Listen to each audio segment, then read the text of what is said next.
the Jeff Meacham Network proudly presents Night 1 of the biggest event in sports entertainment. Ladies and gentlemen, our watch-along of WrestleMania!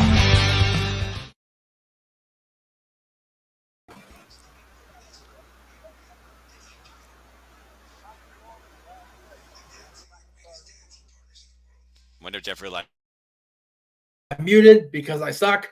There we go. We'll try it again. I'm hoarse as it is. Now I'm mute on top of it. I'm having a shitty start. Here we go. Let's try that again.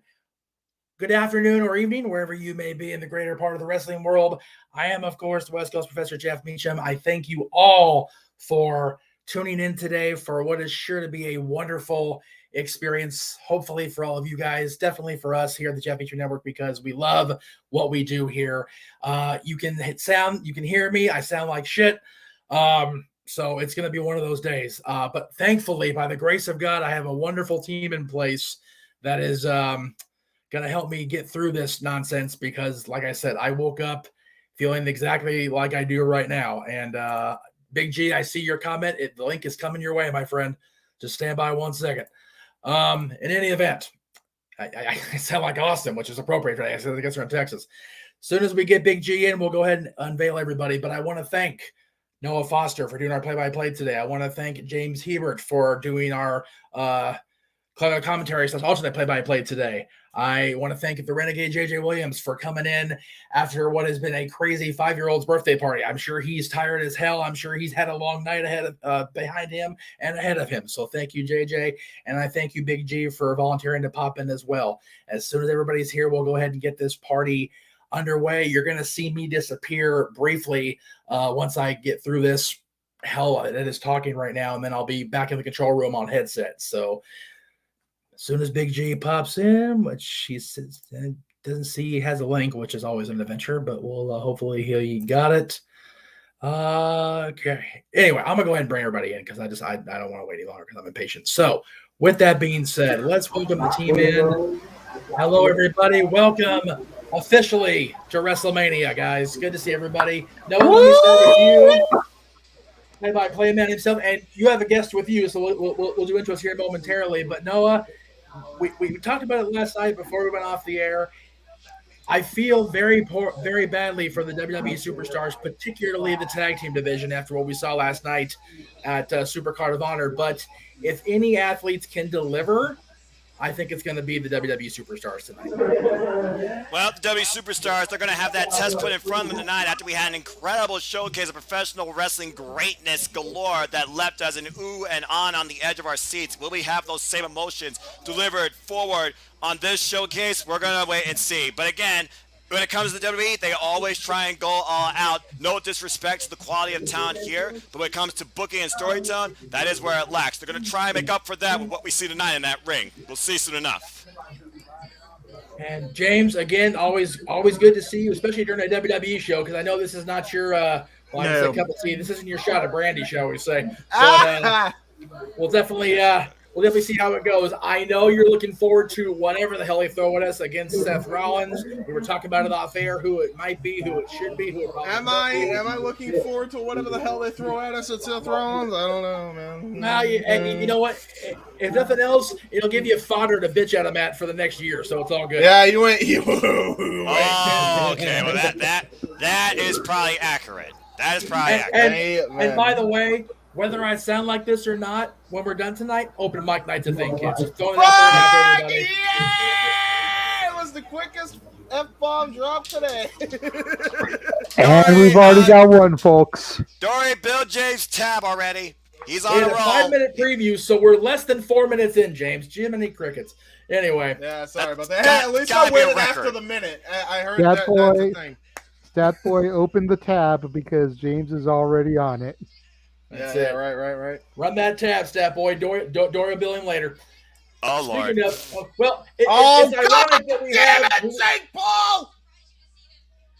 Speaking of Mr. Paul, Well, okay. Well, Jake Paul's on screen right now, as James has very boisterously told us. No, get me on screen. Put me on full screen. I hate this son of a bitch. I hate him. I don't like him. He's a piece of doggy doo, and I don't like him. And I really don't want him here. He's a bitch. He's the biggest bitch. I hate him. Wait a minute. Go away. Let me make sure I understand this. Within 5 minutes, we already had James drop an F-bomb, but then he curbs his language to say doggy do instead of a piece of shit. Is this really a thing? We will all come together and I don't know. Gather around. We will release our transgressions, and we will be better from it afterwards. This is one of those where I swear, at some point before this weekend's over, we're gonna have to do like they do at freaking comedy clubs. Everybody's gonna get everybody, settle down for a second. Everybody, make sure that you're across the count. Ready? 1, 2, 3, fuck! And it's gonna dude, that's how I felt when I fucking saw him, bro. Why is he here? Lord. Why is he here? And look at this dude! Oh my god, he looks like a homeless bum with tattoos. Problem child. Go my ass. Go away.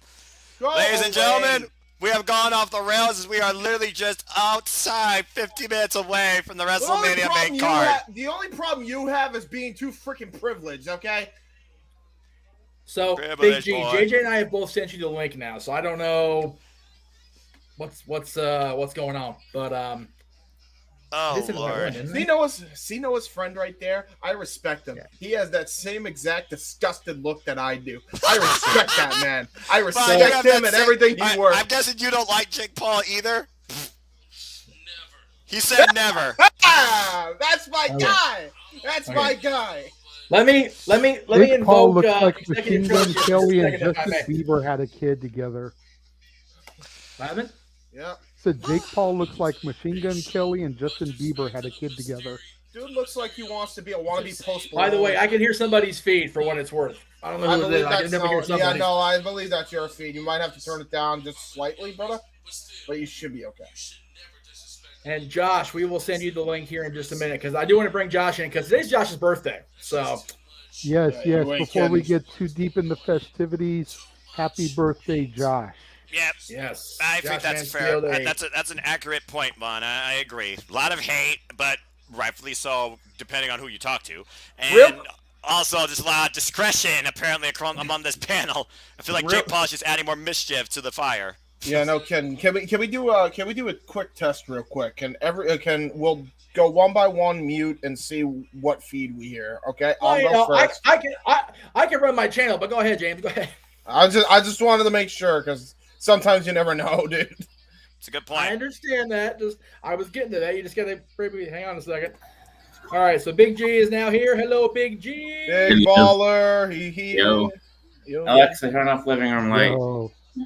Big G in the house, and we all know he is. So what I'll do is, Big G, before we get too far deep into with you, because I definitely want to catch up with you on the air here, I'm going to mute everybody one at a time, make sure we've lost the background. Hang on one second. Okay. Oh my God, shut up, Jake Paul. Yeah,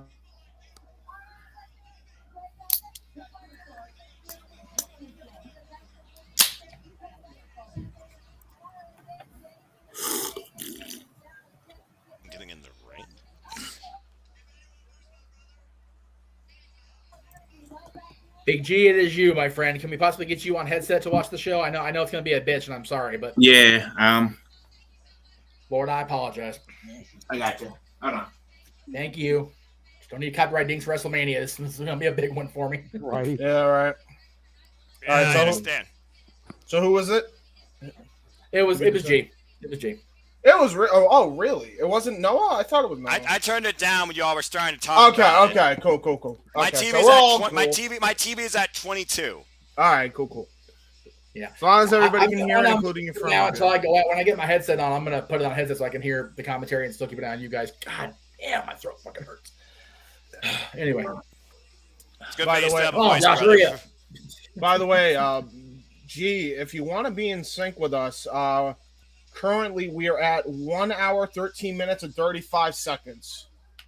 Yep. So I don't know where you're at. We are at 1 hour. Well, now we're at 1 hour, 30 13 minutes and 45 seconds. Oh, because I'm like a minute and 15. What? A minute and 15? Yeah. I think it means an hour 15. Hour. Yeah. Okay. All right, where are you guys at now? Okay, well, it just turned an hour and 14. So where are you at right now? 14:03, 04, Good Lord Almighty. 05. Where are you at right now? I'm at 14:20. I'm gonna pause it at 14:28. Okay. Ready? We're gonna get there like right now. All right. So 10, 9, 8. When I count down and say go, you want pause. 2, 1, unpause. There you go. Should be all right. All right, so 14:30. Oh, we're at 14:35. 35, 6. You're good. You're good. Close enough. Just try. You know what? I go 10 seconds ahead of us. Go 10 go, seconds ahead of us, and you should be okay. All right, I'm at 46 now, so should be okay. Thank you, WWE Network, for actually having a time code. I never thought I'd thank the WWE. The thing with doing it on Peacock or WWE is, we do better with it because they have the timestamp on it. Whereas with Fight TV or if we're using other means, it's kind of a pain in the ass. So, I'm drinking my Steve Weiser here tonight. So y'all do your thing. Broken Skull IPA. No, American Lager, the new one. The American Lager. Oh, I see. The how we doing, the IPA? Look at that Rhea Ripley The IPA is like every Foster's commercial I've seen, like instant bitter beer face. I couldn't stand that shit. I still got to get the American Lager out. Come on, Rhea Ripley and Liv Morgan. Claim the titles off this freaking... I'm not going to go there. But just win tomorrow night. I'll leave the outrageous comments to Mike and James. I'm going to try and be professional. Oh, good grief. Anyway, you know what? I respect the fact they're inspiring the younger generation. So, I mean, it is what it is. What up? The boys in the house. Josh, good to see ya. Good to see you guys. And real quick, you guys are talking about your drinks. Hey, JJ. Yo. That's what's up. Oh, you crazy fool. I almost grabbed me a bottle of it for today, but with all the chittens that was running around earlier, I'm sticking to the Dr. Pepper tonight. Ladies and gentlemen, last rites for Josh. He will not be awake come tomorrow. Probably not. Hey, Josh. I'm not drinking all of those. Yeah, I wouldn't. Okay, let me put you this way. I don't remember the Sasha Bianca match from last year. Okay. I'm not gonna do that to myself again this year. I would hope not. I hardly remember half of SummerSlam because of how bad I was with Smirnoff vodka. Fair enough. Josh, I'm not getting like that. But Josh, real quick, what is your time code at on the WWE Network? Mine is currently at 1 hour, 17 minutes, and 16, 17, 18 I'm seconds. 1:17:42. Okay, so pause for a second. I'm probably going to head out before the show starts. Oh, no. Oh, okay, never mind then. I was about to say. I'm just going to chill for the kickoff, just because I don't have two screens or anything set up, so I'm on my laptop, and I have YouTube and Peacock on different tabs, so I'm just staying with you guys right now. I totally get how you're living now, Josh. I fully intended to... Oh, that was the first time I saw that spot. Oh, no, poor Biggie. All right, James, brother, I love you, but we got to let people talk besides you. Sorry. Go ahead, JJ. I was going to say, I understand how you're living, Josh. I have the network up on my cell phone right now so that I can be on the laptop and doing this. So I feel you very much. Yeah, because I just want to focus on the show. But yeah, I'm not drinking all of that Fireball tonight. I was on my way back from Mass after hanging out with friends at the mall today for my birthday, and I went by the gas station that I usually get these at. I originally went in just for my it's called what's the dang thing called again? This wine that I get. Mm-hmm. It's called Choco Vine. It's red wine. It's French blended, or no, fine blended red wine with Dutch chocolate. Oh, sounds Oh, good. It's good. It's decent stuff. I'm not a wine guy by rule, but I actually like that. That's pretty good. It's my favorite. I got it for New Year's Eve. Yes, I remember. 2020. So, and I stopped at the gas station to get that and this with a little bit of birthday money. Well, since you're here only for the kickoff, I'll go ahead and throw this back to you now. Everybody, if you haven't drank alcoholic or not, raise it up. What the hell? Let me grab a shot. For Josh. Let me grab one of these bad boys. God, that Jack is fermented. That shit's so old. Woo! We just went back in time to the 70s. All right. God damn so. I guess disco isn't dead. Oh my God. Xavier Woods channeling his inner consequences Creed with that fro. Oh my God. Hey, JJ. Not JJ. Does everybody have some sort of drink or shot or even non-alcoholic stuff for Josh? No? I have do. That's all I got. I have do. All right. Here's to Josh. Happy birthday, brother. Good to have you along for the ride. Happy birthday. Thank you, brother. Love you guys. Thank you, brother. How old are you turning today? Hang on. He's still down that shot. No, I see him. 25. 25, okay. You can rent a car and get it insured. All right, so I'm gonna do this to you without picking Undertaker, Shawn Michaels. Oh, come on. Taker's my goat. What was your favorite WrestleMania 25 match? WrestleMania what match? 25, because you're 25 years old. Besides that, what was your favorite 25? Okay. WrestleMania 25 match? Because everyone says that's the greatest match of all time anyway, so you know. I mean, I don't. I say streak versus career, personally. That's my personal favorite of all time. Right. Match. Right. From 26, I mean, I gotta go with Money in the Bank. I feel like that's the only other match on that card that really lived up to any sort of hype. Okay. Fair. Like, I mean, Hardy's match was meh. The Triple Threat was okay. Triple H, Orton was meh. Triple H Mysterio, was JBL was pigeonholed by not being no holds barred. That's the only thing that's wrong with that match. Yeah, exactly. Yeah. So I gotta say, Money in the Bank's the only other match from that card. But favorite Mania match of all time: streak versus career. Okay. All right, so that means you were born after WrestleMania in 1997. So what's your earliest WrestleMania memory? So for me, I started. I was aware of wrestling, and I think I told you before. I had the SmackDown vs. Raw 2006 video game as a kid. Right. My first WrestleMania I watched, I got it when the DVD came out of WrestleMania 26. Oh wow. Okay.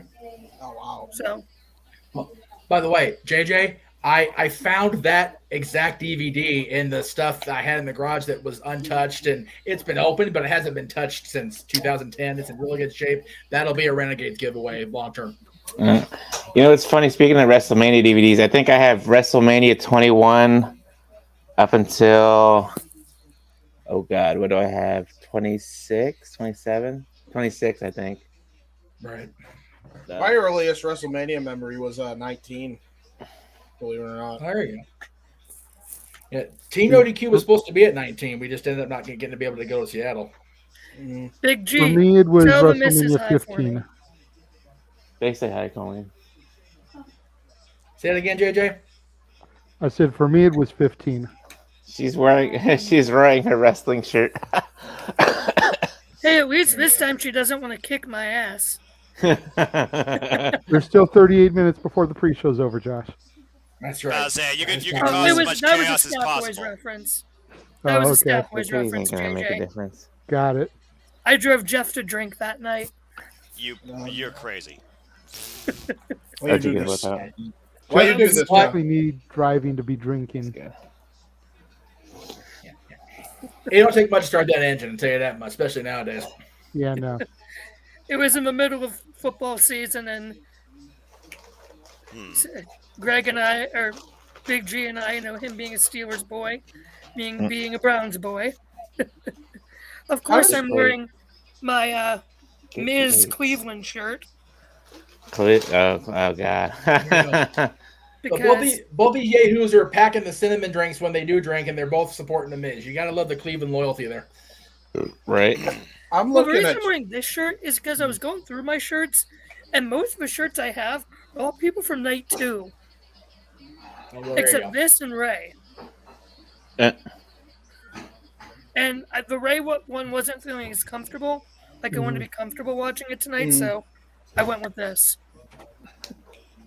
So, Moonlight Mirage, if you, and again, I don't advocate pirating the wrestling feeds. Private message me. I'll get you a link. There you go. Oh, wow. Moonlight. I don't even know. I know who Moonlight is, by the way. Hi, Moonlight. That's a voice actor from my show now. Oh, cool. I had no idea. I had no idea legitimately that she even was that big of a fan. So that's pretty cool. Hey, that's sweet. Funny, it's funny you phrase it like that, James, because I've got my brother who is unfortunately not be able to watch because we have too many feeds going. But it's like I thought he wasn't a fan of the majority of the year. It turns out he's watching more than I thought. My dad's even watching because it's WrestleMania, but we don't always watch. So but Mania is Mania. It's a whole other animal.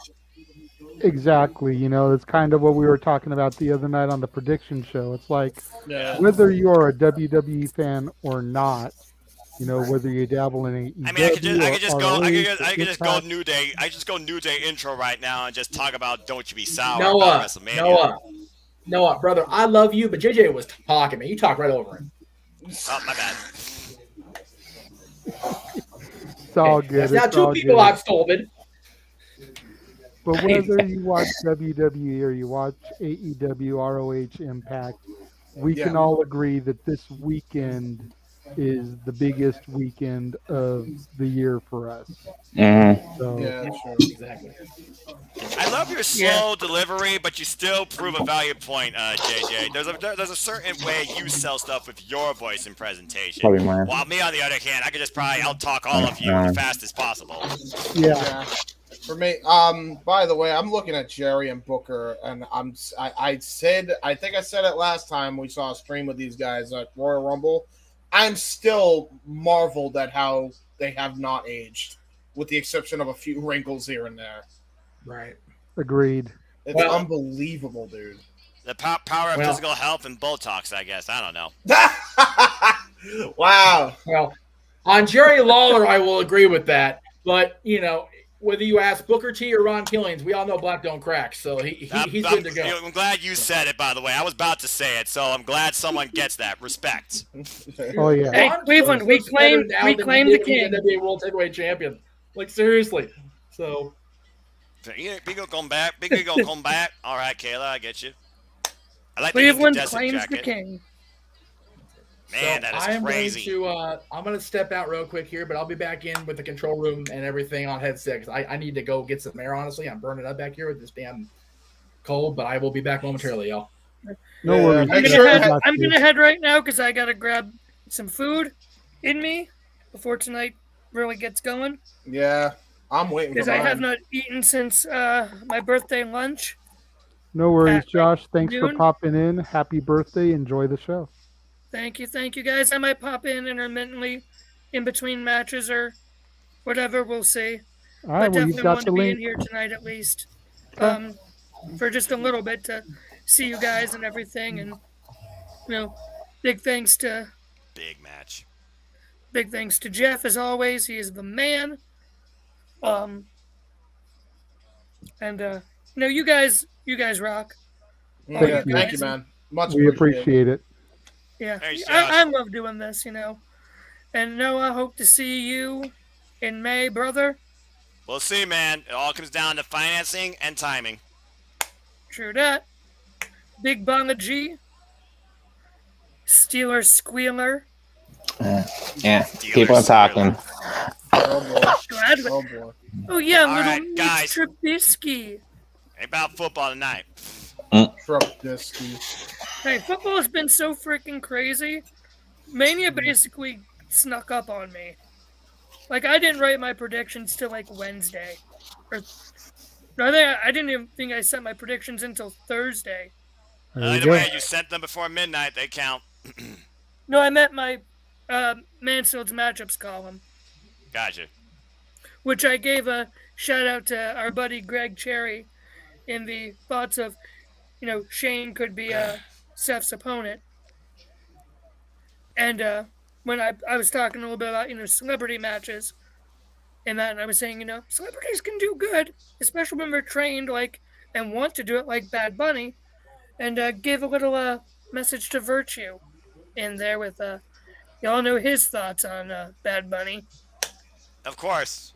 Well, Virtue's always going to have his own mind and his own way, But basically, it all goes back to this. Roman Reigns this. Roman Reigns that. Hey, speaking of which, Virtue, how come you haven't answered my challenge, huh? Oh, did you issue a debate challenge to Virtue? I did. Please, dear God, I want to see that. I said, why all the unnecessary hate to AEW? That was the debate question. But Virtue calls himself the AEW fan now, I thought, or something like that. He's an AEW fan? The way he acts on Twitter. The way he acts on Twitter don't sound like it. No. Well, I guess it depends how you look at it. The troll slayer. No, I forget what one it was, but... You're right, bro? I'll just, if you want to see my little setup. I know, we don't have anything going on right now. Just a bunch of nonsense. If you want to see my little call out to Virtue, for those in the comments, go to No DQ, check out Mansfield's matchups, my column for my predictions for tonight. Hopefully I get them all right. I have not done well for Rumble or Elimination Chamber. You've been off to a rough start this year for the first quarter of the No DQ Predictions League, for sure. Which is, crazy, because I was doing good for 2021. Well, every year changes, dude, and as far as I'm concerned, this is the craziest year in the professional wrestling industry. Hey, the fact that Rift basically almost... Did Rift win last year? He co-won with his wife. Shenanigans. Co-won. Hashtag shenanigans. Buy the shirt on the Jeff Meacham Network Spring store. Absolutely love you, Aaron. All hail the boss. The other boss. Our other boss is AFK right now. But the fact that he co-won. He and Caitlyn. Great minds think alike. The and queen. Now they're together for all life. Hail the queen. All hail the queen. Sorry, Queen Charmel. Not. Nah, Caitlyn is the queen of No DQ. I agree. She's fearless, and she will let you know when she wants to. Yep. Great friend. She rocks. All you guys are awesome. Even you Steeler fans. That doesn't affect me. I don't watch football. I only watch pro wrestling. Oh, I know. I was going for Big G. I know you were. I know you were. Yeah, how you feeling, Mitch Trubisky, huh? We'll talk about it when football starts. Yeah. That's the way it goes, I guess. Yeah. Trust me, you guys got Mitch Trubisky. We have the whole Deshaun Watson scandal now. Thanks, Texans. Thanks, Andrew. Oh, Jesus. Here we go with the Corbin crap again. That's my bathroom match. That's my bathroom match. Love McIntyre to death. I have 2 of his shirts. But no. I'm with you, Josh. I'm with you all the way. I can't stand What a stand waste Matt of Moss. McIntyre. I can't stand Matt Moss. I can't stand Rich Holland. They're just stupid. They have no purpose. They have no purpose, in my opinion. I understand where you're both are coming from. Ridge has a little bit more purpose than freaking Madcap and Corbin do. I'm just really upset we're not getting... Because WWE said that they wanted Balor for WrestleMania. Crazy. Because as I say in my column, WrestleMania SmackDown does not count as WrestleMania. Are they getting a WrestleMania payday? Probably not. Yeah. I mean, if you're in catering, you get paid to do nothing, I imagine. So I would say yes. But is it a WrestleMania payday? Not just a regular SmackDown payday? I don't know. Good question. That's what matters. I Getting- bet you getting- it's a regular getting paid for SmackDown nothing. payday. I bet you it's a regular SmackDown payday. Probably. Michael Gonzalez. Thanks, Nick Khan. Mike, wait, what did you say? I said thanks, Nick Khan. Oh gosh. Don't get me started. And this has already gone off the Started about rails, and Batman. WrestleMania isn't even on yet. I can tell this is going to be an interesting night. Yeah. Oh yes, Michael definitely, Gonzalez. in the definitely, comments. definitely going to be an interesting night. Definitely. Yes. Of course, Shane. Yeah, we're going to having fun. Michael Gonzalez in the comments. I believe it's supposed to be Becky and Bianca. But Why? that's what we Why? heard last. It was Becky and Bianca starting, and then the last match is Ronda and Charlotte, and then KO What show coming on after. That's what was heard. That's what I heard last. Because it kept The going back KO and forth over what was main eventing, what wasn't. They need to give Charlotte and Ronda the final slot of the night and not end the show with the segment. Thank you. Did they? I Hold agree. on. Only if the KO show doesn't turn into a match. Which it probably Which will. It shouldn't. It probably will. It shouldn't. Can I ask something legitimately? Yeah, Did go I for it, see Jimmy. that right? Did McIntyre just in a whole segment try to kill Corbin and Moss with a fucking sword? Yes, and and I then wish he, yes, and I wish he stab made- it through the damn ring canvas to Yes. then light cane pyro? Yes. Ah! And ladies and gentlemen, James Hebert is broken. I'm gonna get going, guys, because I do need to eat here soon. Because we All right, got Josh, take it easy. we have, We'll like, see you if you pop less in than later. 25 minutes until Mania starts. Exactly. I am pumped. I will probably catch you guys later, intermittently. Love you guys. Thank you guys again so much. Steelers suck. Let's go, Bianca. Please, dear God, give us Cody Rhodes. It won't happen, but see you, bro. We'll see. Good stuff, Josh. Happy birthday. Gotta be ready. Thanks, guys. Love you. Peace. Take care, brother. Much love. Peace. I can't believe what I just fucking saw. That's been Oh part- my god. that's been Well, we part still, of got, the we, match. still got, we still got about 23 minutes of this miscellaneous madness, so Why is everything try and hold hurt, yourself my together, boy? James. We're not even started yet. My Yeah. boy, why That's have you been- hurt my Scottish boy like this? My boy. Why? Dave, Wow. That's been part of Drew's Oh, what a broken thing soul. for a minute. So when Corbin and them stole his sword, it was all a matter of getting it back. And once he redeemed it, you got that big Good. pyro moment, sword in the stone start type of thing again. I agree with you. It was corny, but that's the logic behind it. Brendan Crabtree, we can't bring up comments right now because Jeff is off away from the studio. We all that have seen it love Taker's Hall of Fame speech as well. Tomorrow, prior to night 2, we're going to be having discussion about the Hall of Fame and going more in depth about our thoughts about all of that. So make sure you tune in for that tomorrow. Moonlight, by the way, if you are still watching, do you have Peacock on Xfinity? Like, as in on, do you have Xfinity? Because if you have Xfinity, you have Peacock for free automatically. Those two, huh? So you should be fine. Just search Peacock on your remote, and you should be able to watch it for free, no matter what. Yeah, and I apologize to some of our commenters if it takes a little bit for us to get to some of the comments that are coming through. Like I mentioned earlier, I'm watching the feed on my cell phone, and it's like right over here where the newest comments are showing in the stream studio. So I can only see the comments after it gets above a certain point. Well, I can go through it, so I shall try and read as many as I possibly can here.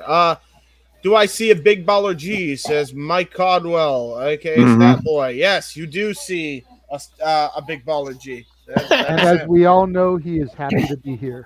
Indeed, As always. and he's balling. Okay, we got I think the only other person happier to be here than G this weekend is that image of Madcap Moss in the graphic for Corbin and McIntyre. Right. Ryan Peterson says Stand and Deliver was great, especially Ciampa and Triple H saying goodbye. I gotta tell you, from the looks of it, it already looks like it's already beaten Mania, and it's not even close. And that's sad because Vince tried to kill NXT, and it looks like it's gonna beat WrestleMania yet again. So unfortunately, with all the chaos and shenanigans going on around here today, with the little one's birthday and all, trying to get stuff corralled and ready for it, I didn't get to watch Stand and Deliver this morning like I had hoped. Speaking of the devil, there's Madcap Moss. Happy to be there like Big G, like we just mentioned. But I'm really hoping to get back. He's getting over. That's the sad part. He's getting over. You could hear the cheers too. Sometimes that's all it takes is a goofy gimmick to get people over. You know, look at Brock. Look at how long the people hated on Brock, and then he comes back with this cowboy shtick, and now all of a sudden people love him. Right. You know, I mean, but I'm hoping I can get to watch Stand and Deliver either tomorrow before night 2 or Monday, since I don't usually watch Raw until it pops up on Hulu the next night. Oh, thanks. Why is Booker doing this? Why is Booker doing this? He's laughing. Why is he making this funny? You gotta sell a gimmick. Why are you making this funny, Booker? Bedroom light. Why are you doing this? No. Well, Alexis Stinky. I do know, though, that when it came to Stand and Deliver, I tanked horribly in the predictions. Yes. I only got 2 correct. I might have in the main event. Did I stink at them as well? I think I did. I only got 4 right, and I got 2 matches right, and then the third match I got right was 2 points. So, oh, lovely. Yeah. We got okay. I didn't do so bad. I thought I was like, all right, I'm doing pretty good for a guy who doesn't watch NXT anymore. All right. And then I Not bombed. my NXT. And then I bombed. Which one is that, G? Harley. Harley. Hi, Harley. Yeah. Oh, he's so cute. He's so cute. If I could, that's how you make James feel better. You're right. After having to watch this, just show him a cat, and all of a sudden James melts. If I had remembered that Cameron Grimes was in that match to try to win it for his dad, then I probably would have picked him and had that one too. But for some reason, when we did the predictions for that one, I had completely forgotten about that angle and that part of it, how he was trying to win that one for his dad. Right. And I knew Imperium wasn't going to get. I knew Imperium wasn't going to retain the tag title, so I had that part right. I just picked the wrong team to take it off. And of course, WWE has to switch their theme from the symphony to some generic crap again. Mm-hmm. That's usually how that goes, Big Baller G. That's usually how that goes. We also have Ryan Peterson saying, I hope my wife gets our taxes done so I can watch the Wassalana and Mania. Ooh. Uh-oh. Todd is, of course, endorsing WWE Community. Well, Jeff is having issues. That's lovely. Poor Jeff. Can't catch a break. Yeah. No, he can't. Too many people are using his account. Probably. Well, because I'm on it on my phone. That's how I get WWE Network, because I have his login. But then he's trying to watch it. His dad's trying to watch it, and his brother wants to try to watch it too, I think. So all of that trying to interface on his one login is messing with him. Let me see here. We also have is there anything else I missed? I feel like there isn't. Oh, Mike Nikos. That's my boy. He says, I'm just here to see if Veer Mahan debuts, which is very dumb. Oh no, what if it's him and not Cody? No, Veer is coming on Monday. He's debuting on Monday. Okay. It turns out that's Cody. No, I'm kidding. Here's hold on. The mystery opponent's going to be Titus O'Neil. Hi, Joker. Son of a bitch. He got me good. Joker. He got me good. We also have, I think, James. I didn't know I was watching that you were watching Braveheart. Says Nikos as well. Yeah. Unfortunately, Kitty's trying to get drunk.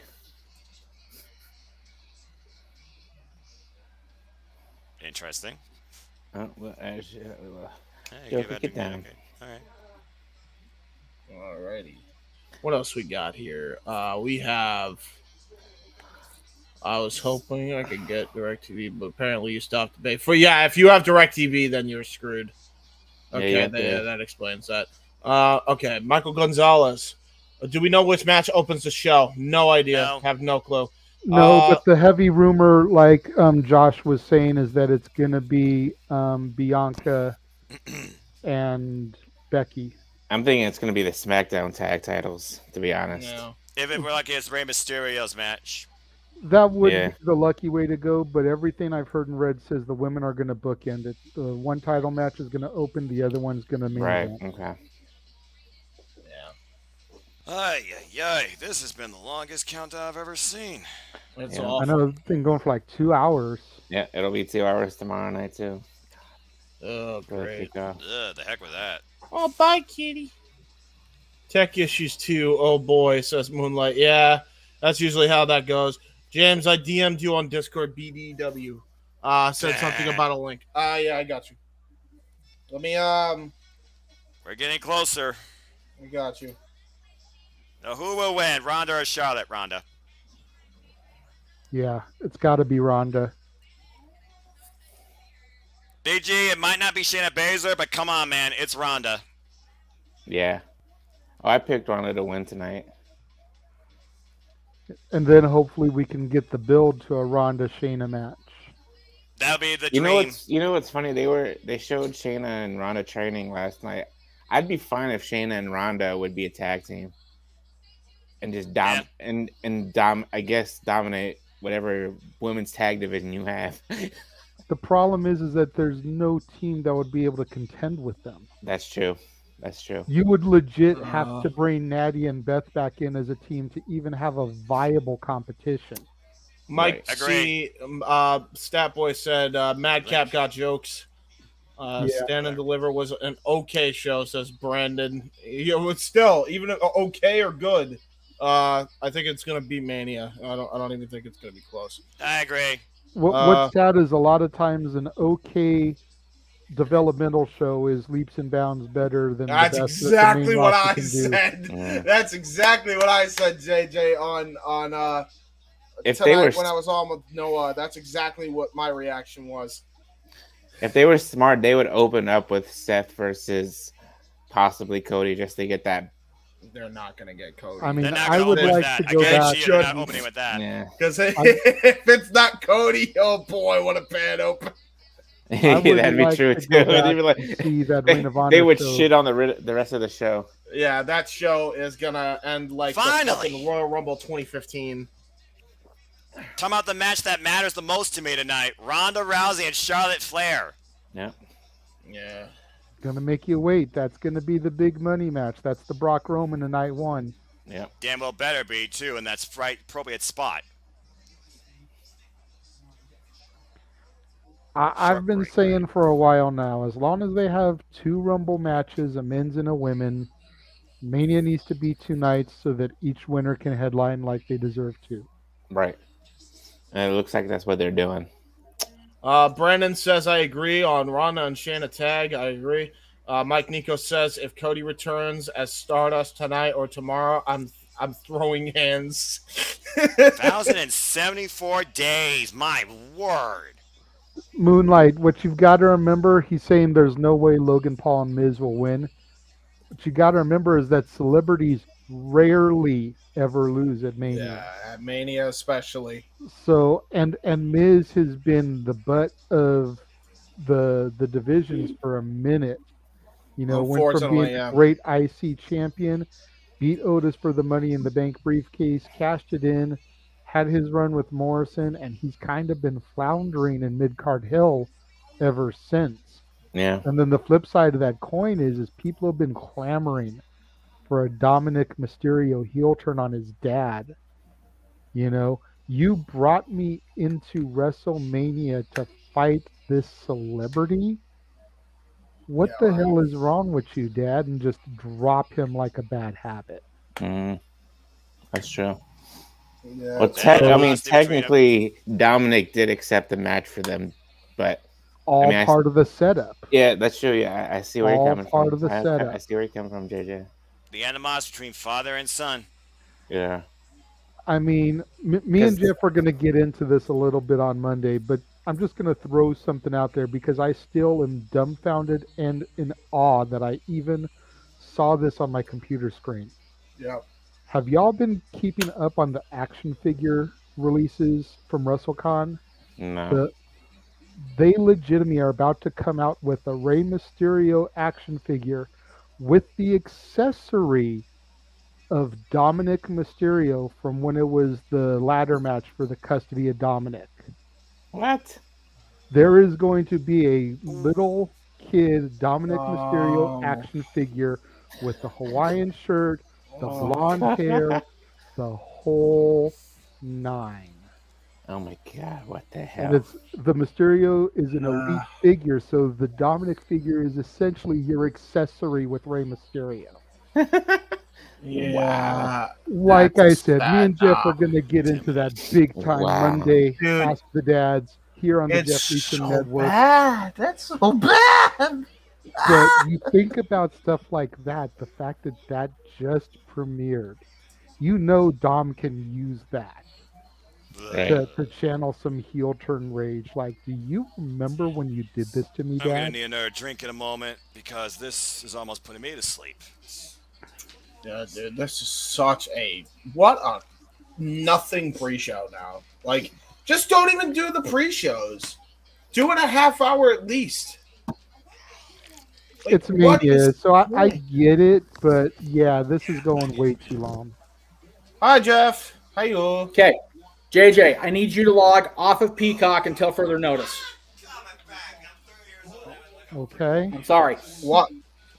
I'm going to have to log out of this because I'm not going to be able to do the watch along and reactions if I can't see it. You can stay. I'm just trying to get everybody cleared off of there. Hi. Are you having issues watching the stream? Do me a favor. Please go off of it and go off Peacock and restart the Fire Stick. No, Dad, I'm not. Freaking Dylan had me come out here in the front room because he had to watch it with me, and now I can't get anybody fucking in here over here now.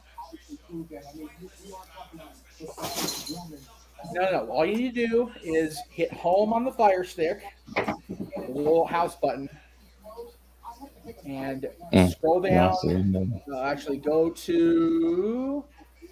over to the very right, the little settings cog thing. All right, like I said, I was set up, ready to go. Everything was good, and I had to move. So signed out. Okay, go over to this. Hang on, I'm on the air. I was still on the air. Hang on a second. Well, that's a thing. Okay, so we're gonna be in a waiting situation here. JJ. Because he's currently not using it, I'll hook you up with Noah's because I was gonna have it for Mike, but I'll hook you up real quick so that way it just makes things a hell of a lot easier for Jeff and everybody else involved. Okay, I'll be right back, guys. All right, cool. Sorry, guys. Wait on it. Technical difficulties right now is just being Big Baller G as I try to get this over to JJ so that way it just makes everything easier for Jeff. Hopefully, God willing, Noah doesn't have issues himself out of nowhere. Okay. Because I would not want that. In fact, Noah, if you can hear me, come back in real quick. Because I need you to come in and confirm something for me. You probably can't hear me, but no. Why? He took his headphones off? I think so, yeah. And by the way, to respond to your DM, Nikos, because I already gave my word that I would for Jeff, and this will be the last one I do for a while. So for obvious reasons. Where is JJ? JJ, hello. Okay, there you are there. And then, let me see here. JJ Woo. Not trying to dox him. Okay. JJ, you should be good if you can hear me. Sent you. But don't log in until I can get confirmation that Noah doesn't have anybody else on the account. Because I don't want to chance that, and then his stream goes off air too. Because then at the very least, Noah and I can commentate while we wait for Jeff to get his shit sorted out.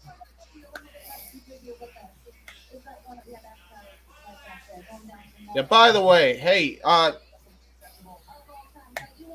By the way, just for Jeff's sake, let me rant for him real quick. Hey, Vince, maybe if you didn't make the goddamn service for free, maybe you wouldn't have to do a 3-person limit. That's true. Oh, shit. So there you go. So Noah, real quick, I need you to Noah, get on. I have a question, Noah, get on. I need. Okay, he still can't hear me. Some bitch. Fucking 4 minutes. Come on. I'm trying to make sure that JJ can get in without problems here. Okay, he closed the door. Now he should be getting on. Yo, Noah.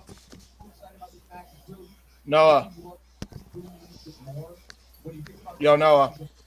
Yeah, yo. Question, because Jeff is obviously having streaming issues because there's apparently too many people on his Peacock. That sounds really mad out of context. I need to know, is there a possibility I could send your login info to JJ? Because that way JJ can watch it. I don't know if you have anybody else on your account. You can try. That's all I can tell you. Don't know what my mom's doing downstairs. You can try. Okay. Talk to your mom real quick before we begin. She's downstairs watching a movie. Okay. Is it on Peacock? Yes, it is. I saw the yellow bar. Fuck. JJ, disregard. Just wait until fucking Jeff. She might go upstairs. She might come upstairs though and go to bed, and I don't know. But for now, she's using it. Okay. Well, never mind. That. So much for that. Wrestling online. Yeah. Well, not that we recommend that at this point. No, not that we recommend that. I mean, everyone watches wrestling online. You watch wrestling here and there. You got your offline. You got your phone. You got your TV. You got your tablet. You got your laptop. You got your PlayStation. Isn't the first month free? That actually might be a fair point. Is it free? Is the first month free? If you do a new account, you do get a free trial. Yes. Okay. Moonlight. First month's free. Sign up for an account. You should be able to watch it. JJ, first month's free. Just do it and then cancel it after Mania's over. Same thing with Jeff. If Jeff can hear me, do that, and then it shouldn't be an issue going forward. Because that will just make it a whole lot easier at this fucking point. Because this is. And here I thought WrestleMania was the most excessive. As I said, and I'll say it again, and this will be the last I mention it, because at least you and I are on here knowing we can call the action while Jeff tries to figure it out. Hey Vince, good fucking job. Fucking beep. Peacock, you idiot. Beep. There's another one for Dory. Hey, Dory, you keeping track? That was a genuine anger, dude. I feel for Jeff. And rightfully so, as we finally got a clock down at 2 minutes and 20 seconds. This stupid madness is about over. Yeah, man. I'd rather watch a documentary on Jan narrated by Ben Stein than this shit. Yeah, this is such a terrible fucking pre-show. Holy crap. Good thing you don't drink, Noah. You'd be a mad drunk. Can you imagine the other side of me if I wasn't who I am today? Oh my god. That'd be a scary thought in this reality, not winning it. Yeah. There's a devil inside of me. Who the hell is this dude? Who are you? He's the host of American Ninja Warrior. Why is he here? Because it's NBC. NBC. Thank you, Big G. Right. Okay. Good Lord. At least there's a reason, I guess. Well, it's better than that Jake Richards guy, whoever the hell he is, and what he's It's about. like every time though, like when I see AEW, at least there's a reason for a celebrity appearance so far. Like I look at this guy and he's just on a talk show panel that nobody gives a crap about to begin with. Oh, somebody's coming in. Okay, how we doing? JJ, back in. What's that? Go ahead and log back in again. By the way, I don't know what the heck's going on, Jeff, but you are coming in very glitchy and your microphone is wicked low. I don't know what's going on. Well, I can't help it. I'm in the front room because I was asked to be. Fair Well, enough. less than a minute. We're finally going into the arena. The action will begin. Yeah. Don't worry, by the way, Jeff. I ranted about that 3-person limit for you. Oh, boy. Yeah. All right, let's finally freaking go. Good Lord. What a FBI, waste of steal 2 this hours and of my die. life. Huh? All right, I got the FBI warning. Okay. I have not got the FBI warning. Don't go I'm anywhere. We'll on be right 2 back. hours and 9 seconds. 10, 11, 12. No and I are synced perfectly. Perfectly synced. Okay, I'm at There's the FBI warning. 201:48, 9:50. All right, Okay. pause it. JJ and I are synced up. We'll just keep this. We'll just keep the minute future to ourselves. Yeah. Okay, fair enough. All right, that makes that makes sense. So what? It's just gonna be no and I. That As does long to a as- degree. Yeah, as long as you two are synced that are doing the commentary, that's the important thing. Yeah, all right, that's fair enough. Okay. I feel like I'll be doing commentary more. Jay will just be blasting everything. Okay. Anyway, here we go. Together. Forever. Which was better? All right. Wow, look at that. Awesome. Oh, America the Beautiful. Wait, we're not in sync. What the hell? Where did the American Beautiful come from? Well, we're on 2 hours, 1 minute, 14 seconds. They're announcing the person, and you know they have to sing the song. Okay. Let me know when you get to 20128. Let's see here. 201, 28, 24, 25, 26, 27, 28. I got it.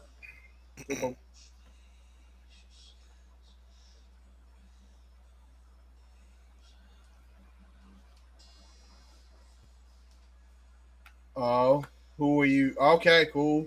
I guess he's a big celebrity in Texas. Oh, Moonlight, you can actually give us proper historical context. So He's a country music singer named Brantley Gilbert. yes. So maybe he's very important. Maybe you know about him. I don't know. Because I know you're from the area or close to it, right? Are you talking to me? I'm sorry. I apologize. I was off screen for that. I was paying attention over here. Huh? He was talking to somebody in the chat room. Oh, okay. Yeah, Brantley Gilbert's actually a pretty decent. I haven't seen him live in person, but he always has a great presence when he performs. He's cool. I like Brantley. Cool. I don't know if he's a Texas native or not, but considering they're in Texas, they have country music stars tonight and tomorrow. Tomorrow will be Jesse James Decker, a female singer. Who's also wonderful talent. Moonlight, by the way, if you don't know, don't worry about it. I was just wondering if you know who this guy was. But Jeff already kind of answered it for me. The good part is, now I'm the green screen, my freaking hat won't glitch.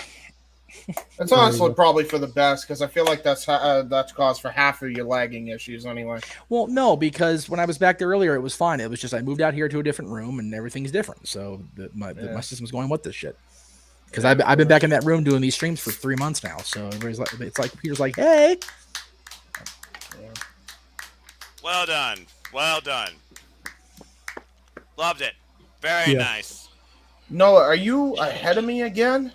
Don't know, brother. I just saw Do me a favor, fireworks you're go gonna cough, off. Use the tissue and cover your mouth. That way you don't have to have it all in All your right. hands. Okay. So we're at 39 seconds. Yes. Okay, cool. Yeah, it was nice. I didn't like it. I like it. All right. Well, they also had a smaller list this year, which is even better. And now we go Oh, through my Robert. the long video production opener.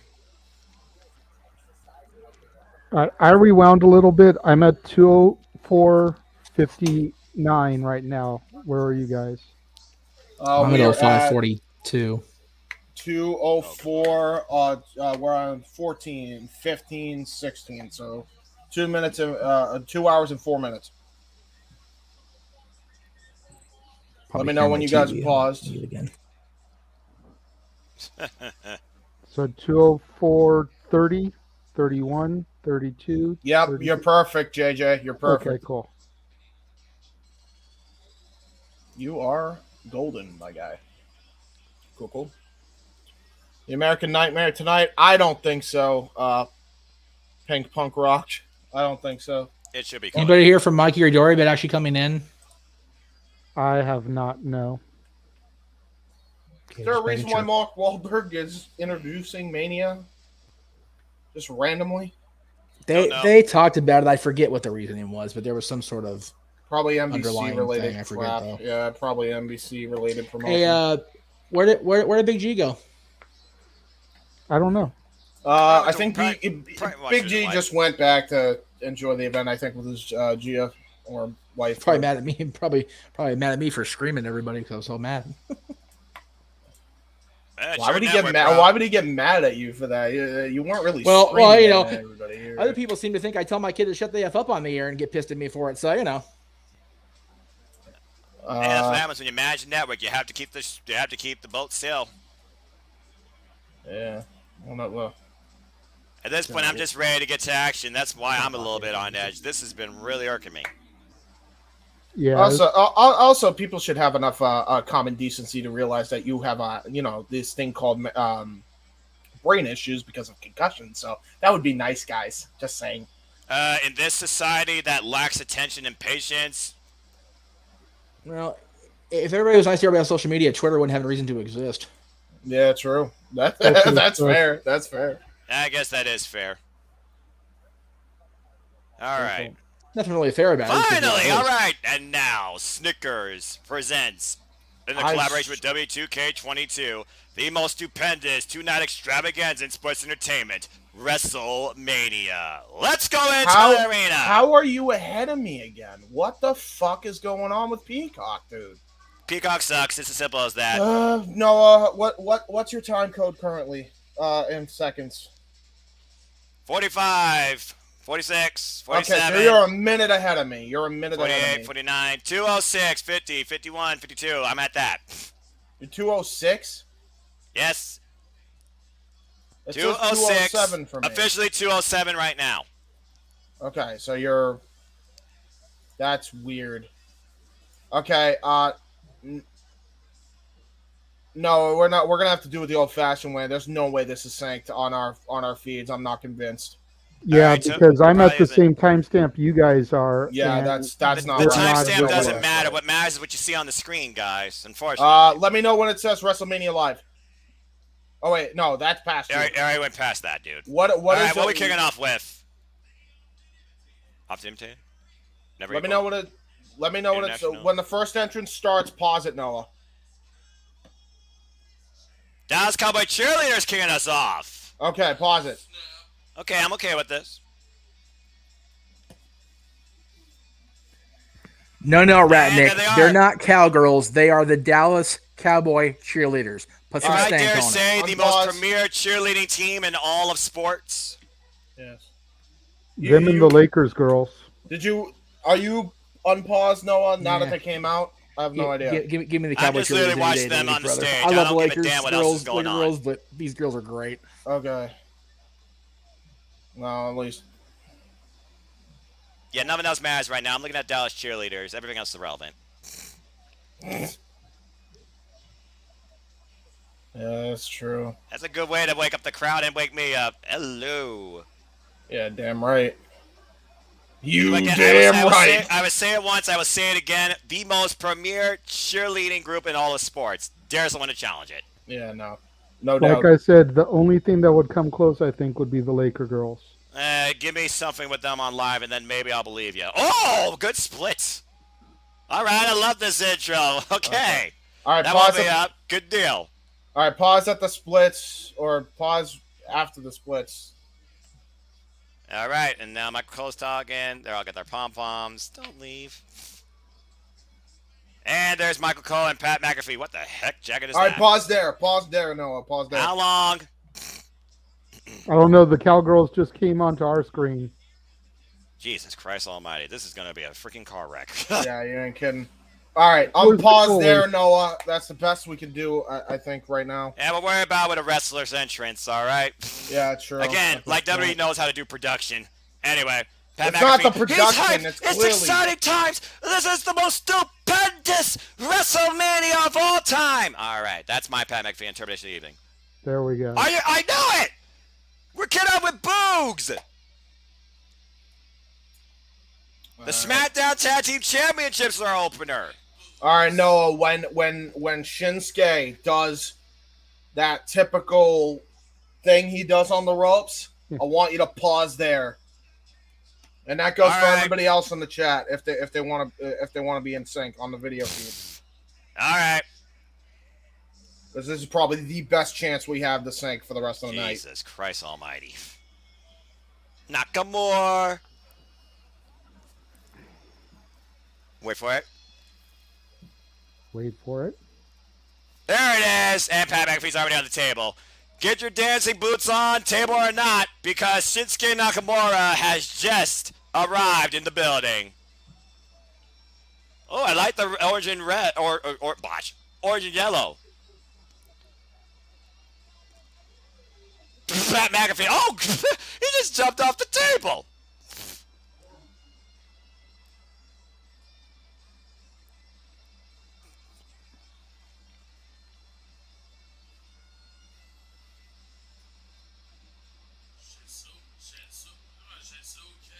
Shinsuke Nakamura as Pat McAfee does a weird thing with his area as an air guitar. I don't even know what to call that.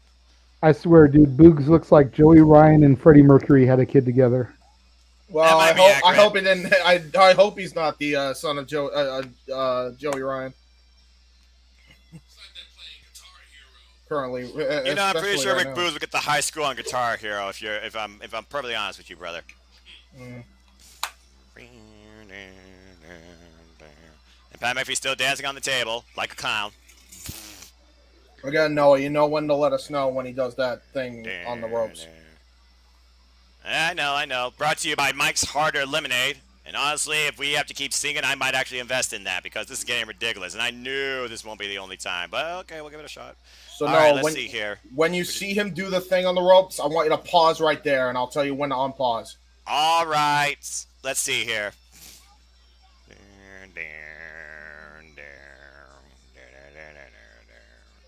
Wait for it. Hey, wait for it. Okay, now he's on the ropes, and yeah! Okay, you paused. I'll Yes. let you know. I'll let you know when we see it, or I'll let you know when I see it. Good God Almighty! If we do one more sync tonight, I'm ripping No! this Good. Because I've had it now with this sync shit. Now, let's try and actually watch the show. Good God Almighty! Peacock! And there he is in the middle of the ring. God. Oh my God. Oh my Lord. All right. Boogs is definitely feeling it. Pat McAfee's feeling it. WrestleMania's feeling it. I'm trying to feel it. But hey, bravo. Hell of a performance. That was a great performance. Cool. All right, here come the Usos. Now give me a tag team division that I can actually sink my teeth into, and then we'll talk. You saw that last night, but anyway, they're the ones. Yeah, exactly. Deal with it. All right, here come the Usos. No stranger coming into WrestleMania as champs or challengers. Mm-hmm. All right. And shout out to the set with all the lighting and stuff. Good grief, there's more lighting than freaking WrestleMania 32 here, it looks like.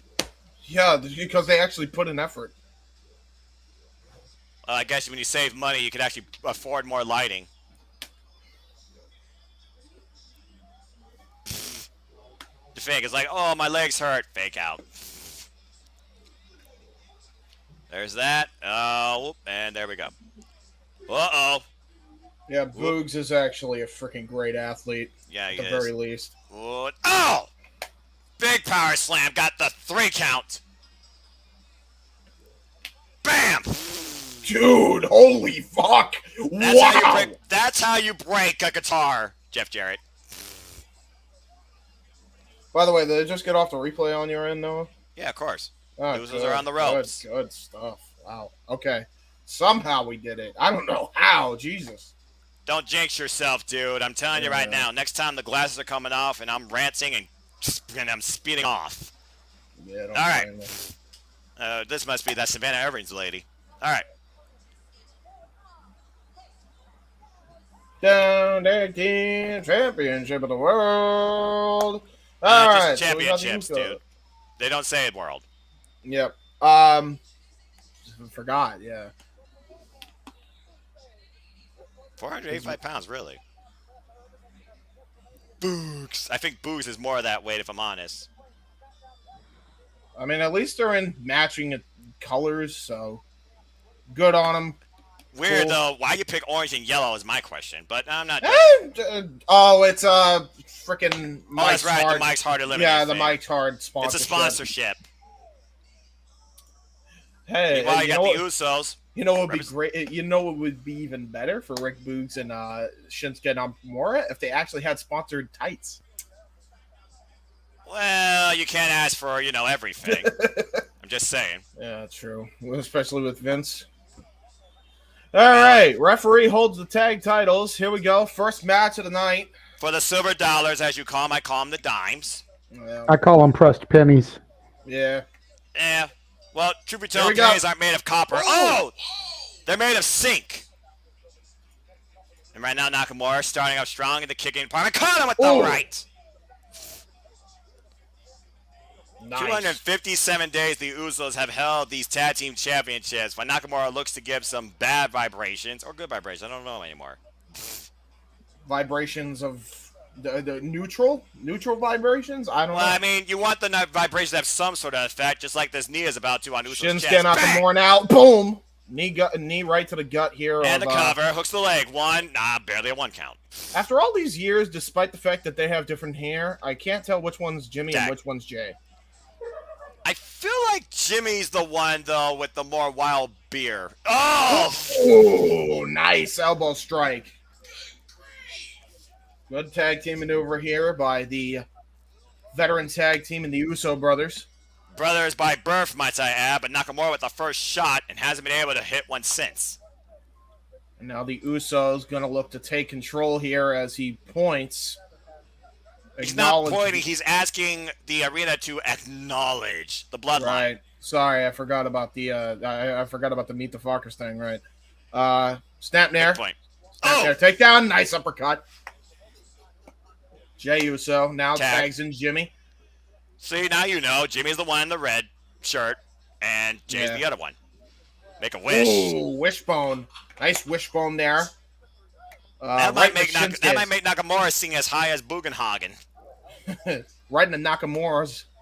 And as he chokes, Shinsuke Nakamura taking the dirty approach, and there is Jay taking a cheap shot. Hey, that's conventional tag team wisdom. You take advantage where you can. Ref can only see so much. Yeah, that's true. People are just waiting for Boogs to get the hot tag and surprise the heck out of us. Yeah, and Boogs might literally be the wild factor here in this match. I don't think people truly know what Boogs is capable of. No, they are not. Oh, knee in the midsection. Nope, traps the leg, stops it. Oh, it's a Guri. Cover, 1, 2, no. That wasn't really 2.5. That was more of a 2 count. Well, you consider a 2.5. I mean, you're like a piece of paper between your hand and the mat, is my opinion. Right now we got your typical WWE wrestler hold, or as Michael Cole would say, vintage. Oh, nice replay, though. The thing about this, though, Nakamura and Boogs have not been a tag team nearly as long as the Usos, but you gotta wonder with how complacent. I mean, Undertaker says, the one thing you try to avoid to be is content. Have the Usos lost that fire? Does this just another match? Caught him with the left! As I say that. You think about who wants this more. To the Usos, it's another day at the office. I mean, James, imagine if Boogs and Nakamura win the tag titles at WrestleMania in this opener. How bad do they want the moment versus the Usos that are like, I'm used to this moment.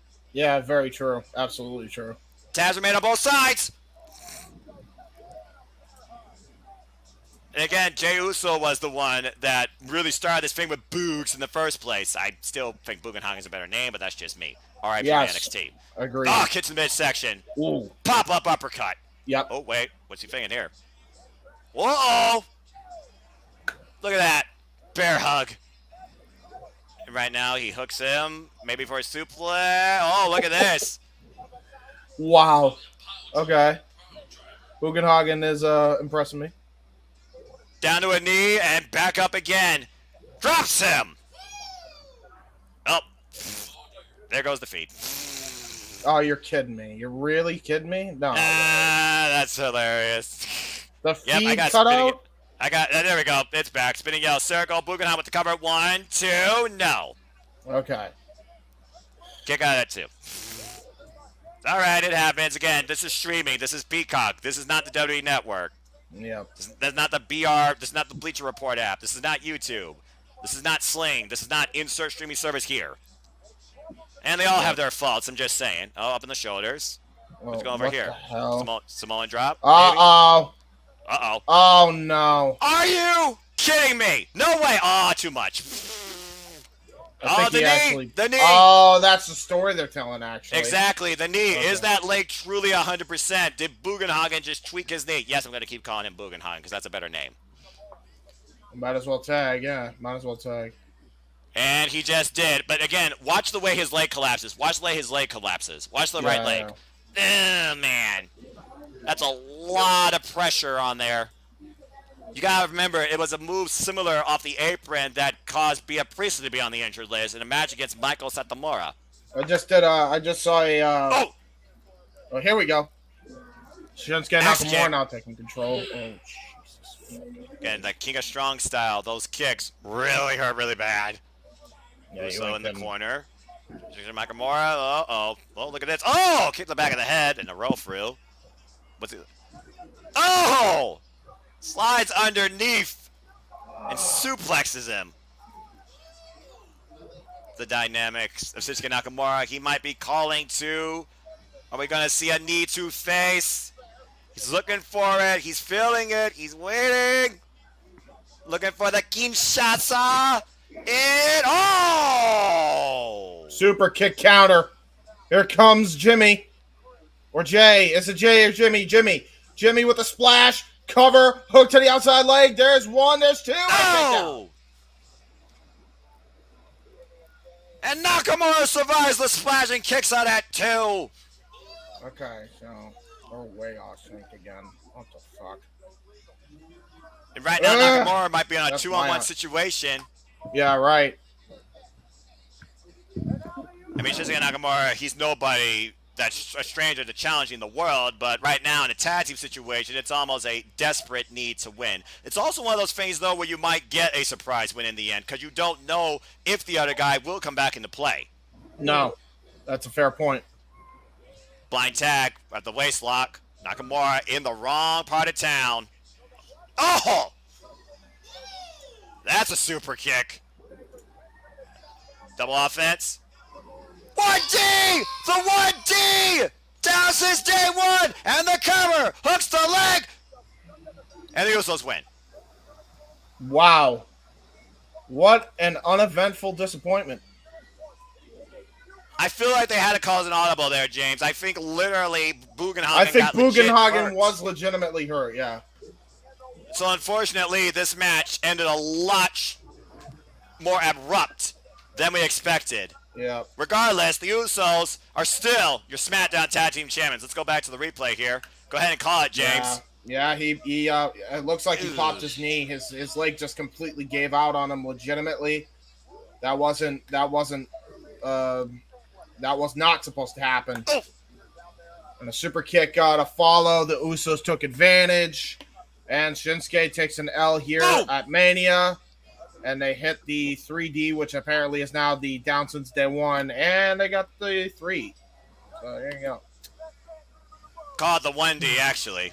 But yes, sorry. technically. Either way, Dallas, Texas, AT&T Stadium acknowledged still your SmackDown Tag Team Champions, and Bugenhagen legitimately is hurt. Yeah, that's legit. Unless it's totally fake, then this is a beatdown angle coming off. Well, remember the last time that happened when Nakamura lost at WrestleMania? He went rogue. I don't know at this point. Yeah, no, it looks like it's legitimate. There's no way that wasn't. That was an audible, no doubt. That was an audible called. Oh, no. Here's Johnny Knox. Honestly? Yeah? And howdy, guys. Honestly? Hey-o. The fact that this was the opening match when Becky and Ronda was originally supposed to be the opening match, I think that gave it right away that Usos were retaining. Regardless, I didn't have any faith in Nakamura and Boogs winning the titles tonight, so I don't think it would have mattered. It was middle or a beginning. Yeah, you just don't have a tag team. You just don't have a tag team up there with the Usos right now that could take those dimes off them. I just think it's dumb to do what they've done, like when they did with AJ and Omos and now Shinsuke and Boogs. Don't put a main guy with a sidekick, who just stands in the background as the muscle, and while one guy is the main star for a tag team. Like, it's just dumb. But it is what it is. I just wanted to pop in after that, see how you guys were all doing. Got my Burger King, so I'm good for tonight. I don't know what I'm watching. I hate it. I hate all of it. Oh my God. They're literally hyping up tomorrow's WrestleMania match with Sami Zayn versus Johnny Knoxville right now to cover the fact that Bugenhagen legitimately is injured and they're trying to get him out of the arena. That's the only reason. Probably. It's a good call. Let me see. Let me see if SRS is saying anything about it on Twitter. Guys making his debut and he gets hurt. That sucks, man. Yeah, that really sucks. Yeah, that was his WrestleMania debut too. Yeah. Yep. Sean says ring doctors are at ringside. That's kind of what we figured. So it is actual injury. Yep. So let's see here. Instead of running this, it's not like they can, maybe throw on a United States title match. Well, no, that would require being smart. Jake Paul being smart, but they're trying to get him out of the ring still, so they're trying to. Yeah, about to say if you can't walk, I mean that's a long entranceway too. Yeah, it's a long ramp to get somebody up without. It's got one good wheel. Yeah, great. Yeah, exactly. We got LMAO the dance. So she liked the dance of Shinsuke, I believe. Moonlight Mirage. We got Pink Punk Rock, Jake Paul interference. Oh, my bathroom break matches already. All right, so what's next, guys? I'm currently seeing a beautiful overhead look of downtown Dallas, Texas. Yeah, I'm way ahead of the entire room here, but that's okay. Same. That's all right. I think Jeff and I are both on the regular screen. The Omni Hotel with the WWE logo and lights, and we're back inside the arena to Pat McAfee and Michael Cole. They're talking about getting some information about Bugenhagen. Oh, Jesus. All right, coming up next, guys, is, it's time to see if Drew McIntyre can turn that smile upside down into a frown. Up next, it's Drew McIntyre versus Happy Corbin with Madcap Moss in the corner. Yeah, I'm just reading it. I'm reading comments as the entrants go, at least. Great. It's Dollar Tree Freddie Mercury. Well, unfortunately, he's injured, so probably not the best time to read that. Damn, the Usos are lit, says Moonlight Mirage. Yeah, they're pretty good. Again, who do you put up against the Usos is the real question here. Yeah, that's good. Los Lotharios? No. Heel on heel? I mean, yeah, I suppose that could happen. Jeff, you were saying? Did any of us think a year ago or 2 years ago when the pandemic and Drew was where he was that we'd be lamenting the fact that his match is on? No. Isn't that awful? Hey, it's in the right spot, though, for Corbin. Second. It's definitely the right spot for Corbin, but and again, we talked about it yesterday during Ring of Honor and throughout the week, actually. The fact that this fool actually convinced Dylan, under a different gimmick, obviously, to renounce his Kofi fandom for this dweeb just breaks my heart. Especially since Kofi has never changed his dynamic. He's always been the same person. Yeah.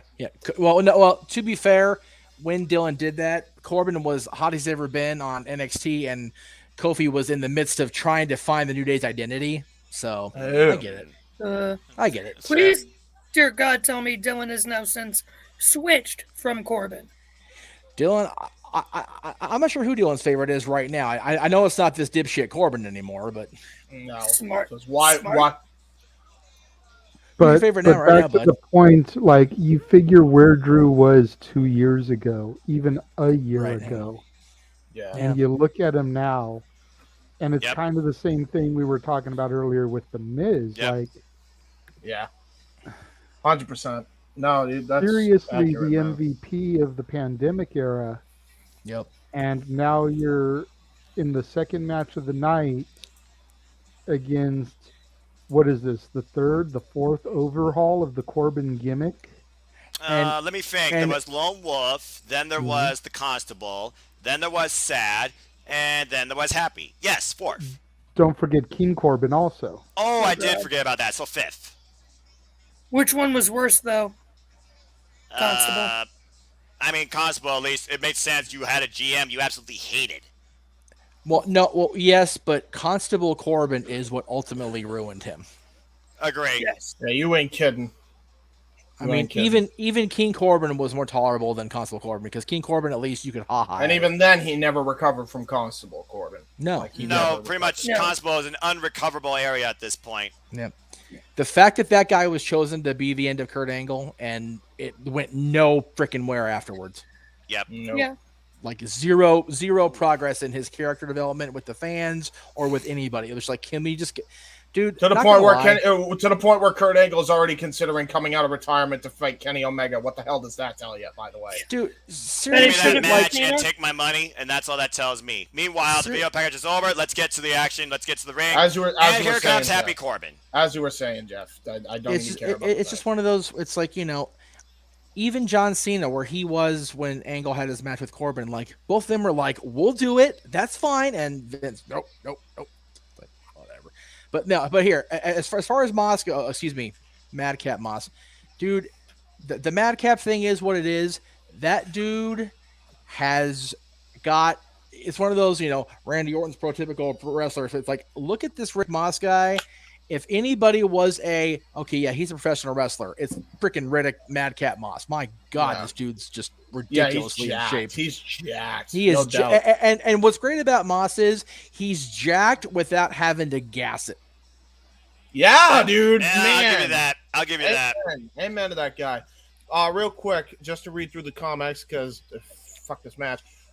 So quick, I believe Moonlight Mirage then said that was unfortunate, but about the knee though, and that was definitely a thing. And you could tell the Usos have chemistry between each other, which is probably why they called the audible when they did, because they knew what was wrong.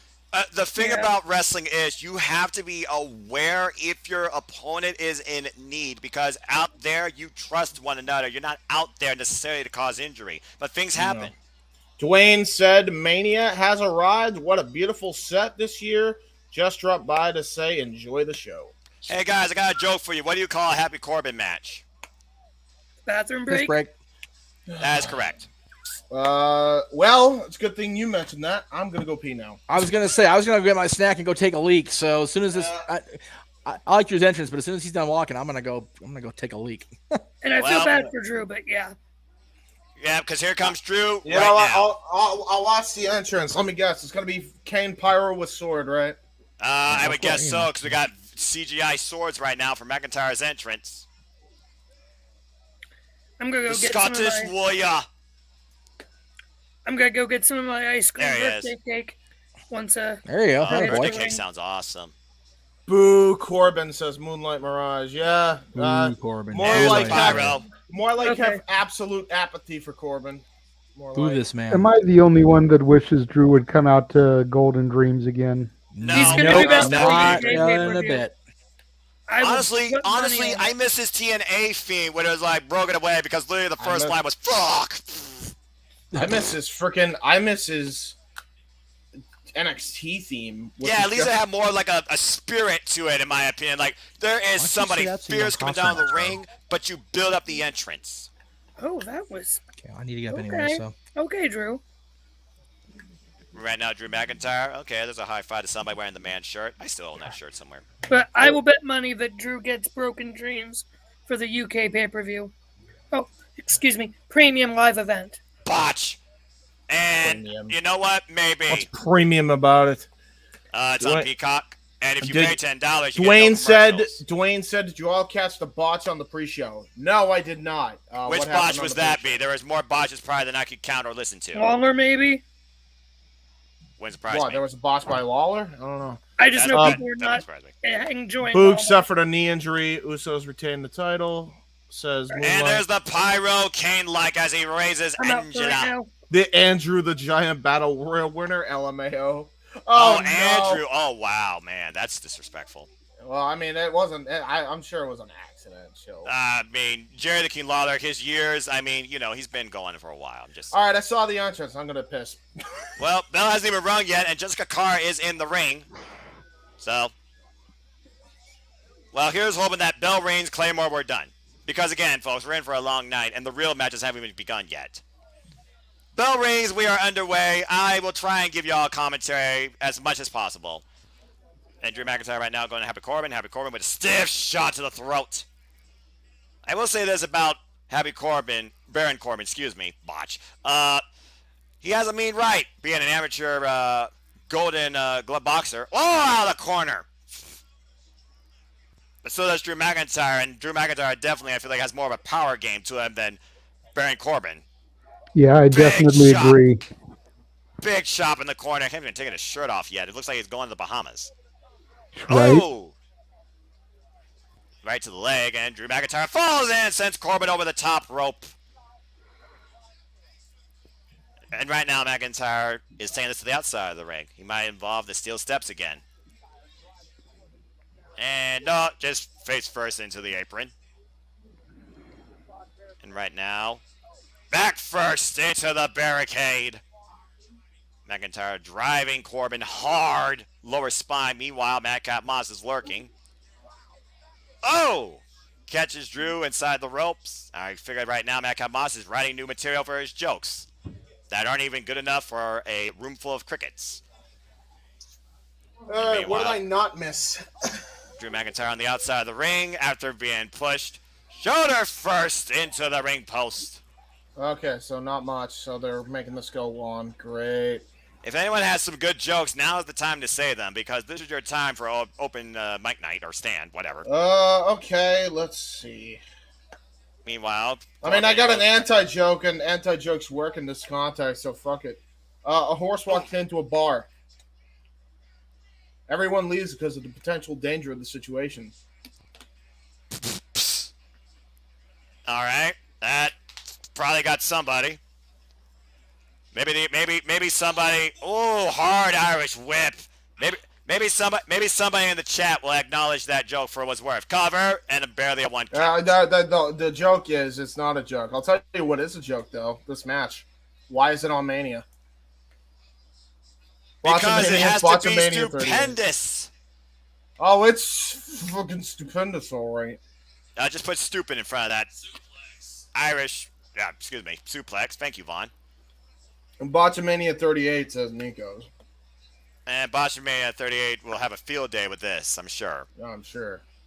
And right now, the smile slowly reforming on Corbin's face as he's firmly in control of McIntyre. Might be looking for a power slam, sideways variation, cover. Nikos in the chat says Vince McMahon walks into a bar. Bartender says GTFO. True. All right. True. Well, that's one way of definitely saying you're not welcome here. You know, I'll tell an oldie. I have an actual joke. It's a story joke, but I'll tell the joke. All right. And who cares about this match anyway? So I'll tell you a little story. Yeah. There was this guy. He was down on his luck. He walked into a bar. just kind of chilling. The bartender was trying to wonder what the heck was going on with him. He wouldn't answer. Then this really, really drunken lunatic just comes walking into the bar. Now he's just really, really out of it. And he just goes, "Barkeep, get me tequila shot." "You got it, boss." He looks at the guy that's sitting down on his luck and he says, "Hey, I bet you $500 right now that if I go to the very top of this building and I jump off, I'll survive." And the guy goes and he looks and he says, "You're joking, right?" He's like, No, I'm serious. Maybe me go, okay, right there, okay. I'll go to the top building. Excuse me. WrestleMania's on. I'll jump off and I'll win $500. He's like, "Okay, what the heck? Let's do it." They go up to the top of the building. The guy goes and jumps off, and the guy can't believe it. Guy who's down on his luck, he's like, "What did I just do? I'm an accomplice to what did I just witness?" Then he goes and looks over. The guy's not there. He comes back on into the elevator, the guy who jumped off, and he says, $500. And he goes, "What? No, that's bullcrap. You grabbed the ledge or something." And he goes, "Give me my money. Give me my money." He gives him the money, and then he goes, "Do that again. I want to see."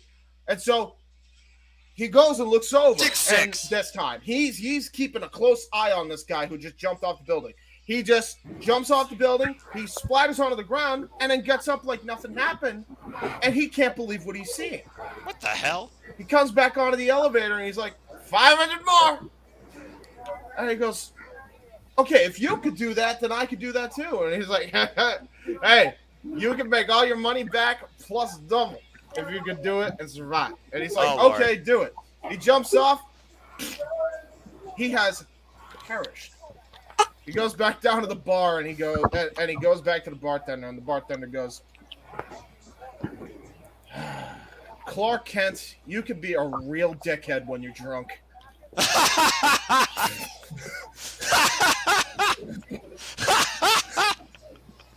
Got the birthday ice cream cake. Lieutenant Dan ice cream. James, that was brilliant. That was brilliant. Wait, countdown to Claymore. This madness might be over. No, it's not. Corbin rolls to the outside of the ring. Okay, I needed something like that. You know what? You know what he should have done? He should have put kryptonite in his tequila. If he knew who it was, he probably would have done that. Could have made a call out to Lex Luger. Josh, whoa, man, over the top. Josh, you got Cold Stone. What? No, it's Dairy Queen. It's the log cake from Dairy Queen. Dairy Queen's awesome too. Drew McIntyre flies over the top rope and wipes out Baron Corbin. You should have got Stone Cold Stone, son. That was freaking great. You forget that Drew McIntyre is an athletic son. Belly to belly suplex to the floor. No. I don't forget that whatsoever. Me and Jeff were singing Drew's praises all the way back when he was the chosen one. So there you go. And right now, McIntyre looks what like happened, he's for Jay? another big move. What's that? What were you saying? What were we saying you and I did?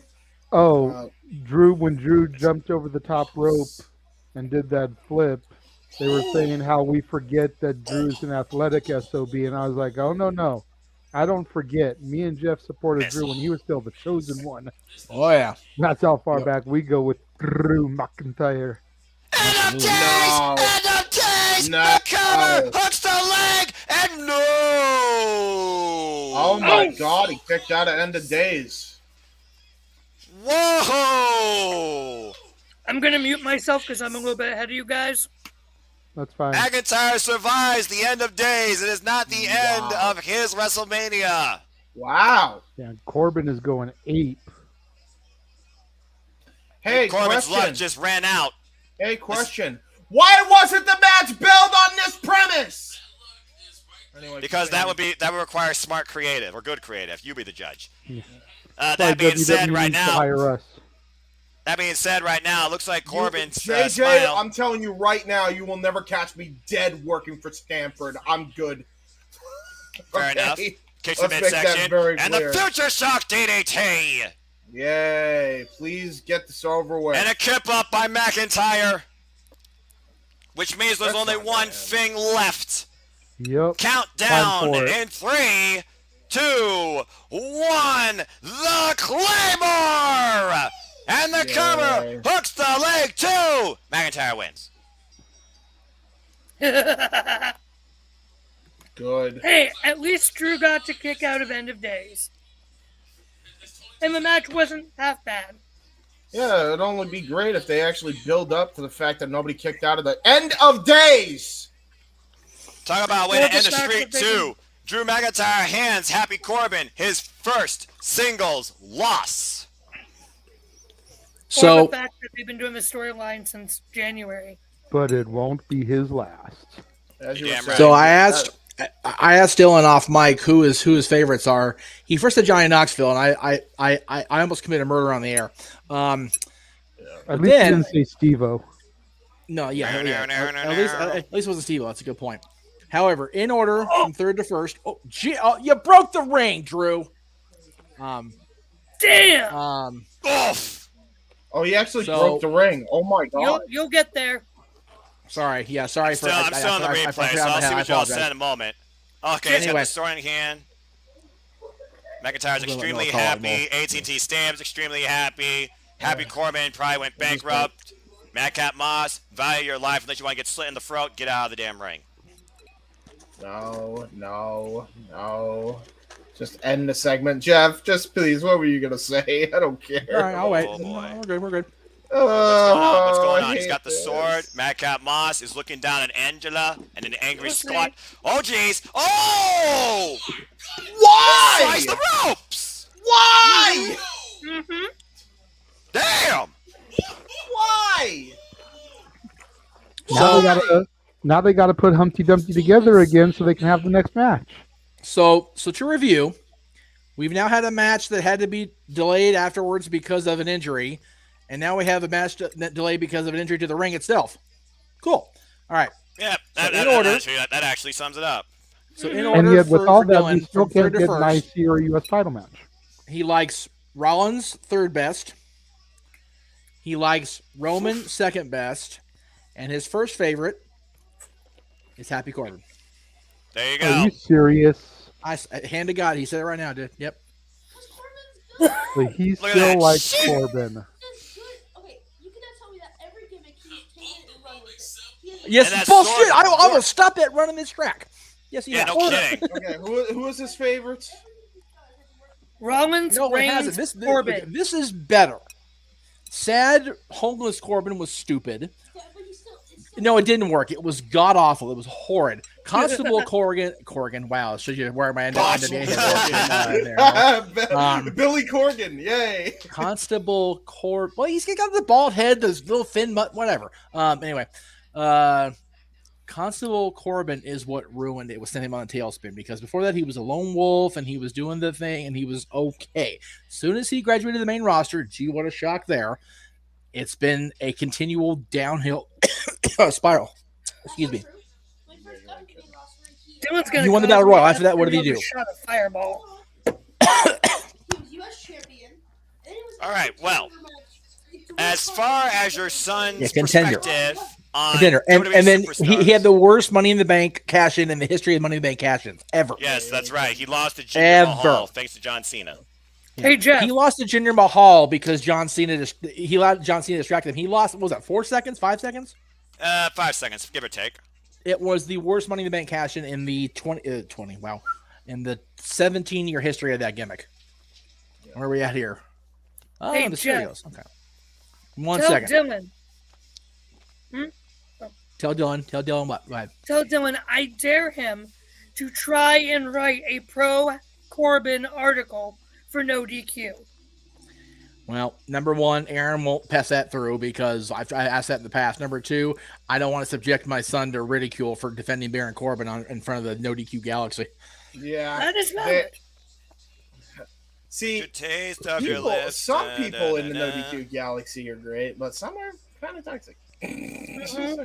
They're toxic. Blah, blah, blah, blah, blah. All right, what's next? What's funniest about Noah's comment is I actually went to see her in concert when that song was still her newest hit. Anyway, shout out to Little Big Planet making that song in that game. That was freaking awesome. Up next, guys, it's Rey and Dominic Mysterio versus The Miz and Logan Paul. Can the father-son duo pull it off? I forgot. I don't blame you. Now, the four of you, don't take this the wrong way, what I'm about to say, but this is to Logan Paul. Well, WWE and Logan Paul. WWE, please get this stupid YouTuber off my TV. Yeah. I like how you censored yourself because I could tell you wanted to say something else. Me? No, oh, that's yes, what definitely. I meant to say. Oh, okay. Well, you anyway. guys already dropped enough F-bombs tonight, though, I'm assuming. Yeah, compared to Royal Rumble, man, this is not great so far. Fuck. I mean, the tag match was good besides the injury. I was really enjoying it. Yeah, still. And again, to be fair to both, we went into McIntyre and Corbin with ungodly expectations. So it was just it was doomed to failure whether it was going to be a 5-star match or not. Right. And that's the thing that Undertaker saw yesterday. Perception to reality. We perceived it was going to be a train wreck. It actually wasn't that bad of a match. It was just poorly built. It was poorly executed in the verbiage by the commentary. And like we said, Corbin's gimmick right now is just obscene. They've got Riddick Moss, who's a legit badass fighter and submission wrestler, doing this goofy comedian bullshit. So the entire storyline was destined to fail from Jump Street. You put the Lone Wolf, Baron Corbin, accompanied by Riddick Moss, against freaking the Chosen One, Drew McIntyre, take my goddamn money. Like, seriously. That actually makes a lot of sense. You took the words right out of my mouth, Jeff. I was just going to say the match itself was not horrible. It's just the way the build-up was for it. It made nobody care. I say this once and I'll say it 1,000 times. I'd rather KSI. Here, James. Why don't I make you a positive during this video package? The Iron Sheik tweeted, and I quote, "By this time it's WrestleMania, 38 Iron Sheik will still fake Hulk Hogan is still a big-time jabroni." So, does anybody else think that Iron Sheik could be Seth Rollins' mystery opponent? Because it is Iron Sheik. You just got it all figured out. It's going to be Iron Sheik for Seth Rollins. He's got it. I believe it was WrestleMania 17 Gimmick Battle Royal where Bobby Heenan said by the time Sheik gets to the ring, it's going to be WrestleMania 38. It's D-Day, kids. This is the year. Like, come on, let's make that a thing. Let's make that a thing. They should bring it out there just for the haha, nothing else. Right? Because that I just want to hear him say on the. I just want to hear him say on the mic, "You jabronis." Just want to hear that. Hey, the fact that Iron Sheik actually tweeted out Hulk Hogan's still the GOAT today means he took his happy pills today. So good for Sheiky. We're happy he's on the good stuff again. And yeah, everything's good. Double check the date stamp of that. Are you sure that wasn't a tweet from yesterday, April 1st? Oh, that's true. Fair enough. I didn't even look at the date, to be honest with you. Yeah, they did the thing. That's cool. That's a father-son moment right there. Pretty cool. Dude, yes, them jumping. I'm getting major Sting Great American Bash vibes from Dominic's jacket. I'm here for it, man. He looks great. I love it. Oh my god, this is so cool, man. Mexican America, man. Mexican America. If they were in a match that was meaningful, this would be so cool. Oh, this is so cool. It's cool regardless, but still. I love it. Bueno. I love this entrance. Bro, I was a kid when I saw Dominic on the screen. He was my age at that time, man. Still is. Yeah, we all remember that feud. This is so weird, man. This is so I know, cool. right? Dominic's WrestleMania debut, might I add. Yeah. The only thing that would make this better is if they were using Ray's old music when they popped up like that. Yeah. Hey, who's that jumping out the sky? They are the Mysterios. Here we go. Yep. You took the words out of my mouth. Guys, you're hitting it every stride. No, not this shady team. No. But Hey, look, it's Christmas. This just leads me to believe the heel turn is coming tonight even more because they look so on point as father and son tonight. The entrance, the outfits, that's just going to make the steam of the heel turn even better. Apparently, DraftKings is just going for every wrestling company, apparently, because they're also sponsoring this. Well, I mean, hey, if you can get people to gamble on your service, why not? That's called marketing. Hey. It's the greatest open scam of all time, gambling. That's for those that fall for it. Mm-hmm. If nothing else, we knew the outfits in this match were going to be freaking great. Yeah. You know, I know he did this outfit already, but I was kind of hoping I'd see Ray revisit Batman so that Dominic could be Robin. Yes. I mean, he came out as Joker at freaking WrestleMania 25. I think it's cool. The Intercontinental Championship against freaking JBL. I think it is cool that they're embracing their heritage like this. So. And Logan Paul, Vaughn. If you could hear my friend right now, you could sense his excitement seeing the Miz and Logan Paul about to come out. You know, I could care less about Logan Paul, but I am a Mike Mizanin fan from day one. Yeah, and I'm not a fan. I like Mike Mizanin now, and I don't like the fact that he has to be subjected to this. Well, they are in matching gear. Again, James. Again, this is not me trying to crack on it, James, because I'm really not. Your mindset about the company is automatically assume that the company's forcing Superstar to do gimmick. Yeah, you're probably right. Actually, Miz is up there where he can be like, yeah, maybe not this one, Vince. He is loving. If you watch the documentary about the Evil documentary, Mike is loving every friggin' minute of this right now, and he's gonna enjoy either him taking the fall or him looking the fool because he knows he's the Miz and he doesn't have to worry about that shit anymore. Mm-hmm. Why is Logan Paul wearing a Pokemon card? Because he can, Noah. Because he can. Just want to say real quick, being from Ohio, we do not claim Logan Paul. No, nor should you. So the question, I don't blame you for that.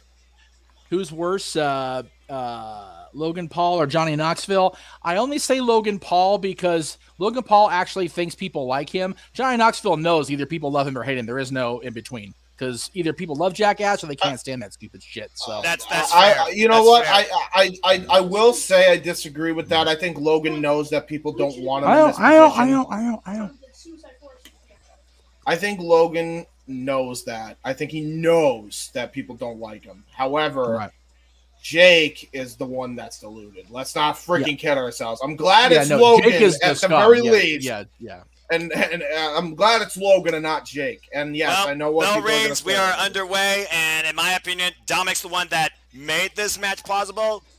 Dominic might be the one that causes this match for his team. Well, and again, James, the thing is, they still had Jake Paul involved in this because he was on the pre-show. So it's like, dude, if they didn't want bad press having Jake involved, oops, they goofed. So. All right, well, at least we got Miz and Mysterio right now starting us off. Maybe Logan can't Go ahead, James. By surprise. Maybe he'll take us by surprise in this match. I was going to say, who says we can't have Logan and Jake pull a little Bella's action, do some twin magic? Please, no. Wow, you really put that out in the universe as Logan Paul just got tagged in. It was bad enough that privileged gun-wailing piece of was on the pre-show. Don't put him on the main card. You're going to give James a heart attack in a moment. This is going to be worse than a Cornette rant. He's not going to make it through the night. No, because this dude should not be an entertainment period after the crap he's pulled. Including, by the way, sexually explicit thumbnails selling his content to children. Rey Mysterio ducks underneath Logan Paul. Logan Paul, good agility by Logan. Oh, and look at that split. Oh, gets kicked in the head. Good move by Mysterio. At least Logan can bump. Tag to the Miz. Miz is back in. Gets taken into the corner and tagging to Dominic. Dominic comes into the match. Rey Mysterio. Good teamwork by the Mysterios. What they're going for here. Cazadora into. Oh, nice. Ooh, yay. Hooks the leg. The Lucha Bros special there. Yes, exactly. Cero Miero, by the way. Ray Phoenix, get well soon. Dominic Mysterio. Miz, Irish Whip. Dominic Mysterio with a stun gun. And now look at this. Dominic Mysterio with a second roll. Beautiful moonsault. Beautiful moonsault. And now he's just brawling here with Logan Paul. Uh-oh. Looks like he's going for a... Ooh. Ooh, the Eddie special. The Eddie Guerrero eats your heart out here. Dominic Mysterio is taking everything he can out of this moment and running with it with a corkscrew. Oh, Andrade special now. Look at that. Good stuff. Is it first time WrestleMania jitters? How bad has Dominic Mysterio been wanting to do this on this grand stage? He is looking very good right now. Dude, he looks like he's been performing at this stage for years. Oh. I got to put that out there. He looks like a veteran in there. Oh, Logan Paul with a cheap shot from behind. Oh, my God. He could barely... Logan could barely... I thought he ate it. He tripped on his own feet. Oh, my God. Look at it. Look at the way... Yeah, on the replay. That just tells you everything, right? This dude is not ready to be here in this position. Oh, God. Here we go. That's a fact, Mikey. That's a fact. I'm your puppy! Olale! Meanwhile, Logan Paul with Dominic Mysterio on the shoulder. What's Power going for slam, here? standard stuff. Oh! Hey, it's a decent power slam. We got James judging the presentation. Cover, hooks the leg. Kick out that two. And Logan Paul, though, good impact on the slam. Bringing him down back first. Higher part. Oh, man! Let's see what he can do. Let's see what he can do. He's in the ring now. He's got to be doing some stuff. He can do a good stomp, a working stomp. And we haven't seen much of his boxing background come into play since those body shots at the beginning of Rey Mysterio right now. Oh! Uh-oh. Both these men with the A-lister kicks. I don't know if Logan Paul's are as soft as Miz. Oh! 2 for 1 back in front. Miz with the cover, hooks the far leg. 2, and kick out by Dominic Mysterio. To answer the question posed by Ryan Peterson in the chat room, where is the closest Mania could get to Minnesota or the Dakotas? Probably the U.S. Bank Arena there where the Vikings play. Well, yeah, because there's the Vikings have a stadium there in Minnesota. There's plenty of arenas if they want to shrink down, but they're trying to do stadiums. So yeah, the closest one would be wherever the name of the Viking stadium is. The US Backslide by Dominic. Kick out at 2 by the Miz. Oh, wow. Dominic looks for the tag. Miz brings Dominic back into his corner. Tags in Logan Paul. Can you imagine if Logan Paul becomes a longer-term thing in the WWE and Miz and Logan become a tag team, let alone tag team champions?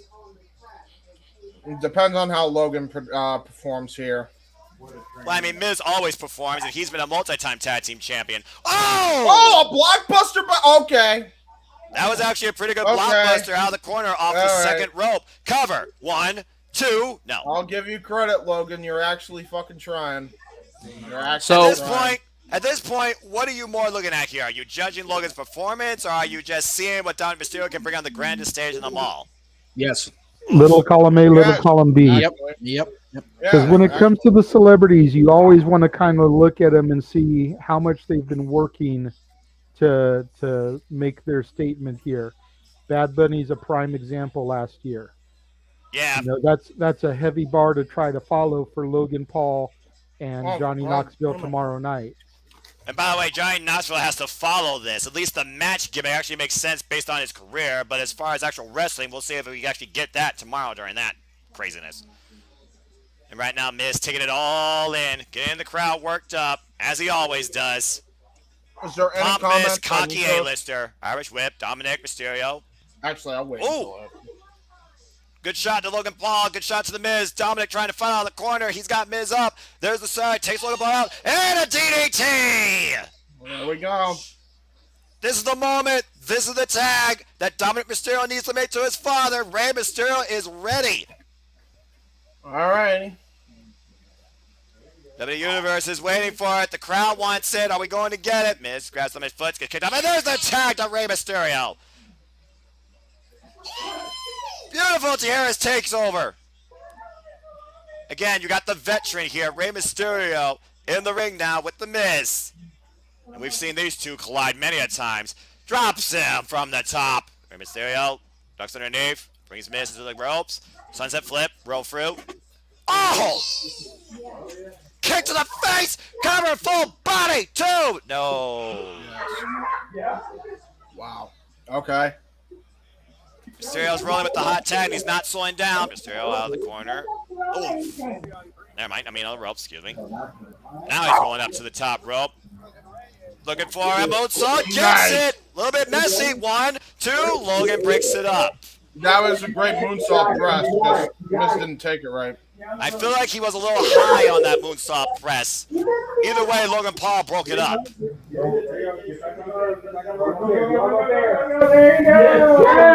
my God, what's going on? Got a hell of an audience right now.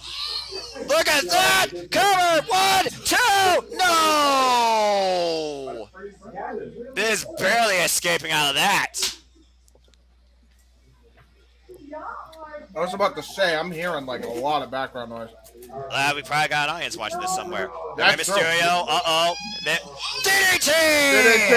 Yay! Tornado DDT, middle of the ring. Rey Mysterio hits the leg, and Miz kicks out at 2 again.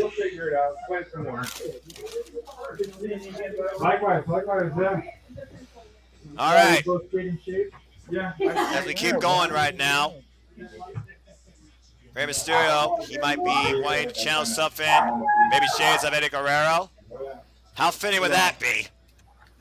Oh, gets to the midsection. Might be going for 3 amigos. There's 1. Pops the hips. Holds on through. There's 2. And again, rolls through. Twist the hips. Now we're going to get the 3rd. Nope, Miz denies it. Oh! Shoulder first into the turnbuckle. That's a turning point for you. Tag to Logan Paul. Wow. Okay, so I messed up earlier. I called Dominic's a throwback to Sting's outfit. It actually was a tribute to Uncle Eddie. Oh, there you go. Oh yeah, with his old tag team. He and Art. Yep. Yeah.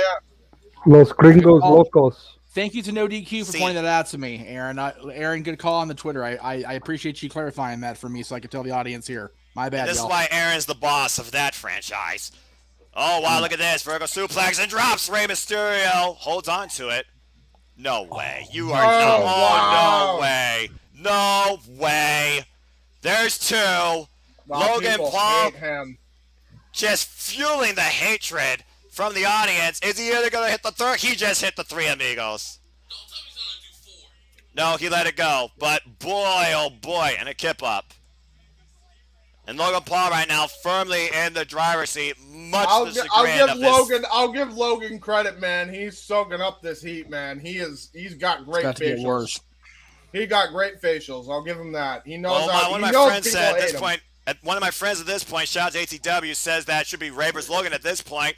Little bit of mockery of the Latino heat. Logan Paul off the top. Frog splash! He hits it! Oh. Cover hooks both legs! Oh my gosh, that was close. At the last possible second, the cover broke it up. Wow, Logan actually hit a beautiful frog splash. Oh no. Dominic Mysterio's got to be infuriated by that, though. And Dominic Mysterio is not the legal man. Jumping! Oh, it got Miz on there, though. He's actually good. Guys, he's actually good. Oh, I hate it. He's all right. Uh-oh, Dominic running Logan Paul around the ring. Logan Paul back inside. He's not Bad Bunny good. There you go. He's in position. Looks like we might get a father-son WrestleMania moment. Bo Mysterios. The 619. Remember, Ray is still legal, but I don't think they know Miz is. As Dominic Mysterio goes for the splash. Perfect frog splash. Rey Mysterio to the top rope. A fallen frog splash, but the Miz legal man, drops Dominic on top of Ray. Oh, no. And Miz with Ray, the skull-crushing finale. The cover. 1, 2. Miz and Logan Paul win. Oh, my God. Miz and Logan Paul ruin the Mysterios WrestleMania moment and claim victory. Wow. Oh, my word. Oh, no. The A-lister has found somebody to finally help him win at WrestleMania. Miz and Logan Paul, your winners. And that was the best match of the night so far. Ironically, yes, it was. That's a shame. But you're right. No. Well, man. Wow, yeah, I'm hearing wicked bad background. You guys might not like it, but you have to face it. Logan Paul and The Miz got the job done. Wait, what's Miz? Look at this! Look at this! It's gone crazy for 9 to Logan Paul! What the hell? The Miz will not be showed up by anybody, ever! Especially at WrestleMania, where this is his domain. I will say it now. That was awesome. Wait, why? What? Why? Because he's Miz. Thank you. And that fan is very happy about that. I believe that's Mark Long from the challenge. I think that's Mark Long. I might be mistaken. The spotlight's not big enough for these two egos. What? And you gotta wonder, have we seen the last of Logan Paul, or did we just develop an A? I have it paused at 3 hours, 10 minutes, 30 seconds. Did you guys already get past that? I have no idea what I'm on. No, not yet. No. I'm at 3:21. I'm at 3:09:20, but as we learned, the clock doesn't matter. What matters is what's on the screen.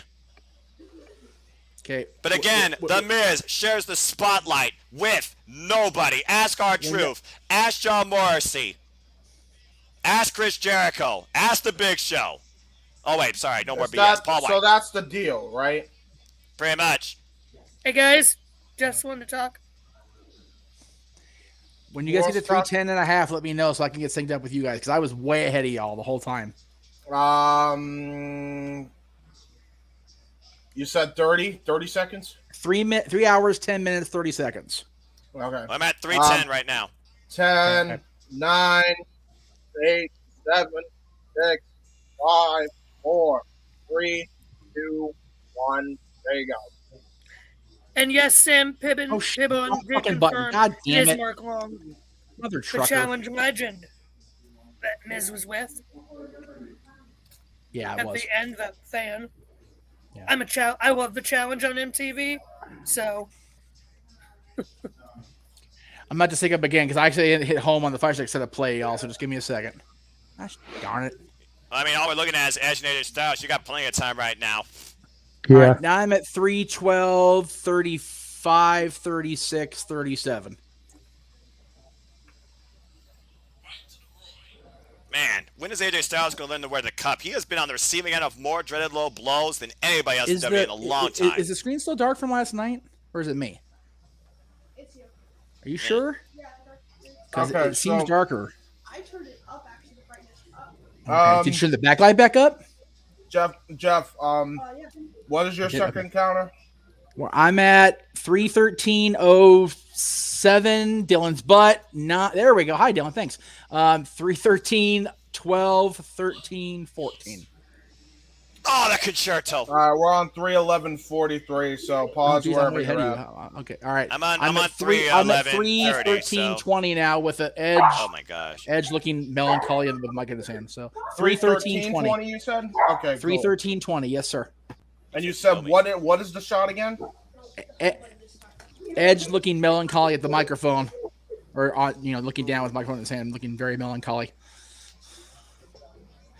Remind you. I'll let you know. I'm trying to work, but just hang on a second. Now. Well, No. Aaron's about to put this letter grade down. 3, 4, 5. The benchmark of the WWE. That is Edge.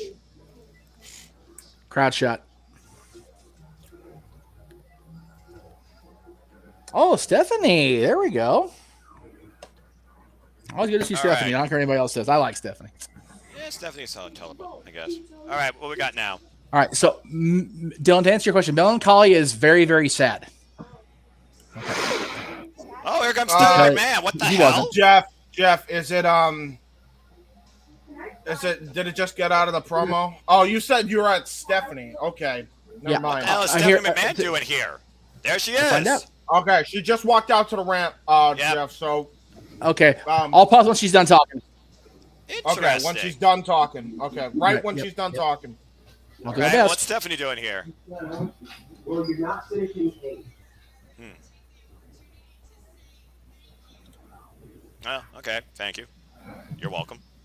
Well, I'm terrible. Was I good? It is something else. To be there, I just can imagine.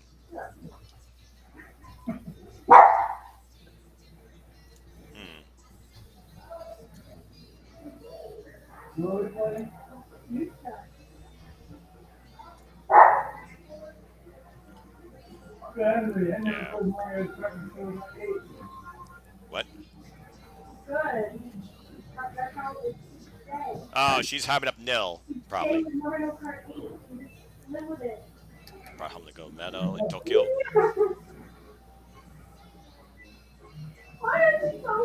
NCAA Championship. Wait, wrestling? Go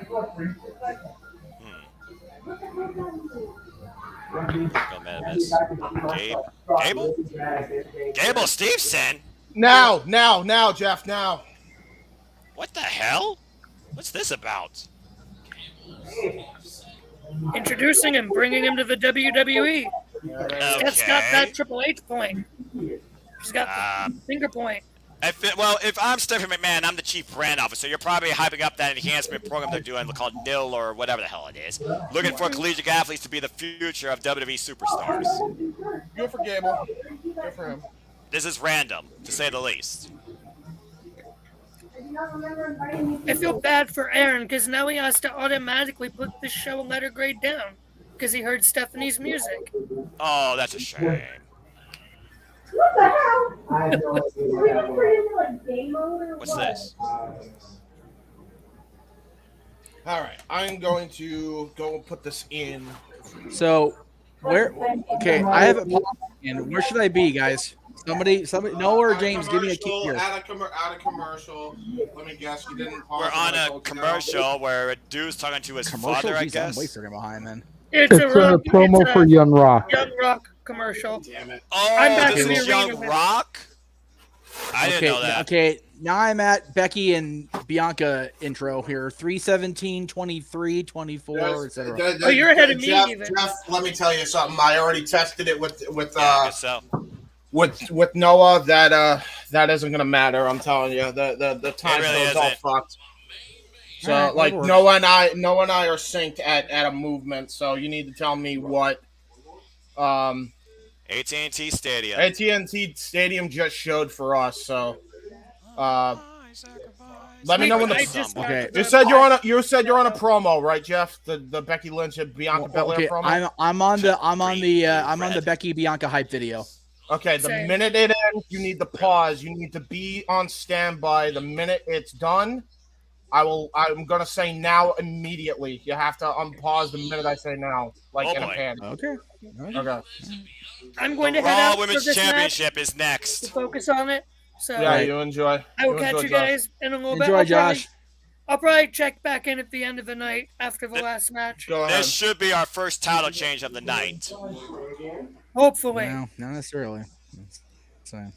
Well, we haven't I'm had. hoping since the SmackDown tag titles didn't change. I mean, to be fair, I said it before, I'll say it again. Last year's WrestleMania, both women's championships changed hands. The SmackDown Women's Championship changed hands in the main event when the Royal Rumble winner beat the current champion. It almost writes itself. Oh, hello, Demon Diva. And again, it just feels like history's going to repeat. There's nothing else for Becky, and Charlotte truly has nothing else for her on SmackDown, except for a submissions match after this with Ronda Rousey. But to set that up, you gotta give Ronda her WrestleMania moment. There's no way she's coming back losing. It should have been a submission match, but. And as far as Bianca and Becky, hair versus hair WrestleMania Backlash. Seeing it now. It wouldn't surprise me if Becky tries to pull out a pair of scissors after a ref bump here tonight, and we see more hair cut off.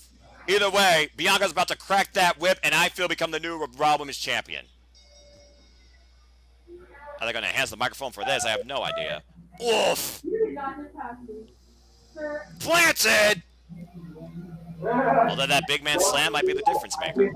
I fell in the ditch. Good. So did I.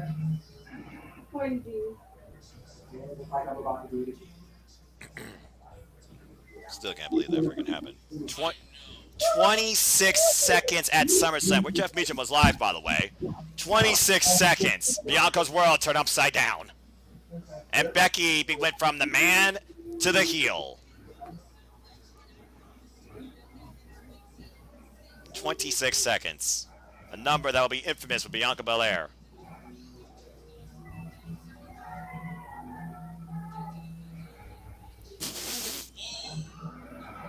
What is it about heelish women saying bitch?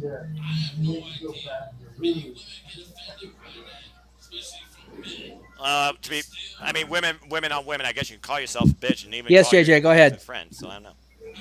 For what it's worth, the tweet from Mr. Meltzer says that the early diagnosis on Boogs is a torn quad. Oh man! Oh no! A torn quad. Bad. That's bad. That's not good. That's not good. No. He goes on to say that hopefully it's not that bad, but that's the early diagnosis. That would be horrible for Boogs' him. Torn quad. He's screwed. If that's the case, he is screwed. Well, because you know what happens when you get injured. At least Hunter's back at TV to help him through it because he knows exactly how to deal with that shit. Oh, ain't that the So truth? does Vince. You sold your soul to the devil. Yeah. And we'll see if Becky regrets that tonight. How far All right, will hype somebody video go to preserve? 3:21:29, James. All right. WrestleMania logo on screen. Oh man, to crack that whip. The minute it ends, I'm gonna tell you. Like I said, 3:21:29. Just keep that in mind. Well, I'm still on the well again. Me and James are synced up, so yeah. Yeah, that's what I'm saying. It WrestleMania doesn't logo on matter screen about for time, me. Jeff. Becky Lynch. I'm telling you, Jeff, it does not matter about time. I know. Well, so. here. Yeah, because All right, on mine, Jeff, for the record, on mine, I have 3:20:36. The hype video ended and the logo's on the screen. Oh, I got you. Okay, all right. The second time. Okay, so when it ends, I'm gonna let you know immediately to unpause. Okay. Keeping an eye out. Okay. We're on the final shot. And now. Oh, look at this. Look at this interesting Titantron for Becky. Kenny Omega style. Look at this. Becky Lynch with a WWE type intro. Is the man then, now, and forever? Is the man unstoppable? Is the man still going to be the Raw Women's Champion?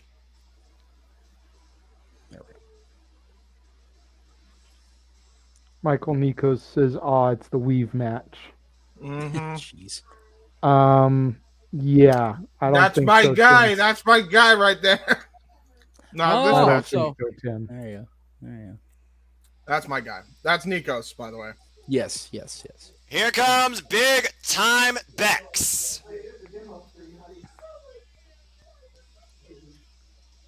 Boo. And here I thought Michael Cole's It's Boss Time was annoying. Corey Graves saying, welcome to the big time. Just made me regret that Peter Gabriel song for WrestleMania 22.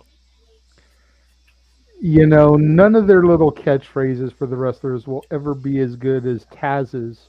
Well, here comes the pain. Yeah, true. Pretty much. And there's Becky. What the hell is she wearing? God, she looks... She's looking like Lady Gaga. Literally. What the hell is this? Get up. So what? They're just Mr. and Mrs. Drip Masters? I guess. Well, great.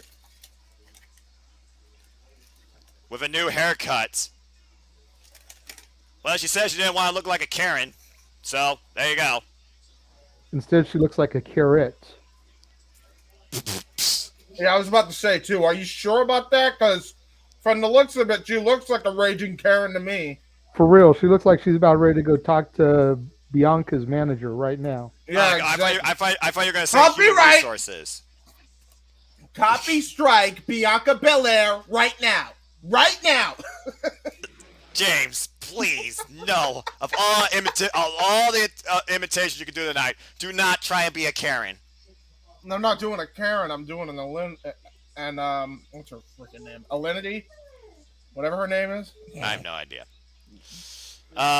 Anyway, The last time I actually cared about Karen was Susie on Impact Wrestling, and now she's back to Sue Young, and she's becoming a mother of her own right. Congratulations. That being said, Becky Lynch basically has been unstoppable since SummerSlam. If Bianca Belair doesn't claim the title here, I'm not sure what Raw can do. Let's not forget, Noah, the story with Becky has been this. Since WrestleMania, 3 years ago, almost to the day, every day that Becky has been active as a competitor, she has been a champion. Yep. Which is true. So. Well, here comes Bianca. Where is she? Crowd waits. Oh, what? What is this? Okay. Who the hell is this?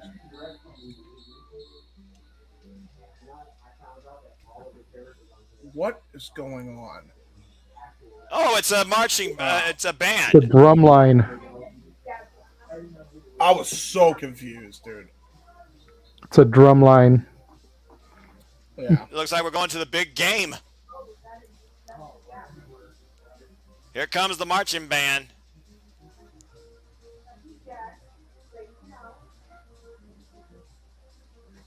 The band marching in. John Cena did. Oh wait, sorry, wrong guy. Sorry.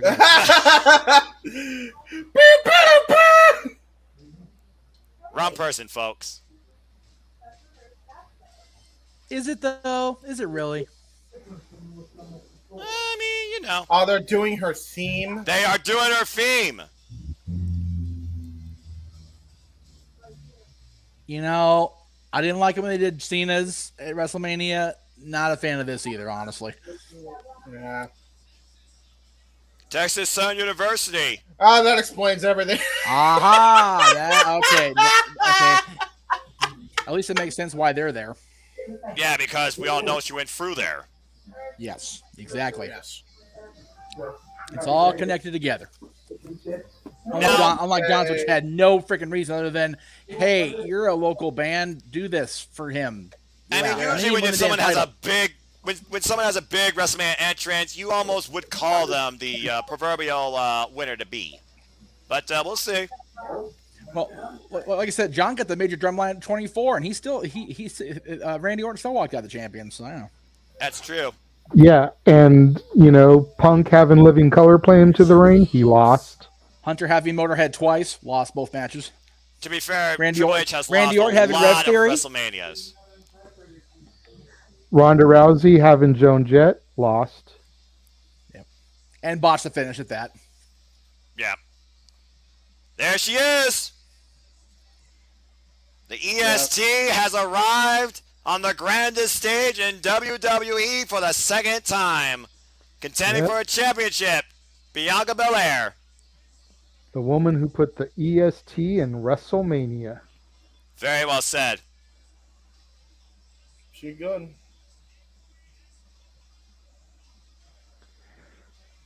Quick side note. Have any of you guys, I know the two of you aren't local to the area, so this question's mainly for Jeff. Have you seen the Magic Mountain commercial for the West Coast Racers? You mean that horrible ride that gave me severe trauma the rest of my days? Yes, I've seen it. Okay. Just for you guys to give you context, I saw this Magic Mountain commercial for this new attraction, the West Coast Racers, and everything in the commercial is bouncing off the EST in West Coast Racers. Yep. I'm like, dude, how did we not get Bianca Belair for this commercial? Like, it seems like it would be a perfect fit. Well, to be fair, West Coast is how old now, Dylan? I don't know. I just saw the commercial. How's West Coast Racers? All right. Well, let's go to Mike Rome for the introductions. Becky's, then Bianca's debut in WWE? No, not by a long shot. It's not newer. It's older. 3 years. That's what I thought. Yeah, that's why, JJ, because for whatever reason, it opened a while ago. You probably saw a recent commercial because they're trying to get people back in the park. But yeah, I think they were doing the EST thing before before Bianca got called up, which is why they didn't call her because, God forbid they do anything, relevant to pop culture at the moment. So the idea. So this is a hair versus hair match, correct? No, but that's probably where they're going to go with it from here. Again, WrestleMania Backlash, the showcase of WrestleMania rematches. It just comes down to who's going in as champion. So here, just so you guys, JJ, I'm glad you asked. I actually have a visual aid for West Coast Racers. Hang on a second before this match gets started. All right, belt is held up. Yep. Big time. Dean, mother effing Dean. Who will be the leader of Monday Night Raw's The Raw Women's Championship? We're about to find out. Bell raise, we are underway. Well, the pomp and circumstance hasn't gone away from WrestleMania, that's for sure. Yeah, I feel like right now, I feel like the gamemanship of presentation is dead even. After she debuted. Yeah. Okay. So Becky, very angry redhead, and Becky, Bianca Belair got debuted in 2016 in WWE. They haven't locked up yet, and the crowd is red hot for this match. Yeah, they are. Okay. So, since we're just edging into this real quick, I'll go ahead and real quick. So this is when was this done? Month or two ago. If you look really close, you can see the point where my heart actually explodes from fright, and I almost literally die. All right, there we go. The match is underway. KOD, oh wow, got the braid though, looking for the big man slam, she got it! Oh Becky my hit it! God, The cover! Are you kidding me? 2! Whoa! Wow, the crowd almost shit their pants collectively. That would have been less than 26 seconds. History nearly repeated. Oh! Throw it away, come on. Wow. James, did you see that coming? Yeah, like I don't mind Becky doing the Gaga gimmick, but with the Taylor Swift haircut, it just doesn't work.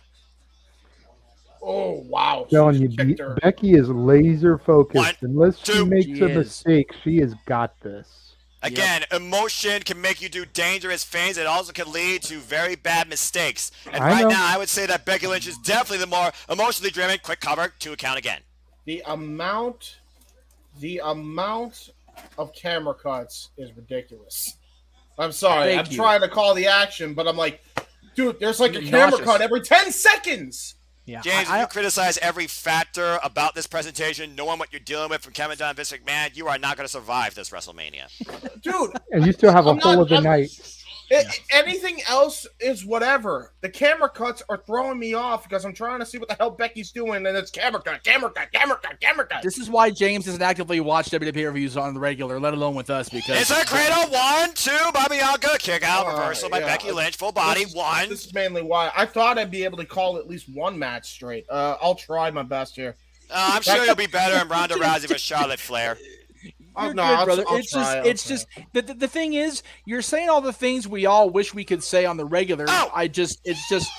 There's so much. Oh wow, that was a hell of a. Okay, then screw it. I'm gonna keep saying what I need to say. What a DDT by Becky. Yep. 1, 2, and a kick out. James, I wouldn't want you any other way, brother. Criticize away. Please don't change. You kidding me? I appreciate you guys for that because sometimes I wonder. But again, James, you are not a bad person. Yeah, we saw the vertical suplex. We saw the delayed suplex here. We saw it in the tag match. Nobody's gonna top freaking 60 seconds last night. No, Bandito's the GOAT of immortal vertical suspended suplex of all time. Jonathan Gresham, the big guy that was the Ring of Honor champion, still is Ring of Honor champion. Yes. Bandito, the other Ring of Honor, had him in a vertical delayed suplex for a minute. We had it on the air. Oh! A solid 60 seconds. Oh, went for the lead assault. Doesn't get it. And now look at this. Did the starter by Becky. I'm sorry, Bianca. Shit. Botch. There I go. I'm already botching. Here we go. I'm trying to call it and I can't. By the way, just to be put it in perspective. Put on the rope. I don't like criticizing everything. For people that think I get some sick enjoyment out of it, I don't like always crucifix. They just make it so easy. Okay? Okay, to the midsection. It's hard not to when there's some obvious awful shit. Understandable, man. Garbage, man. Oh, look at Becky. The strength. Trying to roll through. Bianca reverses. 1, 2. Reversal pressure. 1, 2. No. Reversing. 1, 2. No.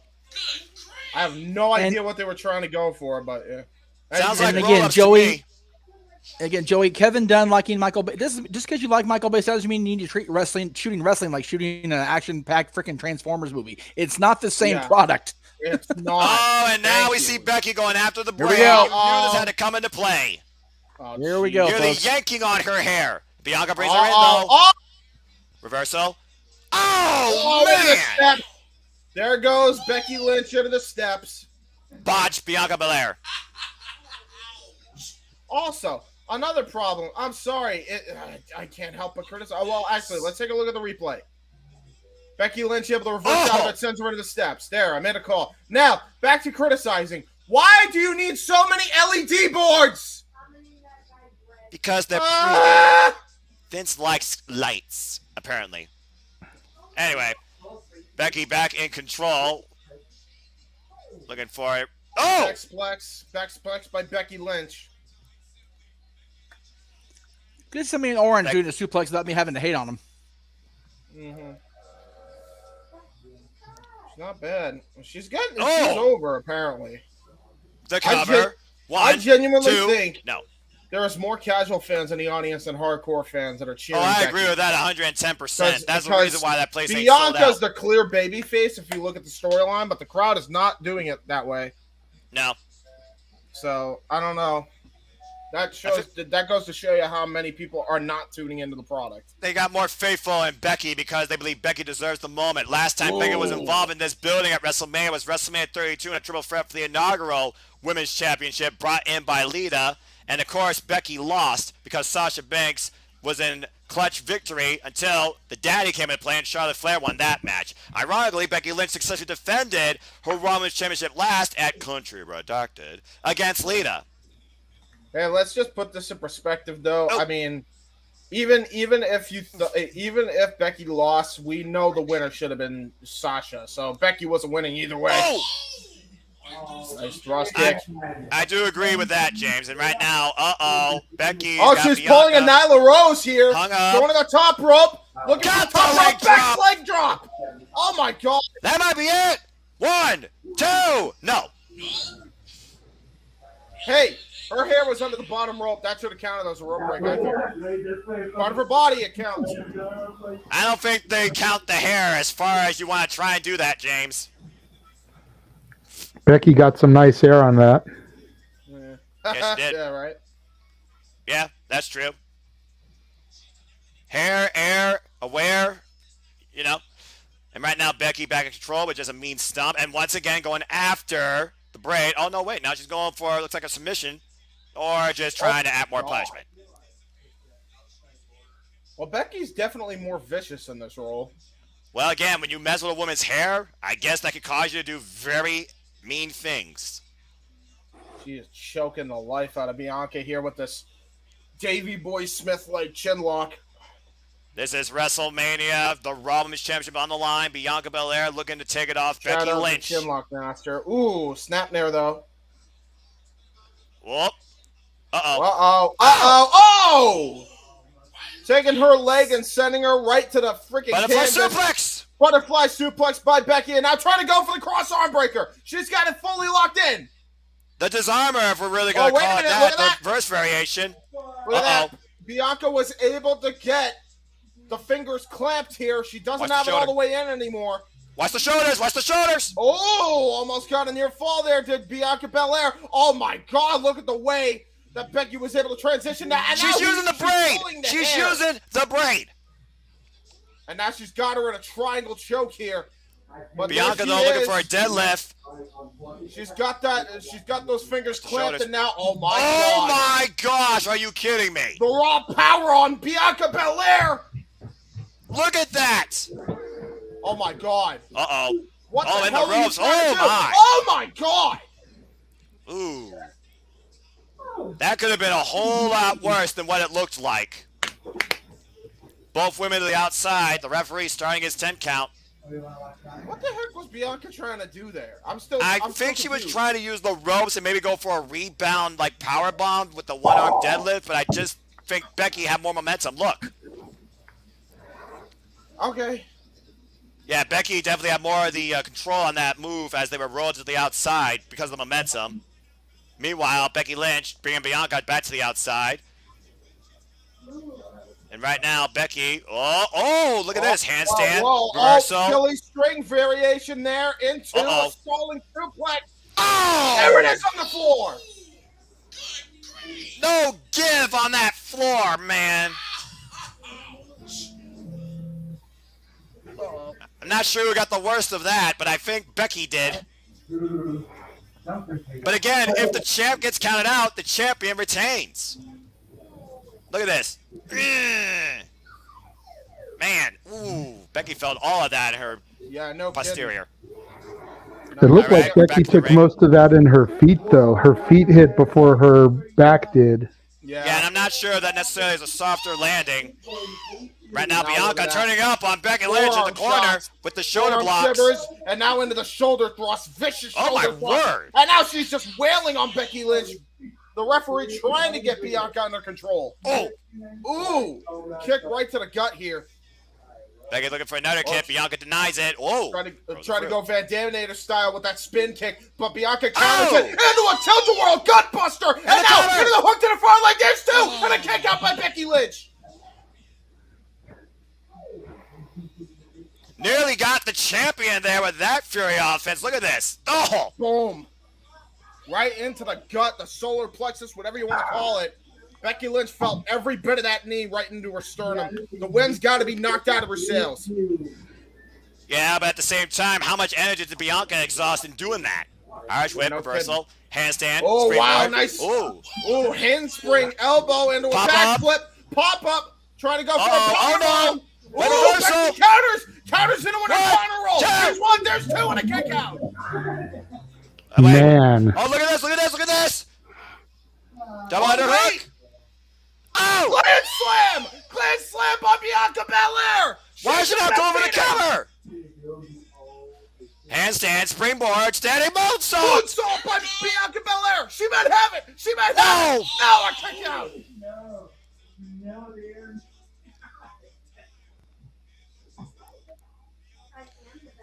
Now look at Bianca beside herself here as we take a look at this replay. Bouncing off the ropes and going for the full-on moonsault press lateral in variation, going for the far leg, but not able to get the Duke, Noah.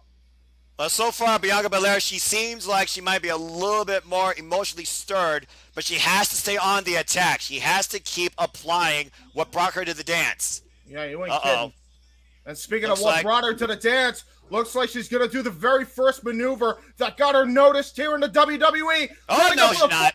Splash, but Becky Lynch catching her off at the pass. Again, Becky Lynch greatly aware of the danger of that 450 splash as she stopped the lead us up back at Country Redacted. She's aware of high-risk moves.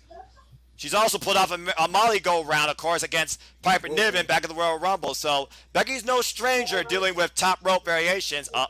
Looks like Becky Lynch trying to go for a top rope Bexplex here, but Bianca Belair going for the kidneys. Oh boy.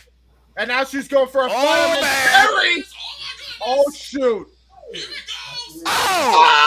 Right into the top turnbuckle goes Becky Lynch. A very unique offensive maneuver.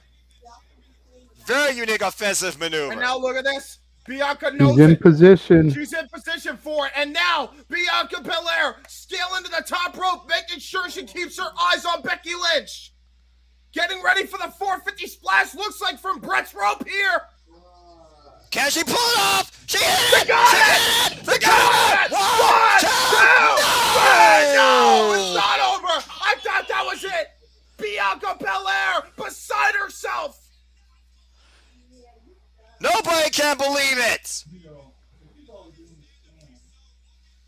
Dropped her across the corner, like you said, James, with the follow-up 450 splash, and the man still survives. Look at the beautiful rotation on this 450 splash, and all of that weight came crashing down on Becky Lynch, and she still was able to kick out. And you got a different angle here, as you said, beautifully hit, pitch perfect. Full body. Look at the way she's targeting that sternum the whole match, too. It started with the gutbuster, and she landed all of her body weight right on to Becky Lynch's gut. you gotta imagine that Bianca felt overconfident in that pinfall maneuver too, because you saw how she felt she had it. Meanwhile, it looks like she's trying to set up for something else. Yeah, what is she setting up for? Because I don't like that look in Bianca's eyes here.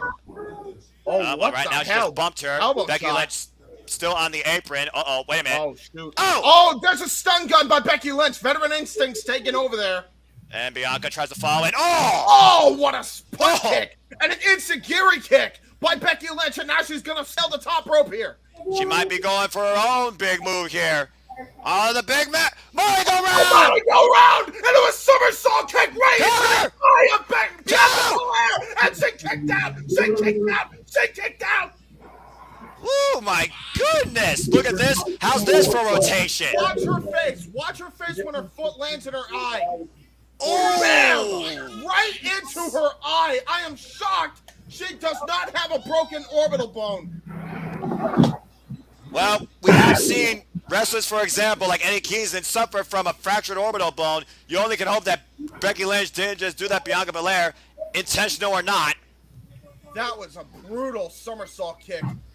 I am shocked that she's even conscious right now. I'm shocked she doesn't have a concussion. They messed and now up. look at that. Trying to go for the rock bottom. Gets reversed. And now, right into an elbow shot. Bianca Belair still fighting. Despite Becky falls in. damaged eye. Becky returning in kind. Momentum on a seesaw right now. Becky Lynch off the ropes. Bianca Belair catches her. Oh, planted! Planted with a vicious spine buster. And once again for the handstand springboard moves. Oh, the knees got up. Bianca Belair now in dire straits. Now trying to go for the disarm. It was One, two. Oh my God, a kick out. And Bianca looking again. Maybe another gland slam. As you so politely put it, James. Oh, Becky rolls through. Becky rolled through. Becky rolled through. Oh no. Bianca rolls through. Oh, right into the Brett turnbuckle. My goodness. What a match. This has been a hell of a contest right here. Becky. Oh, Bianca caught that kick. Trying to go for the springboard. Becky. Oh, wait a minute. Going for the KOD is Bianca Belair. Gonna try to go for the KOD, but Becky Lynch holding on to the top rope. Becky Lynch is aware of the danger. If Bianca, oh my God, she just tossed her onto the face of the apron here. She's got to get her back in the ring. This is the moment. Bring her back in the ring. Go for another move. You can win it here. Control firmly in the challenge as Becky is well aware rolls back to the other side of the ring. Becky Lynch like a scalded dog going back out to the outside here. Excellent ring awareness. You do what you have to protect your title. Meanwhile, Becky's going back after the hair of Bianca Belair, trying to wrap the braid around the rope. Oh! My God, right into the steel post. Right into the steel post. Man. And that may have just knocked Bianca Belair out. Becky now. Oh no, what the hell? Not the rock bottom. No. Not the rock bottom. No. Come on now. Oh my God. Man. Beck's bottom right into the stairs. What a Uranagi. No give there. And she will gladly take a count-out victory. The refs count up to 6. Belair is in a bad way here. 8. There's no way. 9. Oh, Bianca at the very last second. And look at Becky. Immediately cover. 1, 2. No. Oh my God, how close was that? Oh my gosh, and Becky is irate right now. She can't believe Bianca survived that. What does Becky have to do to put Bianca away? Look at Becky Lynch. She's beside herself right now. Look at her. She's about to have a mental breakdown. Miserable. Oh my God, I've never seen a more miserable woman in my life. And I've seen many Karens in my lifetime. Yeah, that's a fair point. They always have something to complain about. Right now, Becky is against an opponent with as much heart as she had when she first became the man. She's gonna go for another one. She's like, it's like pulling dead weight here. She's gonna try to go for another Beck's bottom here. But does she have the strength? Does she have the energy? I have no idea. Oh, wait a minute. Oh, trying to go for it. Oh my God, right out of the corner. Becky Lynch didn't even realize what she pulled her. The shoulders. KOD! The cover! 1, 2, Bianca wins it!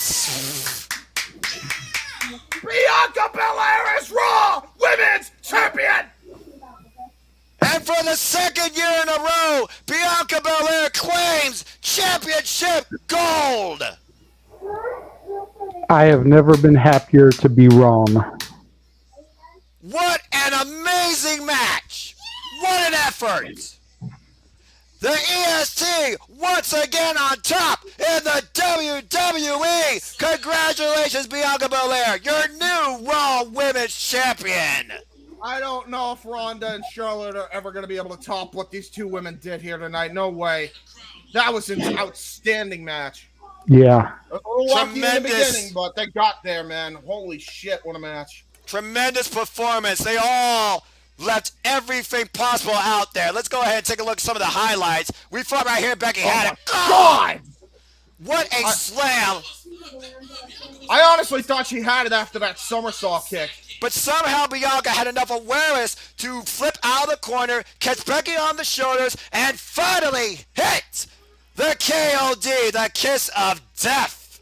And once again, with that very move, Bianca Belair is once again the EST of WWE. And claims her second WrestleMania moment 2 years in a row. What a matchup. Bianca Belair walks away as the champion, but Becky Lynch has nothing to be ashamed of. She gave Bianca everything that she could and more. But in the end, Bianca Belair would not be denied. The EST is on top of the mountain once again. And boy, was she taken to the big time. Congratulations, Bianca Belair. You did it. To be the woman, you gotta beat the woman. And Bianca did just that. Wow. That match was just freaking nuts. You know, finally something I can actually sink my fucking teeth into. There have been great women's matches in the last few years, but like whenever I see a match like that, I sit here thinking that's a big FU to every bra and panty, evening gown match, lingerie pillow fight that the women before them had to endure just to get a spot on a show like this. Yeah. Man. And by the way, Joey, much appreciated. If you liked what you heard, check out WIW and also check out Noah. I honestly don't know how I still have a voice with how much commentary and video content I put out in the last 2 days. For real. Mm-hmm. Well, I must say, James, that was definitely match of the night so far. Ronda Rousey, Charlotte Flair got one hell of an act to follow. Yeah, without a shadow of a doubt. Congrats, Bianca. Nikos being the pessimist saying, come Monday, she's forced to drop the belt again. I wouldn't be surprised after that freaking somersault kick, man. She caught her right on her freaking eye. Like, right on her eye socket, dude. That looked brutal. Whew, Go ahead, Jeff. That was amazing. Go ahead, Jeff.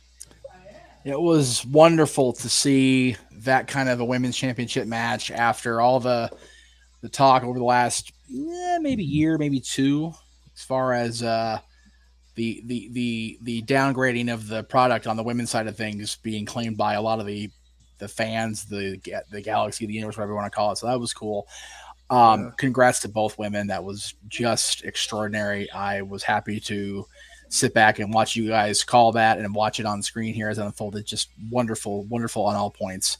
Noah, I don't know how far you or James got in the multiverse of matches last night. I haven't gotten a chance to watch it yet. I watched the whole thing. I loved it. So let me just say, if anybody is capable of taking down Diana, it's Ty Valkyrie, and I'm here for Rebellion. I'm here for Rebellion, folks. Yes, we all are, Jeff, and I can't wait. La Vera Loca is back. Taya Valkyrie wants the Reinas Championship, and Diana Purrazzo now knows who contends next for the Ring of Honor Women's World Championship, Mercedes Martinez. If anybody's got a hell of a road ahead of them, it's definitely the Virtuosa. She's got two very formidable challengers in front of her, and what's really cool about that is Rebellion will be right back here live in a few weeks. There you go. Executive producer. Actually, 3 weeks from tonight. Did I see that right? Executive producer John Cena making a documentary about heels in the business. It sounds like it. That's funny. John. Oh, here we go. Here we go. Well, you want to talk about creating a narrative, James? It's time to find out who awaits Seth freaking Rollins, courtesy of the chairman. Who is vacant? I hope to God it's not Cody. And here we go.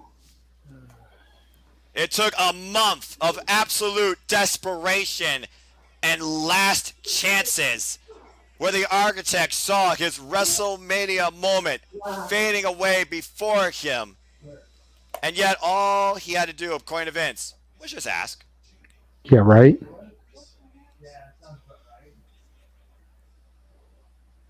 We talked about how far Chimney could be pushed. You saw how far Becky got pushed against Bianca Belair, where she almost had a mental breakdown.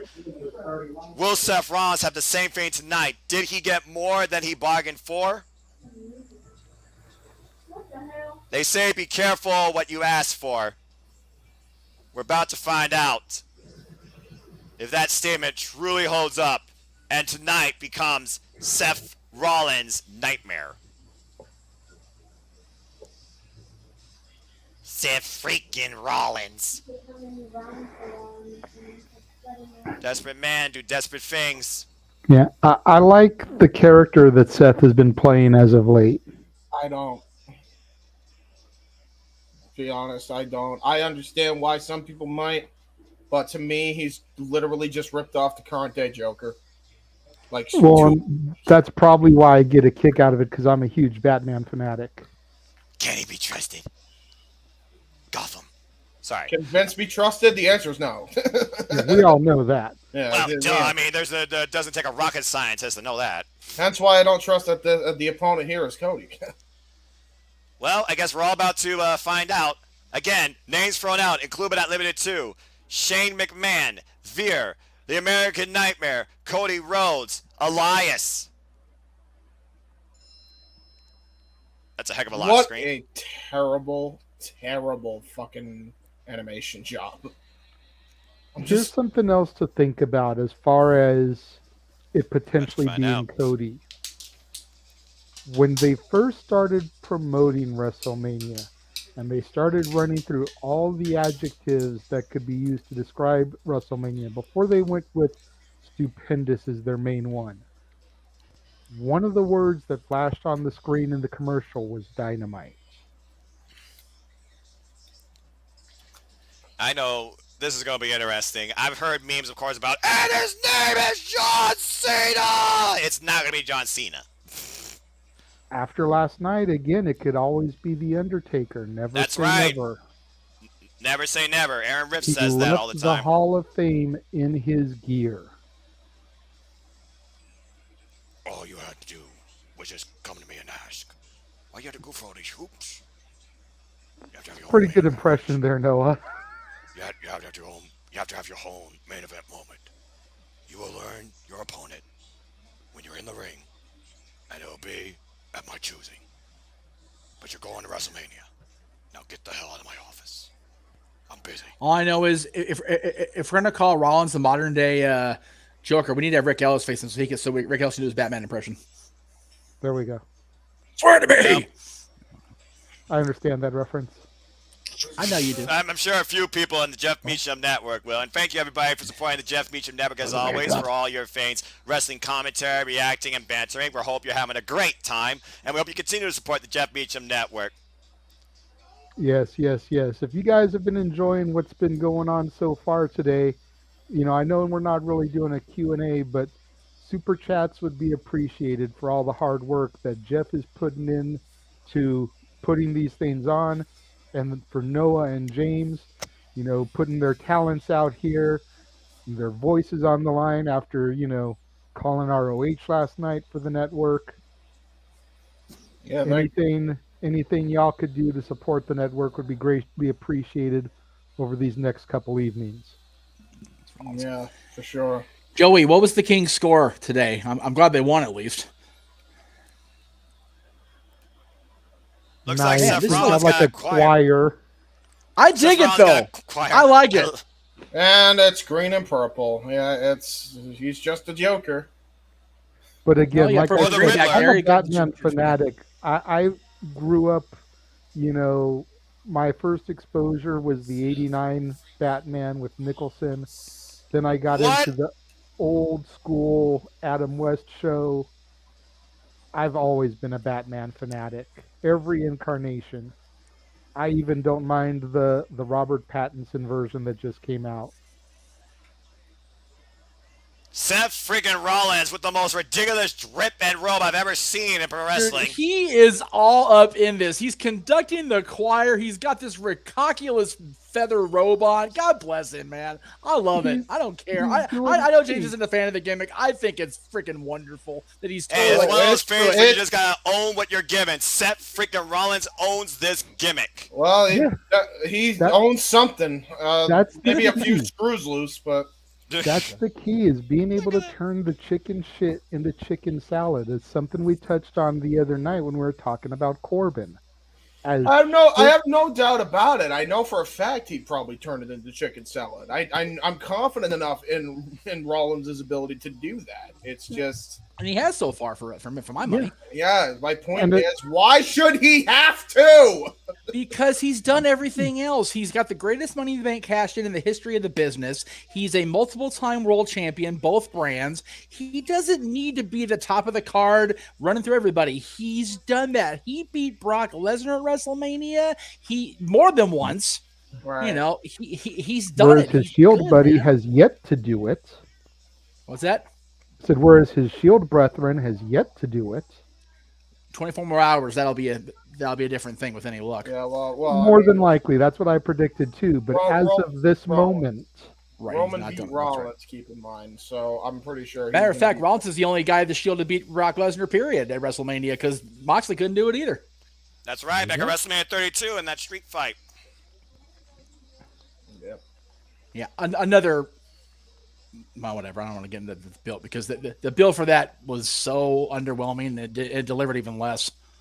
Anyway, I don't know if you saw Joey's reply there, Jeff. 3-2 in regulation. He's got 2 points for the Kings. It's a good night already. All right. Where we go? Now let's hit No Chance in Hell. So Vince can come out to make the announcement. All right, we gotta wait for Seth's music to hit. Let's just delay until we eventually is the Undertaker. That's what Vince does. Let's see who comes out. It might not even be Vince who tells us. It might just be something that happens. Yeah, let's see who it is. He's ready. He's ready. He's waiting. What does Seth Rollins' WrestleMania dream he longed for the last year include? Is a nightmare his reality? Let's find out. Oh my God, my thing refreshed. Who is it? My thing refreshed. Of fucking course it did. Who is it? He's waiting, and we're waiting. He said, let's go. Who is it? It's Cody. No. Well? Yeah. We're just waiting. Yeah, it's Cody. We're just waiting. We're just waiting. We're going to wait it out. It's Vince's time. Oh, pyro. All the way up to the entranceway. Big pyro explosion. Pyro, pyro, pyro. Lights go out. And who the hell? Lights completely out. It's Sabu. No. And let me know when it comes out of the stage. We're still waiting. Still waiting. Oh. I can't believe this shit. Wrestling has more than one royal family. It's Cody Rhodes, the American Nightmare. Oh, damn. Yeah. Cody Rhodes, welcome back to the WWE, and welcome to WrestleMania. And Rollins is happy. He loves it. Right on. Let me know when it gets to Seth Rollins' face after Cody starts walking on the stage. And there's Cody rising out of the stage. Right on. Cody Rhodes has returned. In Texas, And we're here in Kingdom by Down Street. It is literally the American Nightmare. Grandson of the plumber has come home. Back where it all started. That's awesome. I mean, we all pretty much suspected it, but that's awesome. They're loving it. There you go, man. There you go. When you consider how booed Cody was getting in AEW before he left, you know, for him walking out there, getting that response, he's got to be loving it. Absolutely. They better not fuck him over. They probably will. James, hold the pessimism back just about 20 minutes. That's all I ask you. 20 minutes. Give me that.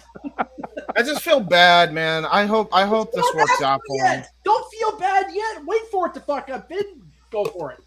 Bro, I set myself up for. That's how I set myself up for disappointment. I understand that, but man, it's just.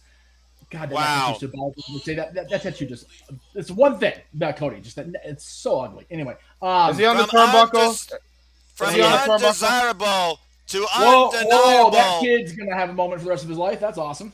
This is unbelievable.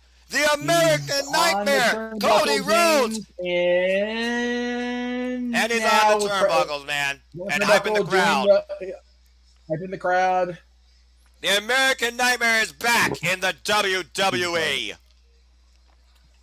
No. Noah, I correct you. The American Nightmare is finally in WWE. It's just like Cody Rhodes is finally back here to give it to us. That's true, He because gets the to do the first American time Nightmare in WWE. Now he's getting the chance. This is the first time we have seen this Cody brought forward into the WWE.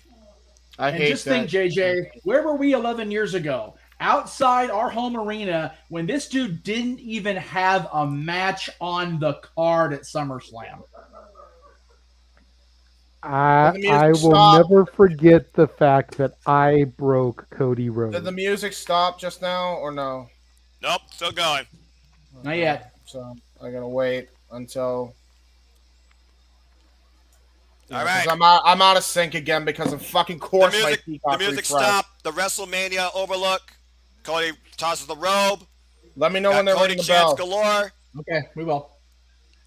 And we're waiting for the bell of the ring. Seth, Cody, looks like they're ready to go.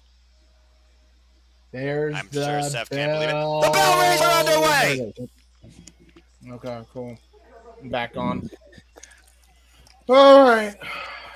As poor James. Former Ring of Honor champions, it would be awesome to show the Code of Honor here to start this. I completely agree. Right? Tyler Black, for those that don't know. If you don't know, you should know. Jiminy, God, dude, go watch any of that shit with Tyler Black and Ring of Honor. My God. Yep. Throwback days, man. Throwback days. Straight disciple of CM Punk there. Let's not forget that either. So. I'll never understand it, man. I'll never understand why the fans in AEW turned on the guy. I don't either. It makes no sense. Well, again, everybody's their own critic, I guess. At the end of the day, a wrestler's going to do what a wrestler's going to do. And we have I'm also obscenely biased because of my love for the Rhodes family and how good they've been to me over the years. Same here, man. I met Dustin Rhodes live at my first AW event. He is one of my all-time heroes, so I got nothing but respect for the Rhodes line. I guess I'm biased like I thought I would. I got to interview Dusty. I've met Dustin a few times. I got to meet Cody when he was had the 10 pounds of gold. They've all been good to me. So yeah, I got to meet Dusty at RVD's store. Had him sign my old NWA title. I met both Dustin and Cody at Access a couple of times out here for SummerSlam. Oh, that's right, because Goldust was out there that same year. That's right. Colin Abel tie-up as we get this match underway. It's literally an ROH throwback as the American Nightmare tests himself now for his first match in WWE on the grandest stage of them all, WrestleMania. And right now, Cody Rhodes controlling Seth Rollins. Is this Cody's first match at Mania a singles match? No, he faced Big Show. Well, that was different, Cody. He faced Big Show for the Intercontinental Championship back at WrestleMania 28. Okay, that's right. Oh, I forgot. Nice, I forgot about that because the whole feud was just what it was. Yeah, but that's WWE creative. Oh, look at that! Look at Stardust. Oh, y'all remember that? He did the Stardust. He did the Stardust thing. That was a direct throw back behind the curtain right there. How's that for a throwback for you? Good on him. you know what? He was so disenchanted with how that turned out. So good on him for like, by the way, yeah, I'm back and I got the money, but fuck you guys for doing that to me. At the end of the day, Cody's a made man. You can say what you want about this guy, but Cody is a made man. Yeah. Anyway, we got a lock up here. Side headlock now by Seth Rollins. It looks like these two are still trying to fill out each other. I'm sure of all people, this was the last one Seth Rollins expected, but we all knew it was going to be Cody. Meanwhile, Cody, within the context of the storyline, yes, I'm sure Seth Rollins is very much surprised by this. Yeah, absolutely. But I mean, who watches Monday Night Raw consciously is another question. Oh, shoulder block. We all know James doesn't. This is a true statement. So. Yes. Well, again, Aramis reviews is how I. I don't know why I don't know why this depresses me so Drop bad. Down. Honestly, like. I should be happy because drag. he won't get booed, but I don't know. I will never get it. Nope. How Counter, did this trap happen? the backslide. Oh, off the ropes again. Kicks to the midsection. Pop up uppercut. Oh, And that right there, folks, is a Cody Rhodes trademark. Well, it was Cody Dustin's is first. feeling it. Yes. Yeah, I was going to say that shades of his big brother. That too. Yes. And It's I a mean, Rhodes trademark. Just call it a Rhodes before trademark at he this put that point. gold wig on. So I also feel bad for Brandy, by the way, because why? Notice who didn't come out with him. That was her choice.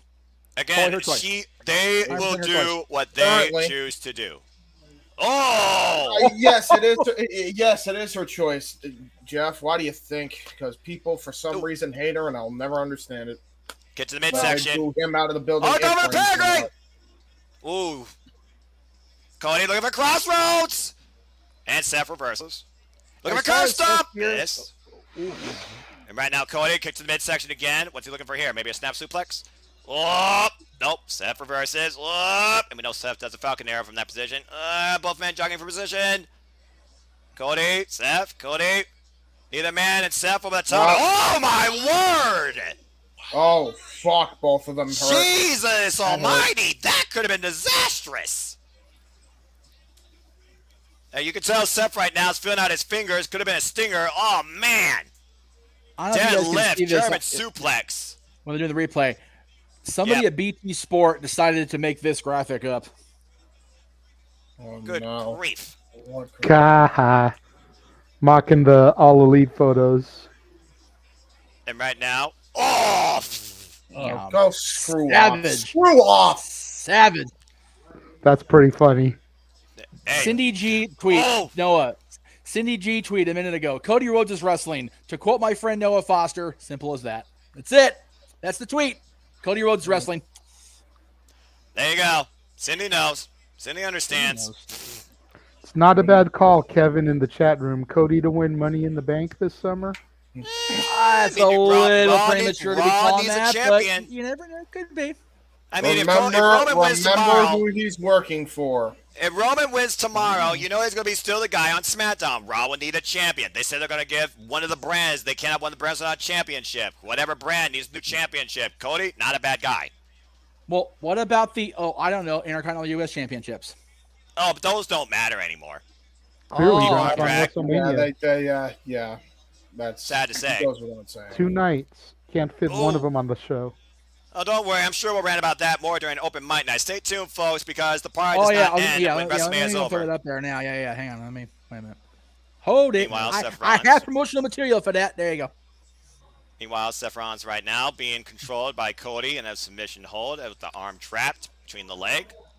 While we have this rest hold on, when I met Cody at reversal. Access, 1, 2, no. was during the dashing gimmick when he had the face mask on. I went up to him with a paper bag on my face, and he couldn't help but start smirking. He tried. He tried not to laugh, and I was with JJ, and we were both like, "We got it." That was so good, so good. He tried so hard to stay in character and to stay heel, but you could see in the picture that he cracked. Yep, it was funny because I told JJ when I saw him when he was an NBA champion, I showed him the picture. He's like, "I'm still mad at him for that." I'm not gonna lie. Well, that's one way to kick somebody in the midsection. Oh, man, nice Enziguri. Very nice. Yeah. Seth Rollins knows how to pull out that Enziguri when needed, for sure, off those ropes. Okay. And right now, Cody, raise the arm hard and bring Seth down to the mat. Yeah. Cody feeding off the energy, whether it's positive or negative. He will leave it all out there in that ring. Yeah. The beautiful thing about Cody Rhodes is even if he loses tonight, which let's be real, he's not going to lose. But even if he loses, he will stay in that ring and give it back to the fans for the reception he's received. Very true, JJ. Even though Seth Rollins just caught about a minute with a drop kick off the attempted cross body, and Cody right now is definitely feeling it. Nasty drop kick to the ribs. Pinpoint accuracy. Watch the replay. Cody off the top and Seth Rollins. Cody had nothing to counter that. And the crowd felt that too, apparently. Yeah, they did. So, tweet from Good Mic Work, our buddy Greg Morgan. It's stupendously rare for dudes to jump ship and retain every aspect of their persona. And both Jeff Hardy and Cody Rhodes did it in a month. Crazy. They did. Absolutely right. Yeah, even true. music. Ooh. Thank Gut God Buster, the WWE didn't cover. ever own the freaking Hardy's music, right? I love Loaded. I'm just going to say that for the record right now. It's always been one of my favorite theme songs. Yeah. Yes, sir. A theme song that stands out on its own with no words. Yeah. As soon as those drums and hit, Seth with the welcome back message. Yeah. As soon as those drums hit with that tribal rhythm, man, you know something's about to go down.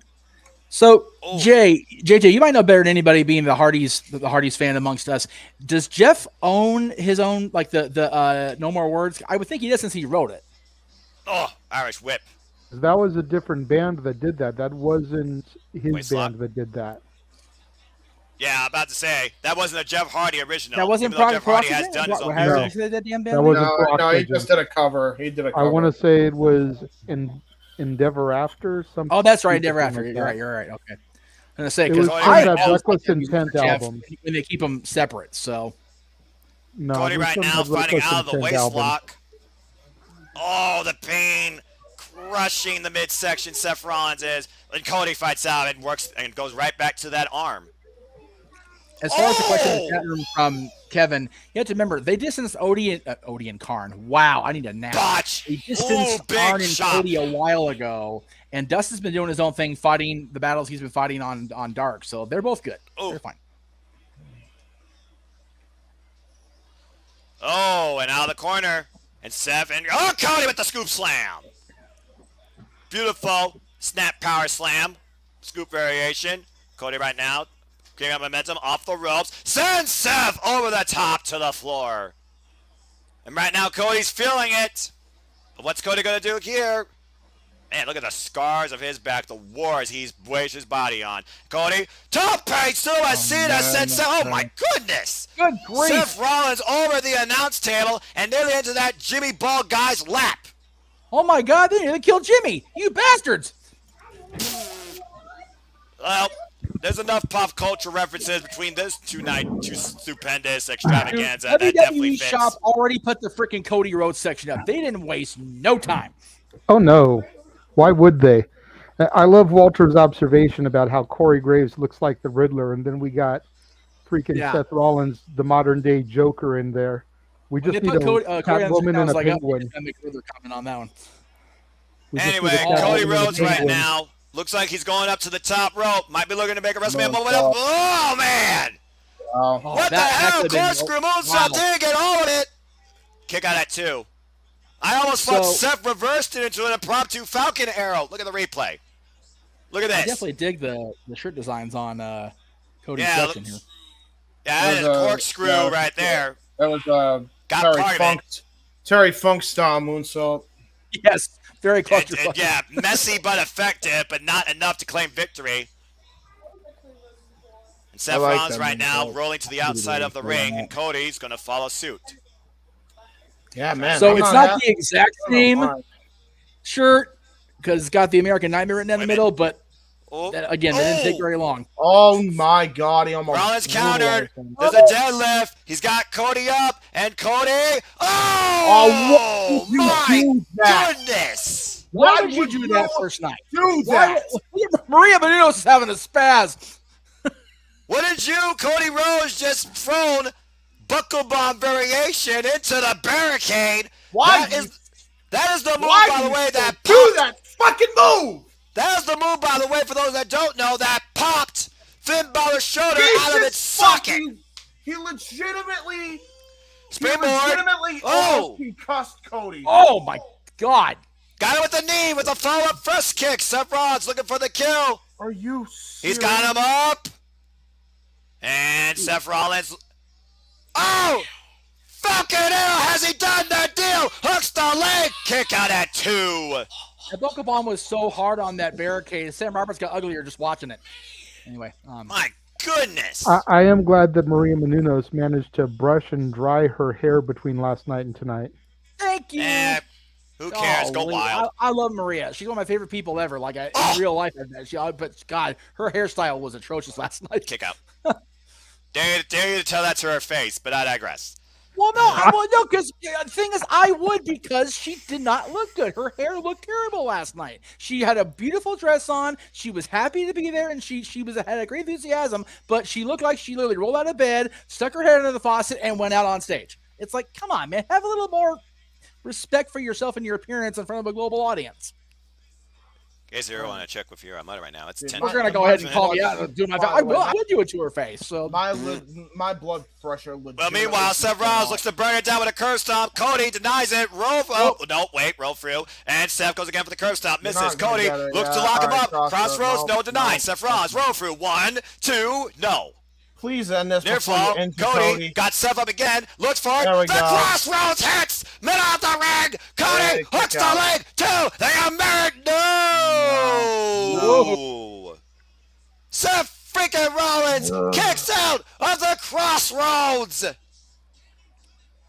Yeah, Joey, let's not forget, not only is Finn never the same, Sting was put into permanent WWE retirement because of that buckle bomb thing. Yes. So let's not.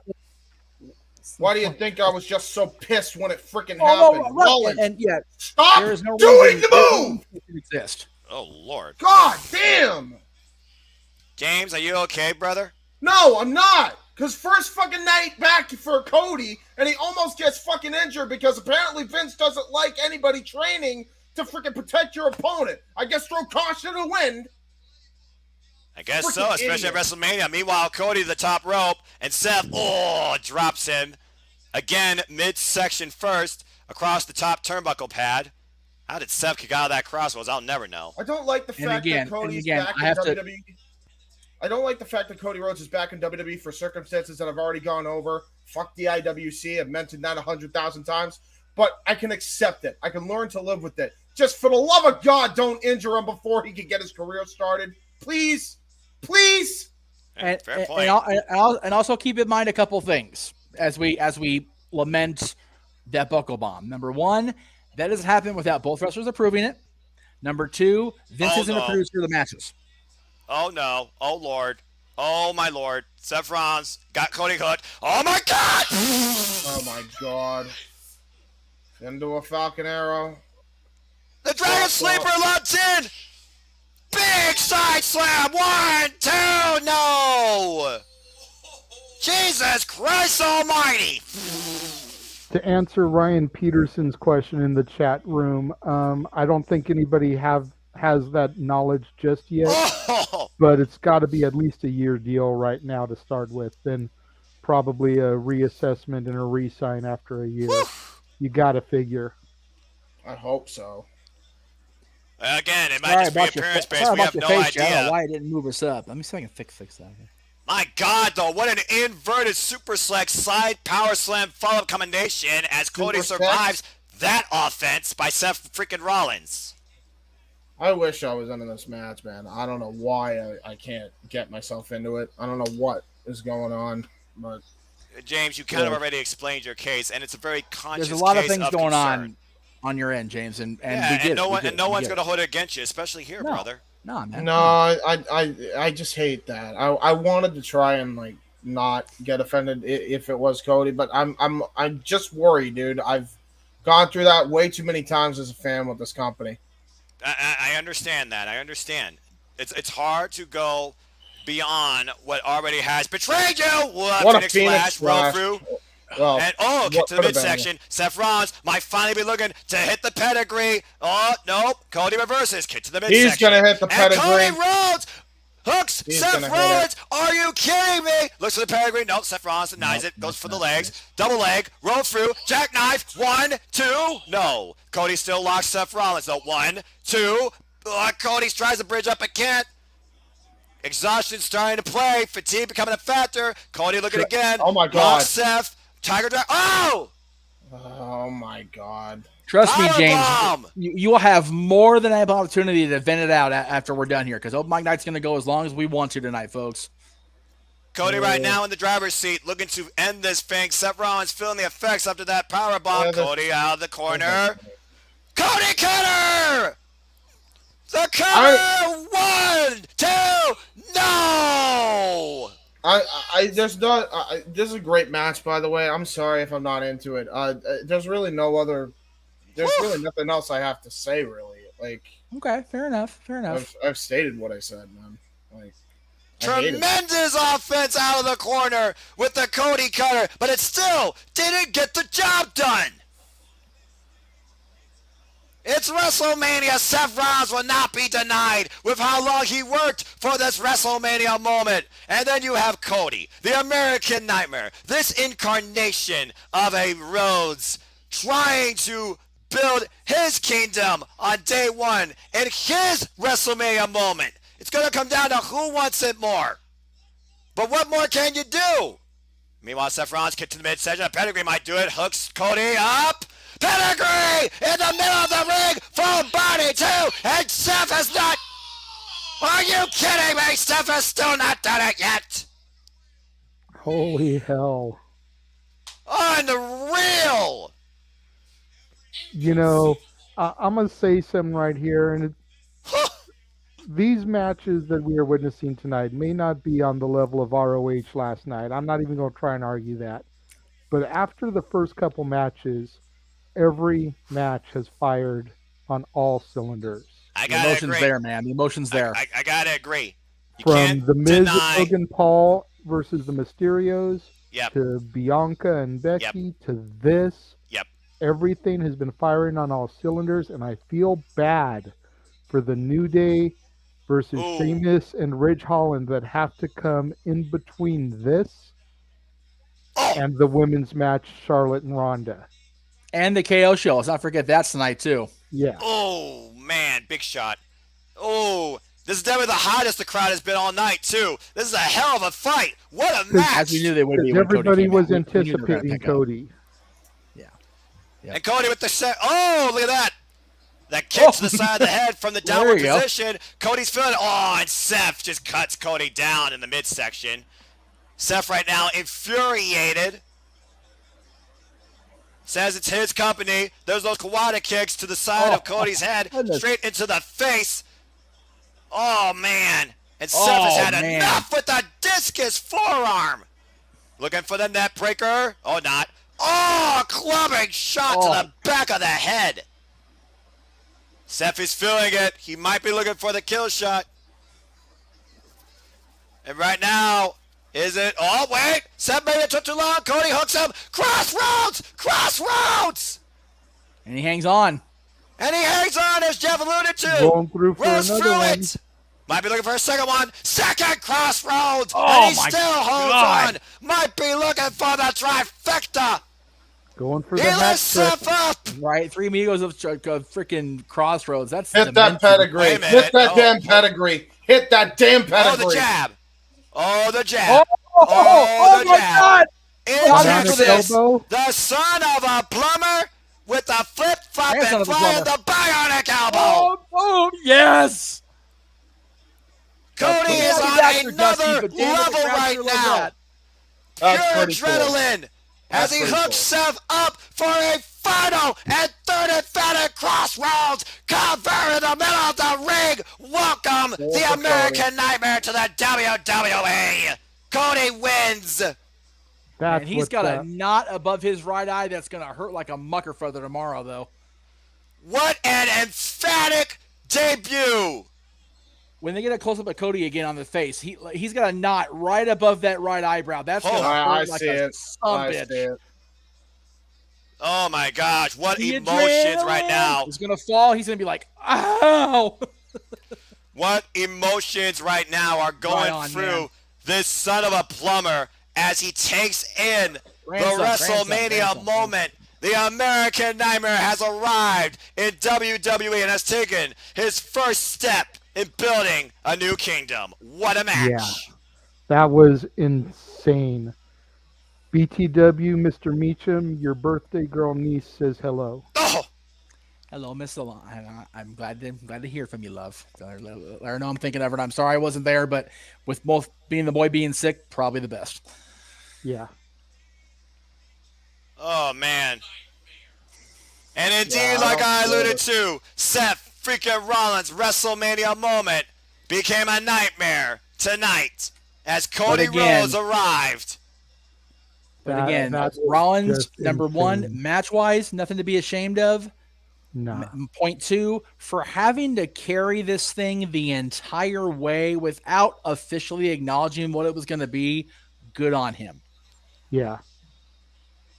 As he kisses the very canvas. And it doesn't matter what company you're in or who you are, you respect professional wrestling.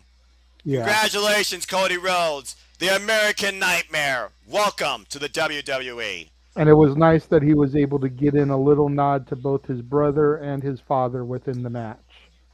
Look at Corey's face. He was looking up at Dusty, and then he looked at the camera. He's trying not to cry. Corey's legit trying not to cry right now. Again, you cannot argue the impact that Dusty Rhodes has had on everybody, incling a guy that started off in NXT underneath that man regimes and guidance. Both those guys in the green and red suits worked with Dusty as much as any of us. And I'm a mess. Don't mind me. No, it's all good. Botch, like but it's I all said good, Jeff. earlier when we were having technical difficulties with Jeff, we will be addressing the Hall of Fame before the show tomorrow. So just enjoy the video package, and we will go in depth into that then. Holy shnikes. Josh, speak to me, man. How are you after seeing the debut in WWE of the American Nightmare, Cody Rhodes? What an impact. You know what? I don't care what Virtue's going to say about this, but I freaking marked out. Respect. Yeah. Even though we all knew it was about to happen. I was so scared. I was so scared for like 5 or 10 seconds. It was going to be Shane or it was going to be Undertaker. For like those seconds, I was scared. But then once that first pyro hit before the lights went out, I'm like, holy crap.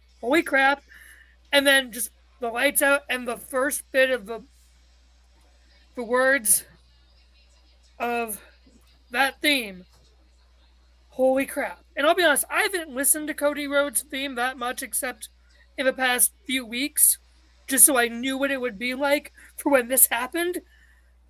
My gosh, that pop, that reaction, right after the Bianca and Becky match. Like, thank goodness the New Day is going to... I feel bad to say that the New Day is going to be the cooldown match.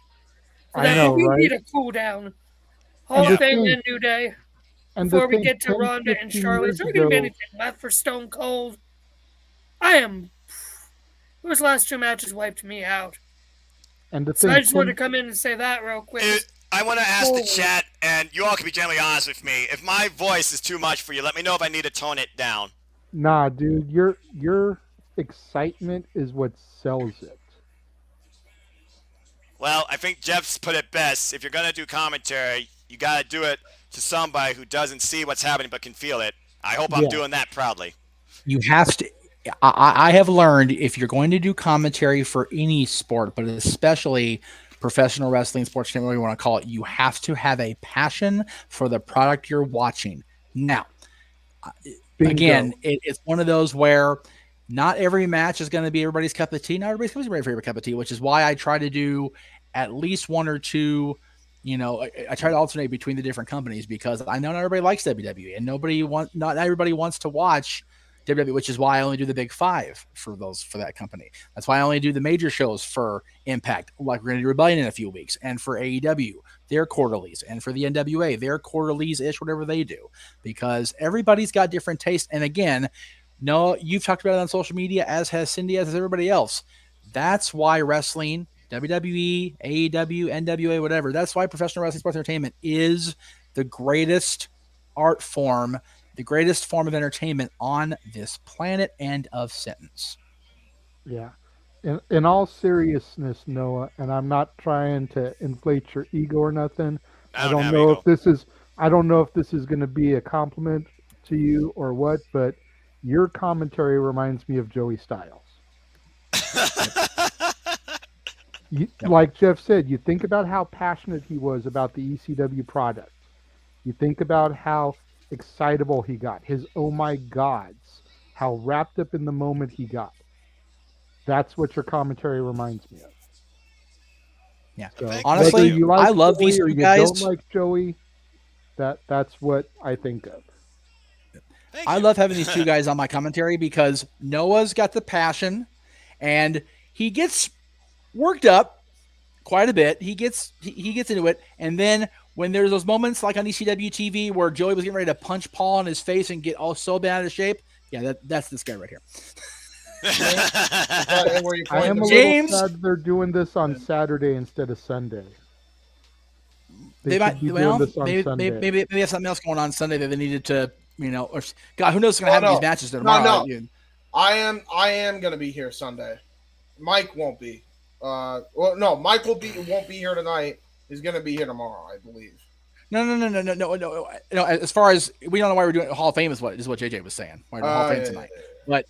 But yeah, like James is so hard in his he believes what he believes, and you have to literally break his arm, let alone twist it to say otherwise. And I fucking love that about you, James. I really do. I just got goosebumps. Sometimes I don't like that about me. To be fully honest. Every time this goddamn gong goes off, I swear to God, it's like 75 degrees in here. Yeah, no. Damn this guy. Mark Calloway, Undertaker. 30 years. The Undertaker, the American Badass, the Claimer of Souls, the Dark Reaper, leader of the ministry. There's not enough superlatives. There's not enough facts I can recall. There is not enough I could say when it comes to this man and this legacy that has defined me today, 30 years later, as a fan of this entity known as sports entertainment / professional wrestling. Thank you. I'll never do that graphic again. That was terrifying. Fuck. CGI, dude. CGI. Oh my God. I am not a fan of those. I am not a fan of those. That's the nightmares are made of, dude. Oh my God. Yeah. I mean, it's not as bad. It's not as bad as the Lacey Evans one was. Well, that was hideous. That was really bad. I'm not a fan of Romans, to be honest with you. They do it every time for him. Yep, there he is. Well, there's the suit. Okay, all right, no gear, so that's good. He's gonna behave himself. That's good. The man behind that big black hat, Mark Calloway. There, okay. The Undertaker. I may be being dramatic or whatever, but I would bet good money if I had it. There's not one person sitting down in this city, and that's a lot of goddamn people on their feet right there. Can you blame them for who we are? No, of course literally showing appreciation to. This if I wasn't wearing god-awful shorts, I'd say that myself. I'm just saying. Again, there is not enough superlatives to show our appreciation for the legacy this man will leave. And it will never be surpassed. By the way, I'm calling it right now. He's about to call up something. I think it's going to be... By the way, this Joey is my... Perez, I was at WrestleMania 21 also, where he beat Orton. Yep. You saw a hell of a moment. I will stand by it. I said it before we went on air. I will say it again. The match that will live to me to the testament of time. That is the best match in WrestleMania history and bigger than tomorrow night. And in my opinion, the best match of Undertaker's career. Shawn Michaels versus Undertaker, WrestleMania 25. I agree. Also took place in Texas.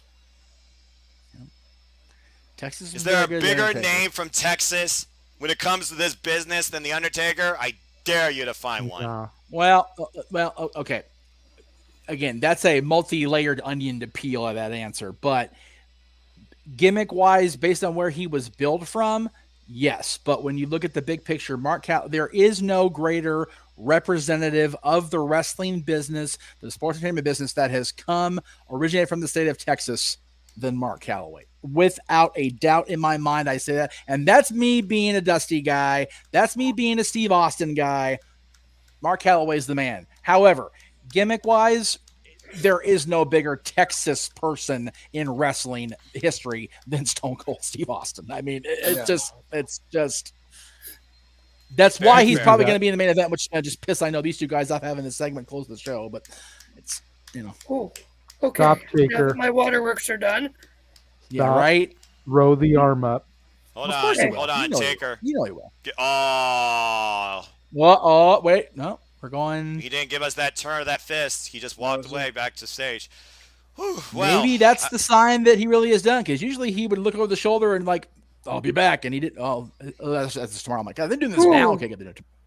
Man, Undertaker's always been my favorite. He is my GOAT. He is the reason I love wrestling. So yeah, that was the waterworks for me. Holy crap! It's okay, Josh. Emotion. Let it ride. Hey. Glad that he made those points he made last night, because I love Adam Pearce's thing he does every day. He was doing, his three line mantra. Then he was been doing "Love Somebody Today" thing. I absolutely love the points Undertaker made last night. Those are pinned to my social media, and it's going to take a lot to take them down, because I mean, respect and loyalty go a long way. It's very true. The perception is very much a reality, and I've had to learn. And JJ, actually, all four of you guys can about me. Never remain content, because if you're content, that means you're not growing. If you're not growing, you're not living. Well, gentlemen, preach, just preach. I'm going to suggest one quick thing. Yes. One quick thing. You guys did toast to me at the beginning of the stream when I came in. I'd like to suggest a toast to the greatest of all time, The Undertaker. Mm-hmm. You guys have your drinks with you? My booze is in the back, but I'll go ahead and sip the Coca-Cola here. Or actually Coke Zero. I will drink to The that. dead man, We will probably to the greatest raise it up tomorrow to ever do it. To Mark Calloway, The Undertaker. Rest in there you go. peace. Hopefully they give me enough notice on the KO thing so I can run to the back and grab my beer, because I am going to crack that Stone Cold beer when he comes out. So I wouldn't expect anything less from you, brother. Meanwhile, they're hyping up tomorrow's card, looking at Pat McAfee and Austin Theory. Dude, seriously, James, it's funny. You mentioned the whole Buckle Bomb thing. That trip and those announce tables, even gimmick as they are, they're a bitch. Like, I cannot even imagine having to take a bump on those things, because those hurt. Yeah. So. Also, I did check on Wikipedia. The official match time for Cody versus Seth, so far it's the longest of the night, and the only one to go over 20 minutes. It was 21 minutes, 30 seconds. The Bianca feel like Becky that to me. It went 19 so good. minutes. Yep. Both those matches thought they went less time. Whew, Lord. Trying to cover everything. Listen, here's the thing. You say that. I want to put this out there just to make it clear. For me, I feel like the WWE was trying. Here's the thing I just discovered today. Apparently, the WWE does not train guys. It just came out today. They're really not that concerned with safety. Like, that's not a thing, apparently. Like, that's not a number one thing. I understand. And, when you hear that, man, it's no wonder Nia Jax sucked for so long. You know what I mean? It's no wonder why she hurt so many people. She wasn't taught how to protect her opponent. You know, you just feel bad for people like that after you hear something like that. So it's like, that's why when I saw that Buckle Bomb, like, that just... I mean, I was already upset that he was there, but then to see that was, oh my God! I thought his career ended right there. Well, it's just one of those where, again, we have to hold everybody accountable, not just Vince, it's like Cody and Seth both agreed to do it. Even Seth knowing what it did to Balor, what it did to Sting. I can't even blame Vince for that. I can't even blame Vince for that. That is Cody. That is Cody, that is Seth, and whoever was the producer of that match. That is 100%. Wow. They did not get a sellout, but 77-8, not bad either. No, that's not bad. I'm just going to put... go ahead, Jeff. Sorry. For as lamented as the product is, getting 77,000 people into the stadium, I'm sure they're at least tolerant of that. Especially after the fact we survived what was really holding down the industry and tried to bring it back to life last year, and they were lucky to have half of that. Yep.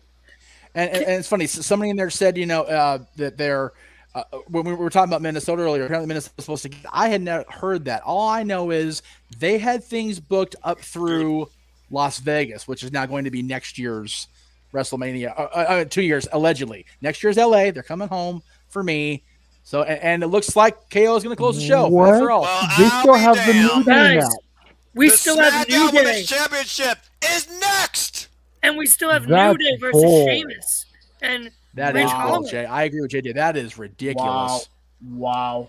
They have to be turning This has Stone been- Cold and Kevin into a match. They have to at this point. Well, no, just because they're last doesn't mean it's going to be a match. It could still be a very prolonged segment, but we'll see how it goes. It's a match, Jeff. Let's not kid ourselves. If they are doing the SmackDown Women's title match now, then When they still have the New Day versus Sheamus and Ridge Holland, it has that to be they a could be match. putting on. Well, I'm just gonna fucking say it. What was the point of bringing Rousey back if you weren't gonna put her in the main event at all? Thank you. Yeah. What was the point? What was the point? This night one sucks.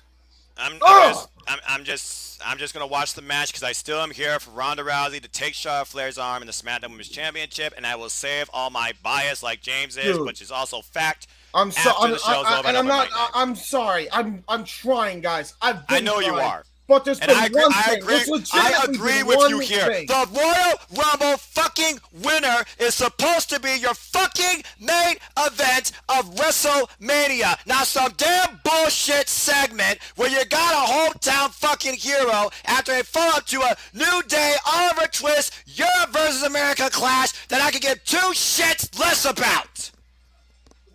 Yeah. Like they need That they should rant do was the New Day hashtag Seth Boy approved. Fuck that.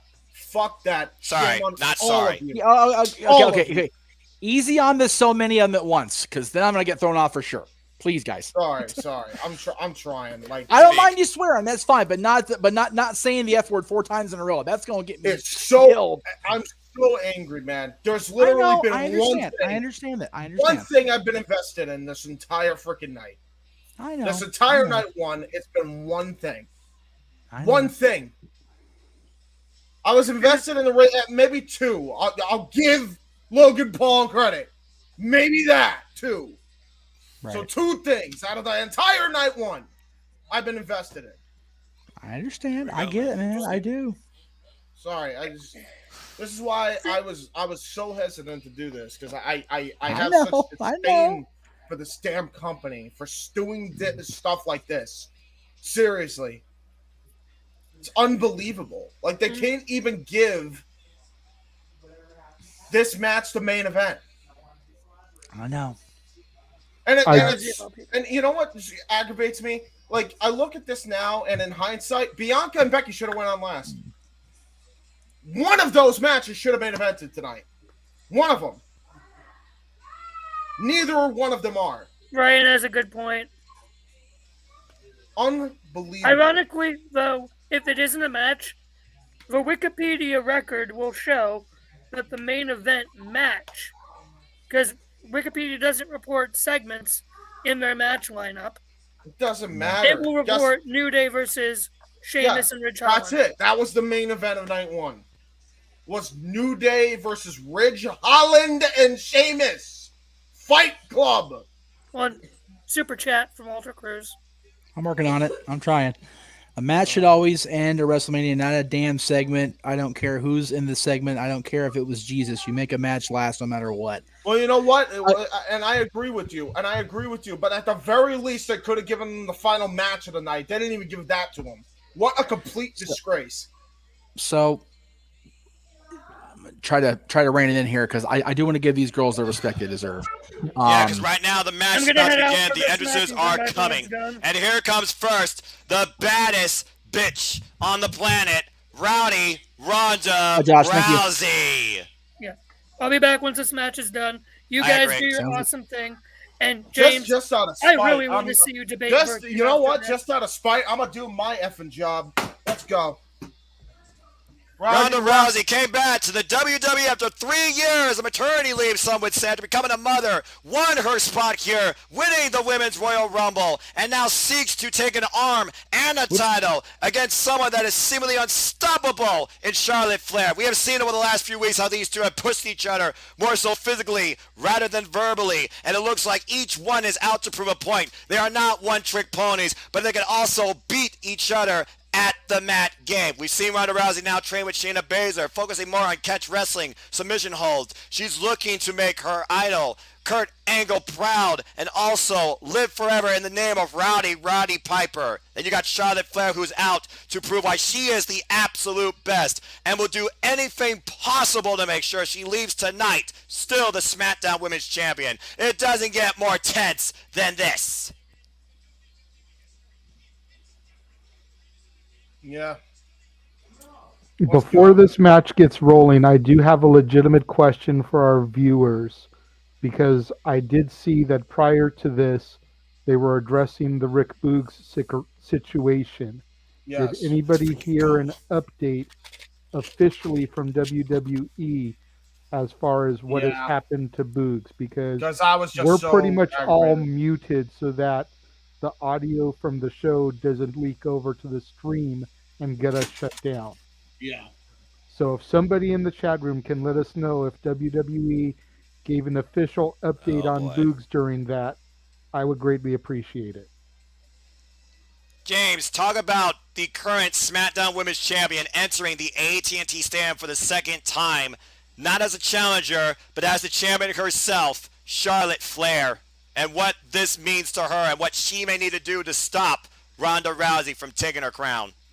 Well, we already know her accomplishments go as big as you can imagine, but it's not about accomplishments. It's not about legacy. For Charlotte Flair, this is personal.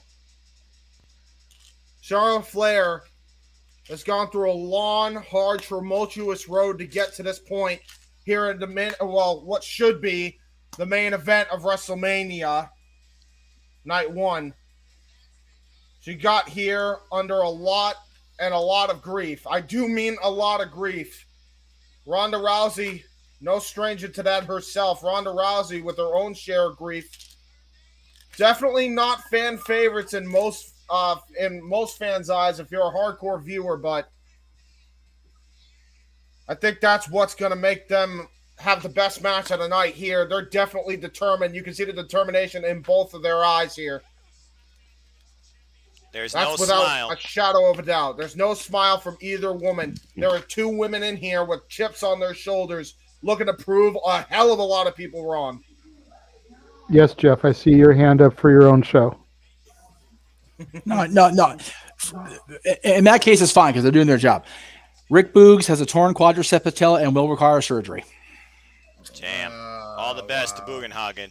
Oh, so the report from Meltzer was accurate. For once. Unfortunately. Wow. Yes, confirmed by WWE and Sean Ross Sapp. And sorry, Bugenhagen, man. That stinks. That's so stinks for him. For the joke I made about him looking like Joey Ryan and Freddie Mercury had a baby, I do really dig Boogs. He's quite the character, and all the best for him in his recovery from that injury. It's a hell of a night to get injured, your WrestleMania debut. Yeah, it sucks. You were saying, Noah, sorry. What I was saying is, at this point, you also got to consider, and you said it on the Jeff Meacham predictions, James, it is a sports entertainer, professional wrestler taking on a legitimate MMA fighter in what really could be a submissions game. Do you see the definition on Charlotte Flair for a second? I mean, damn. She is here for Mania, folks. Oh, no doubt. Honestly, this may be the best shape I've ever seen Charlotte Flair in, period. Dude, her and Andrade have been in the friggin' gym every chance they have, except when they're actually on friggin' television. Like, for real. They've both been in the gym like knucking futz, man. Yeah. It's crazy. No doubt. I said it before. I'll say it again. There is not a single woman right now in WWE that pushes themselves harder and puts themselves under more pressure, especially on the grandest stage of them all, than Charlotte Flair. No, people can shit all they want about every WrestleMania match. The first has been a title match. Yeah, because she's a fucking champion. Yeah, absolutely. You're Charles Robinson. Charles Robinson holds up the SmackDown Women's Championship. James, say it, man, when the bell rings. Yep. Here we go. Call her elbow tie up here. Go ahead, Jay. Sorry. No, I was just going to say, Little Nate in there refereeing another Flair match. Gotta love it. Absolutely. I wouldn't expect this match to be any other way. Oh. I didn't actually talk about it in the beginning when the entrances were going on, but this is personal between these two women as well. Keep in mind who got the fans to turn on Ronda Rousey in the first place back at Survivor Series in 2018. Excuse me. Yes. Nia Jax. Charlotte Flair Ronda Rousey has not forgot about that. No, she hasn't, and she hasn't been the same since. In a way, she's gotten even better and more dangerous. Oh, look at that. Wow, nice judo monkey flip out of the corner there. And now look at that. Trying to go for an ankle lock, and Charlotte knew what the hell was coming. Yeah, it's funny. She's never been the same. When you think about it, she left WWE after WrestleMania the following year, and then she went home, did her thing, did the farm thing, and became a mama. And there is nobody, and I think we all either having a mom or being involved with a mom in our lives know this. There is nothing more dangerous than a focused, angry mama bear. Yeah. Ain't that the truth? Oh, Charlotte Flair looking for the figure four. Ronda Rousey traps the head. Into a triangle. Look at that. She's trying to go for the triangle. And now, look at that. It turned into an MMA fight really quick. I did say this was going to be a mat game more than a physical fight, didn't I? Yeah. God. Now a knee right to the gut. That's Charlotte Flair knows. Ronda Rousey here. Ooh, Irish whip. Charlotte Flair knows she cannot take Ronda Rousey lightly. Oh my God! What an elbow strike by Ronda Rousey. Even Charlotte's like, I don't know if that was planned, but I'll sell it. Man, she's like, it would be the first time Charlotte Flair's matched into a shoot. Oh, what a knee strike! Oh shit! A knee strike right to the chrome of Charlotte Flair, and now look at that, Ronda Rousey looking to go for the triangle choke on the ropes here. Look at this! What the hell? Oh my nice. God. Get her, Ronda. Between the ropes here, and Charles, break that up. It's slightly illegal. There you go. I mean, they got a 5 count, Jeff. Oh! I know they have till 5. I'm a Danielson mark. I know. Oh, wait a minute. Oh, on the knee. Oh, a nice backbreaker. Into a final cut onto the apron. A final cut by Charlotte Flair drills Ronda Rousey's back right into the hardest part of the ring. And Ronda just looks pissed off more than affected by that. Oh! It's one of those. We've been critiquing the buckle bomb.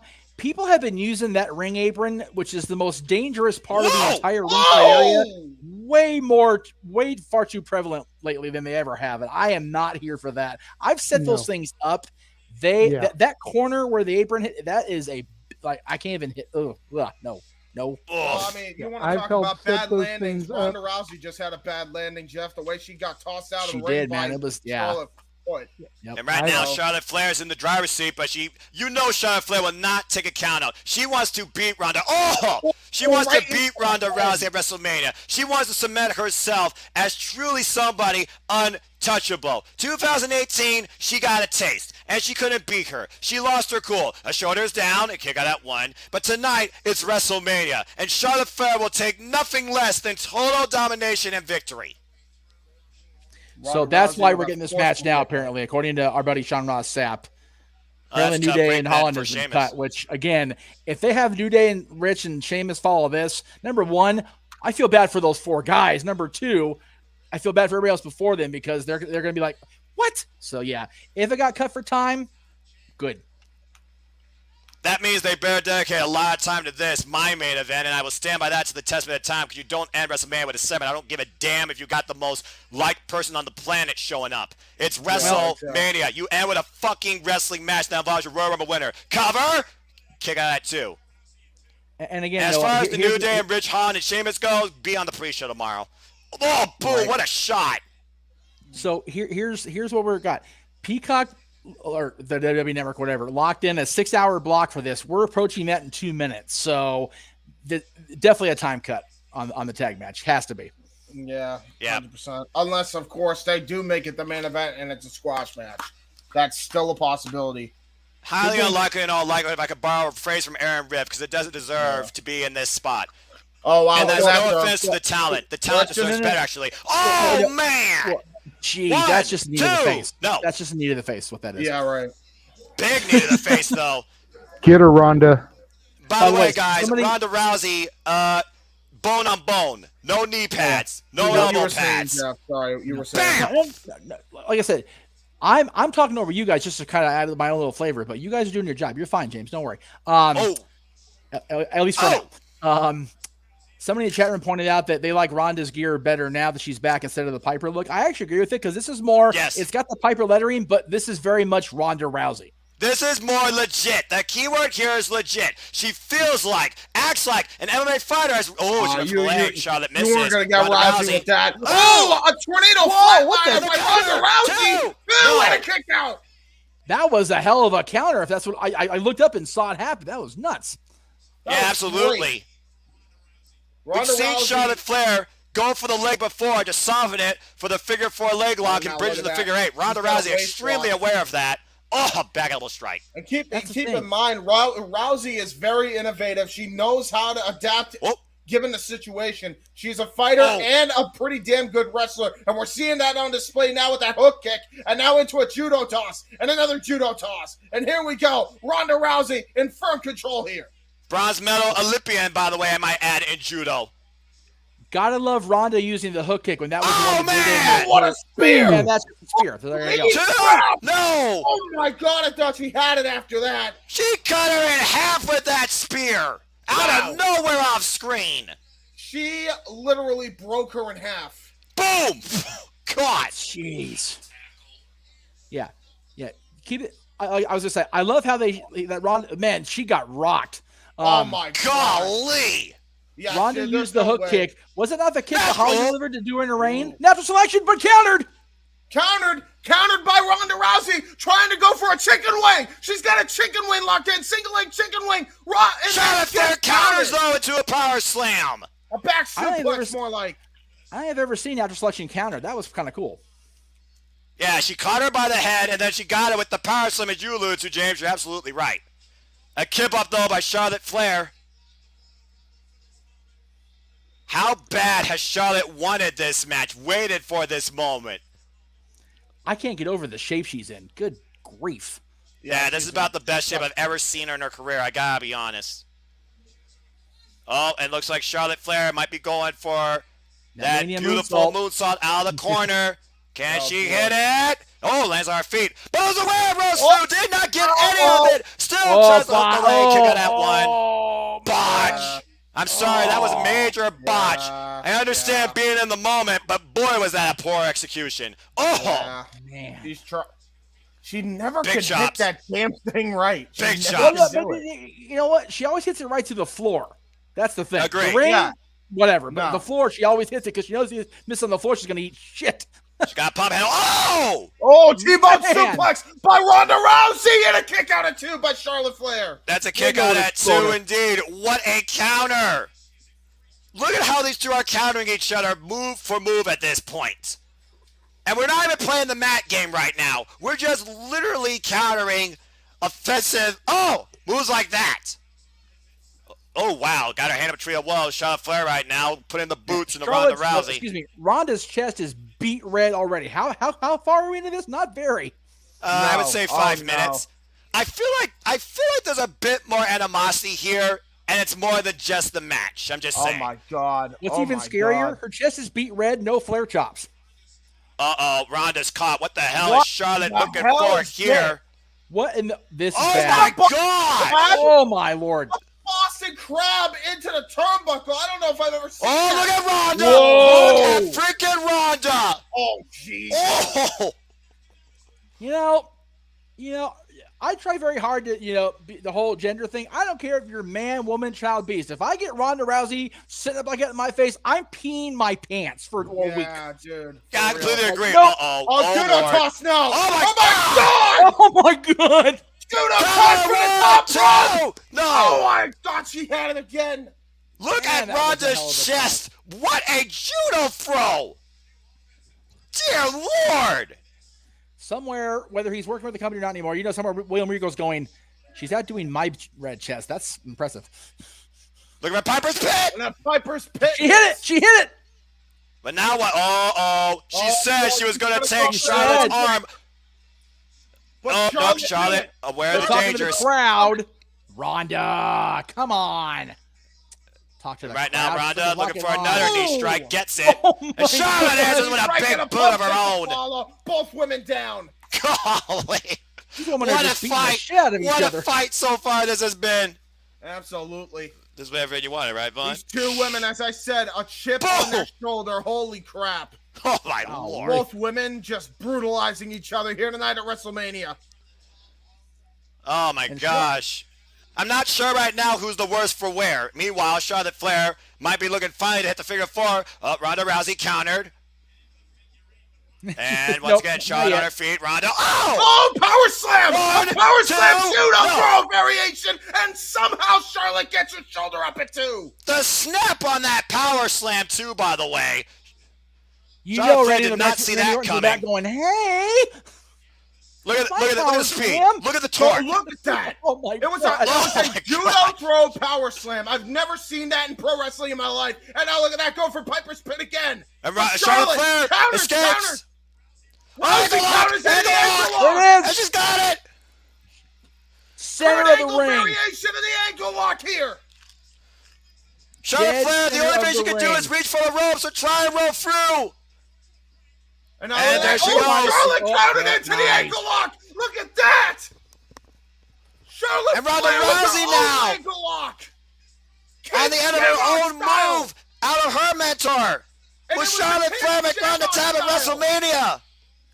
Nope, roll over. Oh, wow. Oh, my. Oh, ow. Oh. Yeah, that was That's how you escape out of that. I think it looked worse than it actually was. But it was I agree. She got rocked. And look at Ronda, man. She's just like, come on, get up. She's hype. Can you blame her? This is WrestleMania, damn it. This is her main event. She won the Royal Rumble. She earned this moment. She earned this match. She's been waiting to kick everybody's ass. And Charlotte Flair's the first on that list. Yep. And right now, Ronda Rousey up on Charlotte Flair's shoulders. Oh, look at this. Oh my goodness. My Charlotte kick out at 2 again. God, Charlotte is just so explosive. Golly. Oh. You can say the same thing about Ronda Rousey, but look at this. Very true. Very true. Oh, man. Oh, my God. What a spine buster. That wasn't a power bomb, Jeff. That was a spine buster. Very true. Good call. Good call, James. Either way, planted before a 2 count. Wait a minute. Oh, into the cross arm breaker, but no, Charlotte saw it coming. Trying to go for the figure 4 into the figure 8. Ronda counters. Going for yet another ankle lock. And drives her back to the middle of the ring. She's got a grapevine it if she wants to hook her, though. She's got a grapevine it. Oh, my God. Look at the way she's twerking that knee and ankle. Man.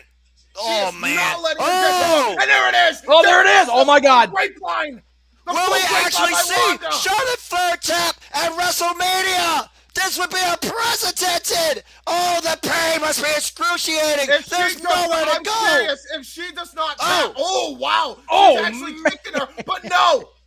Ronda is not giving up here. Oh, my gosh. Wow. Charlotte's long leg, the only thing can save her ass here. That's it. Somehow Charlotte Flair finds enough wherewithal to create separation by any means necessary. Seriously, had it not been Charlotte Flair using those desperation kicks, her ankle might be broken in 2 right now. Charlotte's long leg reach saved her butt there, big time. Now, Charlotte, look, again! Oh, that's it.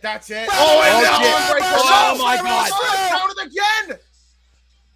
Charlotte going for the figure 4! What the hell? Why? Oh, okay. The figure 8! Can she get locked in? Oh, no! No. Okay, I was like, it's bridge! It is heavily bridge! Will Ronda tap? Look at the arc! Oh Oh my God! Her leg's hurting her. Oh no! She got the ankle! She got the ankle, and now both women are in a serious bad position. Oh man! With Ronda Rousey in the reverse position, reversing the pressure. Charlotte Flair, a word of danger. She's gonna counter it into the ankle lock, or at least try to get to the ropes, and she does. No. Both women in the ropes right now, James, and they're still not dumping each other. Oh my God! They can't They can't come unglued. They can't come unglued. And they finally Ronda do. had to drag herself out to the outside just to break free of that figure 8. Holy gee! I've never seen the figure 8 countered in such a way. I never seen Charlotte apply the figure 8 in that brutal of a manner before. She had that on tight. And meanwhile, Ronda Rousey looks to still pick the angle of Charlotte Flair. Charlotte Flair pushes her on. Charlotte Flair going for the moonsault or trying to, but Ronda is trying to stop her. Having it happen. Ronda but knows Charlotte it too. will not be denied. Wait a minute. Got her by the ponytail. Oh my God! My goodness! What a judo toss, and that hurt Charlotte Flair. Charlotte ain't got the cushion to take that one. And she was ripped from the apron to the floor. And Ronda Rousey looks for her. Got caught by Charlotte. Follow through into the barricade. My God. Is it safe to say this almost? Violent match of the night? I would say yes. So far, I would say both Travis Brown and Andrade need to have severe tailbone salve for these women athletes because they gotta be hurting for certain. Golly, they're gonna need more than biofreeze when this bout's over. Well, I mean, both of them have taken severe blows to the tailbone. That sucks because that affects your everything. But look at Charlotte Flair. She's adamant that she is the best. She can't be beaten. Ronda Rousey, though, with no wavering look in her eyes. These two gladiators fighting with every inch of their life. Oh, she's pissed. I've never seen Charlotte Flair this emotional ever. The boot caught. Ronda Rousey catches Charlotte Flair. Up on the shoulders again. And she got it. She got all of it. 1, 2. And she got her long leg again. Again, the long leg reach. Again. But wait. Charles Robinson. He was just aware of it even after tapping the mat for 3. You cannot blame the official. He made the right call. He saw the foot on the rope. We do not need a controversial ending to this Clash for the Ages. Charlotte Flair, initial selection. 1, 2. Oh my God, Ronda kicked out. Lord Ronda almighty. kicked out. What in the hell is it going to take? She's done. Oh my look on gosh. Charlotte's face. Charlotte Flair is about to have an emotional breakdown right now. She is in the match of her life. And the same can be said for Ronda Rousey. Yeah, as it should be Charlotte, for the Rumble winner versus the Charlotte's champion. legitimately not looking great. Oh my Charlotte looks God. like she is about to cry. She's done everything Both in this with one. the They both killing have. blow. And still not enough. What do you do? This is the pressure that Charlotte Flair is used to handling. But can she handle it when it matters the most? Against her toughest adversary to date. Going back to that leg, figure 4, counter. Oh, there goes Charles Robinson. No. Oh my God, Charles Robinson hit the back of his head off that turnbuckle. Oh my Meanwhile, God. Charlotte Flair, Ronda Rousey. Oh my God. And the free armbar, and she's tapping. She's tapping. The official is down. God damn it. Charlotte tapped because she knew Charles was down. That's a Flair. That's ring awareness. Oh, the boot. Not like Very this. nicely 1, done there. 2. Charlotte Flair retains the title. Wow. Son of a bitch. Charlotte Flair retains. I don't believe it. Wow. Holy snaky.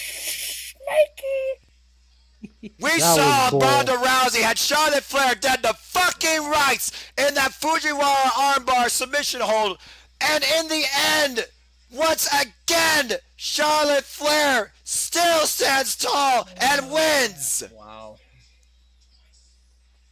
Twice, fucking twice, Ronda Rousey had her. Truth be told, the first call, it was true. The foot was on the rope before the 3. But right here was the moment we needed to see. Not that when the ref got speared in the next week, but when Ronda Rousey made Charlotte Flair tap out. Here. I can't recall the last time we had somebody make Charlotte Flair tap out. Well, okay, hang on. I have to. People are gonna hate me for this right now. Charlotte did not tap because she was in pain. Charlotte tapped out because she knew Charles was down, and she knew tapping out would make Ronda break the hold, wondering where the referee was. That's why she's a champion, ring awareness, and that's why she's holding that gold up, walking up that big ass Texas ramp right now. And I'm gonna throw it out there with my horse ass voice.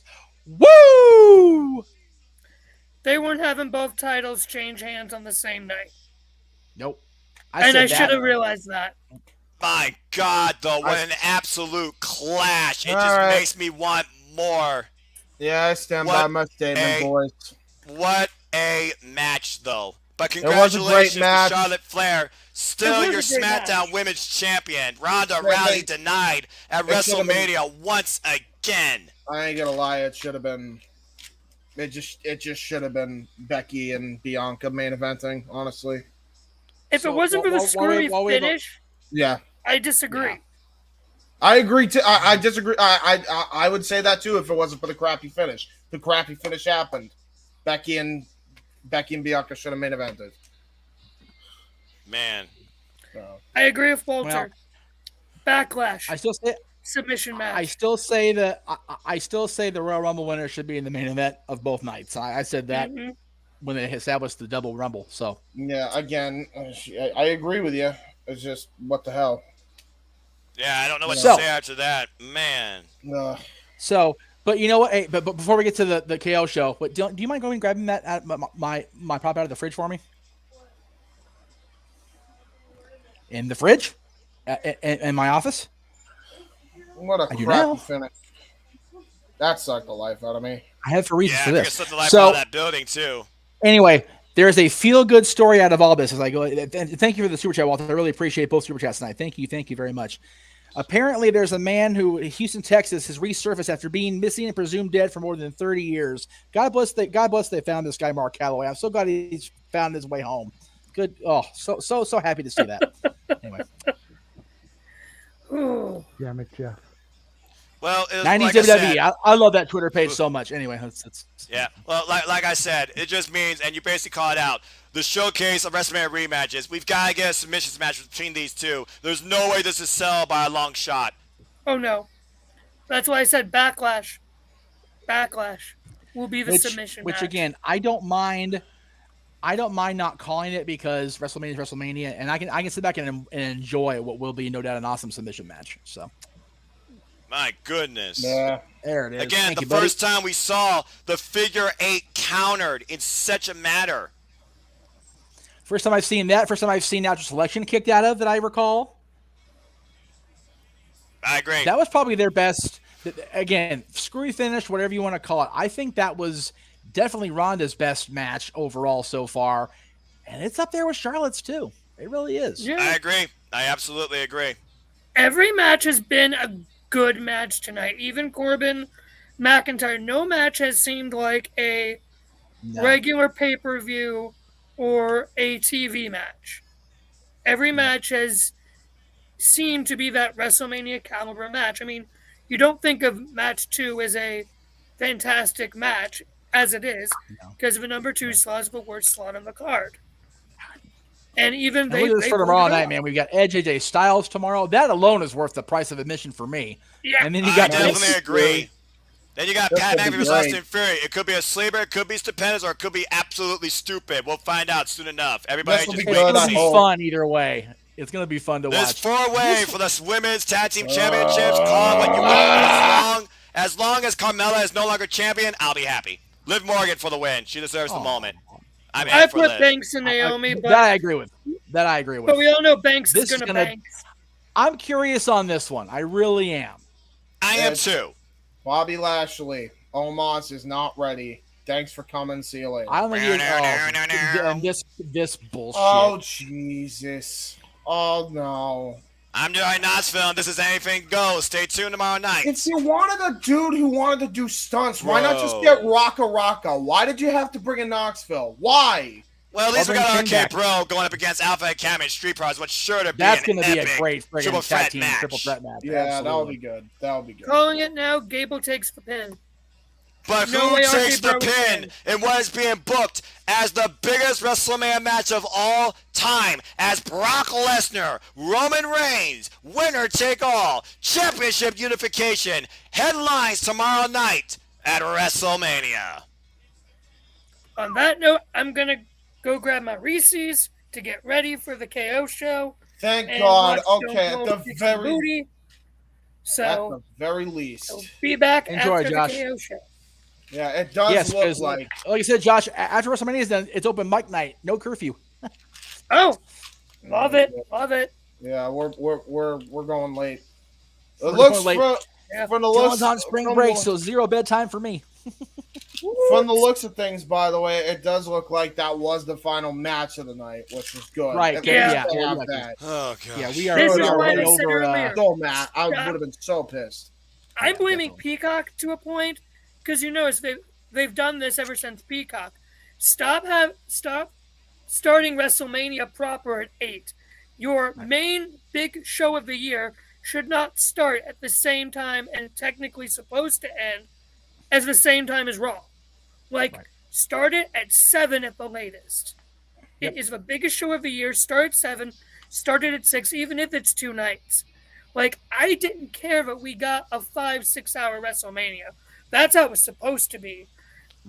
Yes, it's 2 nights now, but still. Dude, that's up for the Don't make matches. it Unless you this want to short stay for the and KO still segment. You got might want to the stay on fact- come and pick you up. We got church. The fact that they legitimately went 2 hours of a damn pre-show with no matches on it speaks volumes. Yeah, And then absolutely. they had to scratch the New Day match. What the hell?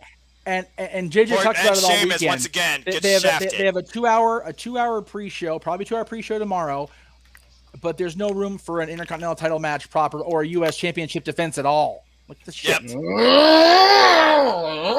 James, we're almost done. Save the anger for open mind now. We got one thing left. Have Stone Cold Stunner Owens and get it over with, please, God.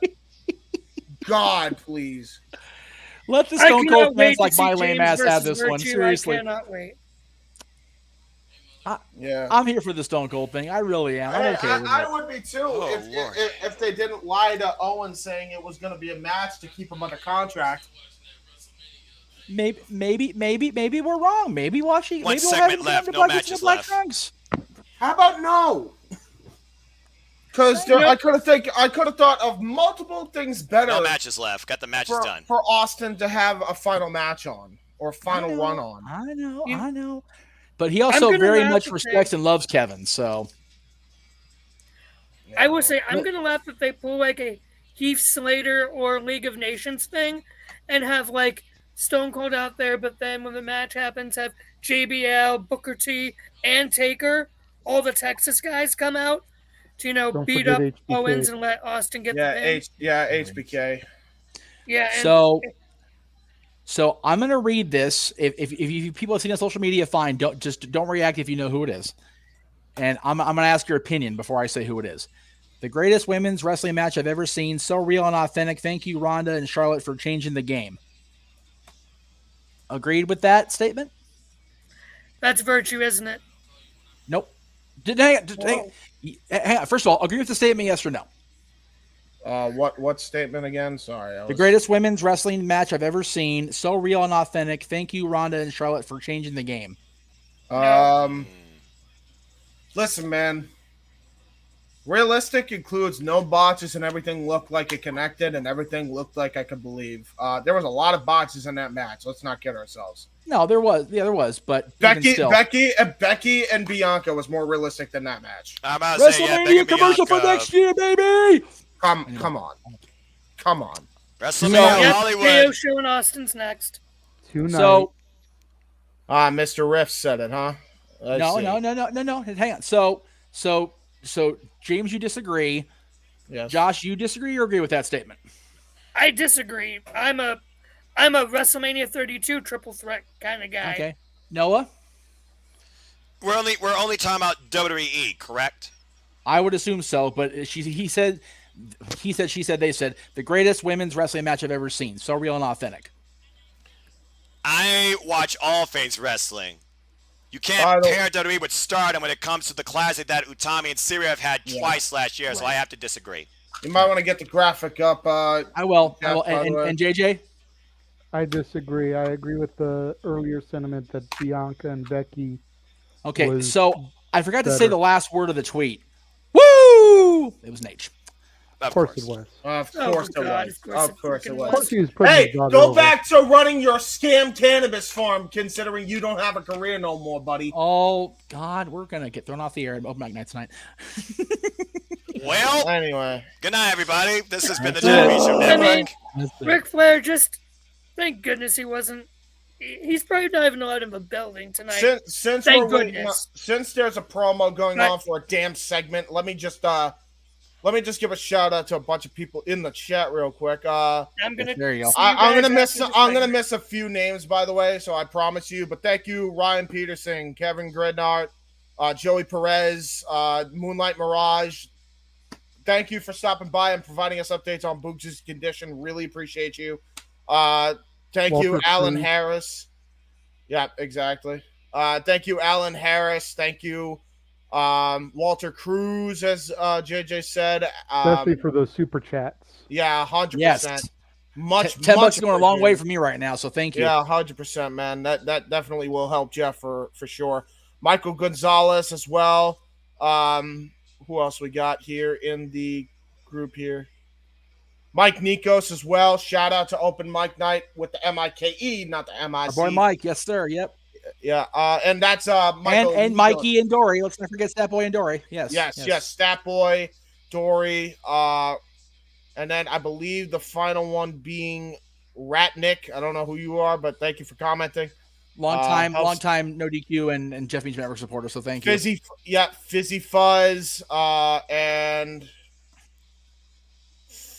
let me think here. Ooh, and James, while you're thinking of a name, the update on your tab is the machine tilted. It's so broken. Anyway, yeah, pretty much at this point. I mean, we kind of knew that was happening.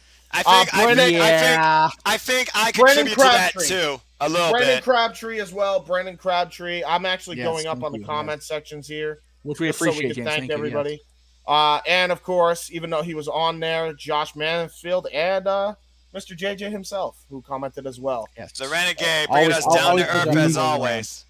And Brandon R. Brandon R is the only other one I didn't mention. So thank you all so much for watching. Thank you, everybody. We hope you had a great time tonight, and we hope you found the but we're not done. Remember, the KO show's coming up. Remember, Open Mic Night is right after this. So if you guys want to hear our immediate thoughts right after the pay-per-view, plus so much more, I'm sure, tune into Open Mic Night right after this. Shenanigans. Same stream. Yes. And if you guys do decide to sign off, make sure you come back here tomorrow. Same bat time, same bat channel when we do night 2 and all over again. Right here on the Jeff Meacham Network. I'm not going to have a voice come Monday morning. I was going to say, we're all going to be screwed come Monday. Me and you're going to have to try and do Ask the Dads. So, just for clarification while Kevin's walking out, just so you guys are aware, with Walters tonight, where we started the weekend before yesterday's watch along of Ring of Honor, if the pattern holds through the rest of the weekend, I will get paid at the end of April, early May. Finally, since September. Congratulations, brother. Much appreciated, man. That's great. Much appreciated for you guys getting me here. This whole weekend's going to get me over the buffer, which I knew it would. So thank you all again. Thank you everybody at home. Thank you everybody if you're watching in a bar somewhere in Texas instead of being at the stadium because it's expensive. Good on you. I love you for that most of all because it's loud. I'm sure. Yeah, for sure. Real quick, You know what? Like this segment being last, hate it, whatever. You gotta love the fact that Kevin got what he wanted, even if it's not a match. He's still in the final slot of WrestleMania. You got 77 fucking hell. I didn't even start drinking yet. 77,000 people reacting to JJ to Kevin Steen in the final segment of WrestleMania. Yeah, and I agree. When we were going to Gorilla and seeing this dude, did you honestly ever think that you would see him in this slot? No. As much as I loved him, nah. No. No. Mr. Wrestling was one thing. Mr. WrestleMania, I got Shawn Michaels. I'm just being facetious, but never saw that for Kevin, ever. And good on him for getting there. And good on him for sticking with it and making sure it happened. And his old running buddy, Generico, Sami Zayn, has got a highlighted slot tomorrow as well. Maybe not near as big as this, but he still has a highlighted featured segment with another celebrity from pop culture, like Knoxville or not. He is smiling from ear that to ear. evil Steen smile has not changed. Nah. Not a bit. He's owning it. Yeah, he might as well, man. He's in the main event of WrestleMania. I mean, it's brother. at first indeed in WrestleMania history. That's okay. Like everybody Tyler says, let it play out, man. Let it play out. Yeah. I'm just watching Think it. about I've that for a I've already second. said my spiel. I've dropped my F-bombs. I'm fine. I'm just gonna Think watch. about that for a second. Whether we like the fact that a segment is closing the show or not, Piper's Pit, the barbershop, the highlight reel, Peep show. None of those were good enough to be a main event slot at WrestleMania. Piper's Pit with Steve Austin was on WrestleMania. But not the main event. Not the main event. That's it. And say they gave us Batista and Hunter, which was not the best of the matches. Yeah. But think about that for a second. Let that roll around in your head. I'll give you that. Of course, you're apologizing. You run like a scalded dog, as JR would say. You're about to get your ass whooped. Good God Almighty! I'm so glad that my voice got unhorsed for this. I didn't want to sound like Austin throughout this whole thing. Yeah. I think that would have been more fitting, though, Jeff. But I am glad to hear you clearly. Don't worry, son. I got you covered. Here we go. You know what it was? Fucking a bunch of trailer park trash. What? It was taking that shot at Jack for Taker that cleared my throat. Yeah, exactly. Walter, none of us can wait for that glass to shatter. I know. I'm like, come on, because I am gonna pop the top on the. Let me blatantly shill Steve's stuff here. Yep.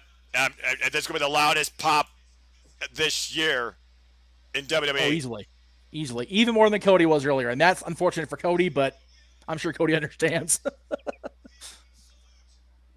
Yeah, I don't like. Don't remind me. History of WWE. I'm still not over it, man. We know, James. We know. It'll be okay, James. Oh my God, it'll be a lot of fun tonight. Yeah. Jesus Christ, Kevin's just running him down like a dog in the street here.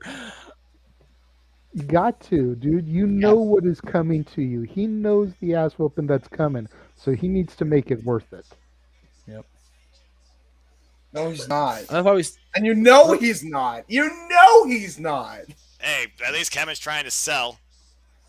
Kevin Gerhardt, the funeral parlor was an amazing segment too.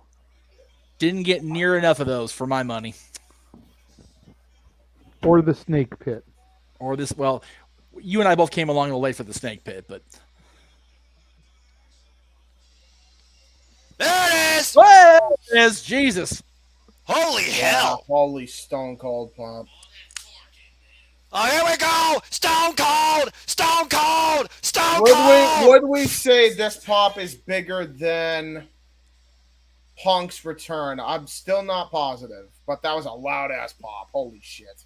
And they're still blurring that building! So. Yeah. I mean, by that, yeah, but I'll talk about again, you can't deny it. Like a shirt.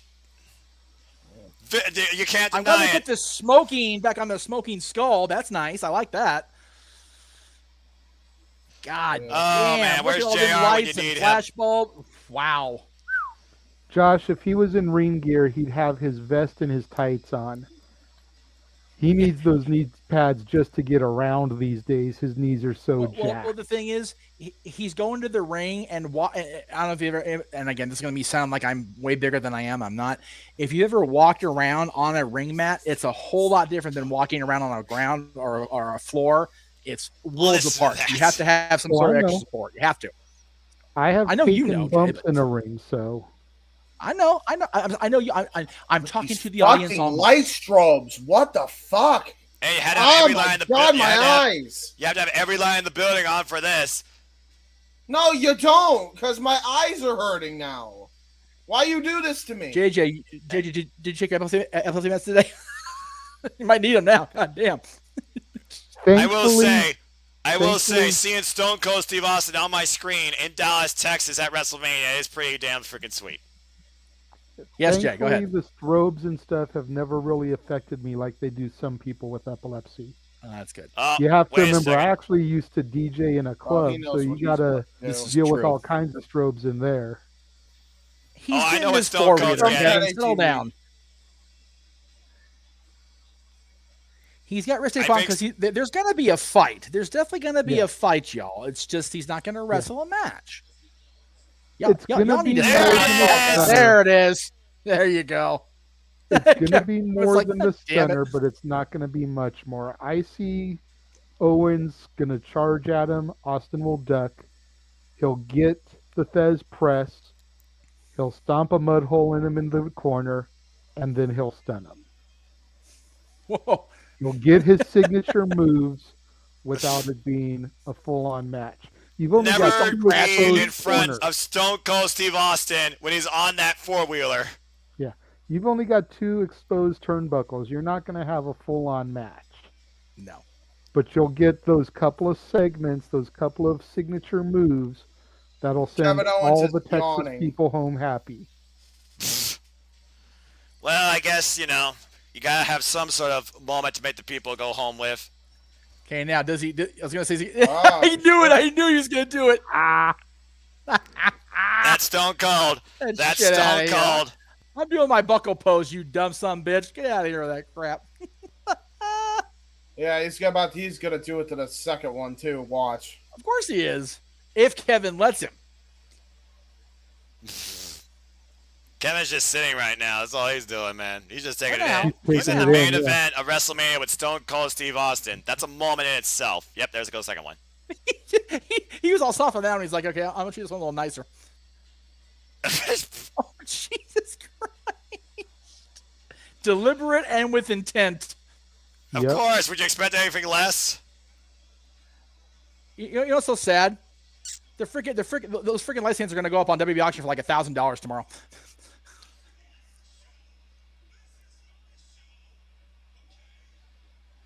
He's excited. All right, stop me. All right, that's cool. All right.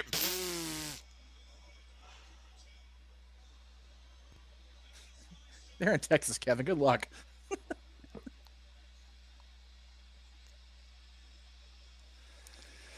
I better sit back and just sip my beer and listen to this unfold. What? 30? Dude, wait a minute. Are you kidding me? They're going to go a whole 25 minutes?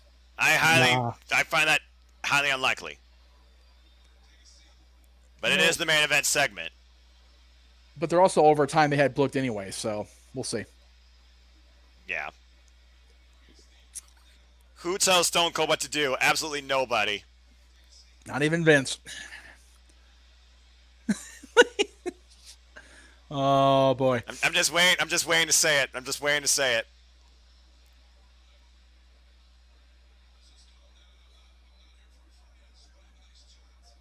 Tough. A nice chat, you said.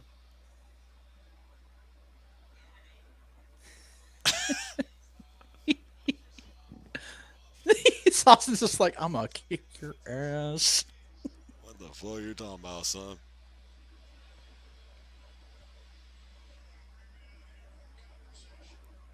What? What? What? What? What? What? No, keep in mind you're about a half a second ahead of me, so the what's drowning Steve out. I appreciate the love too.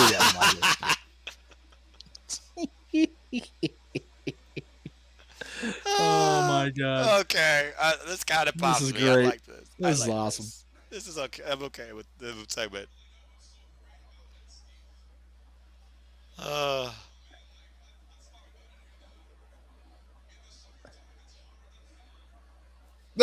True.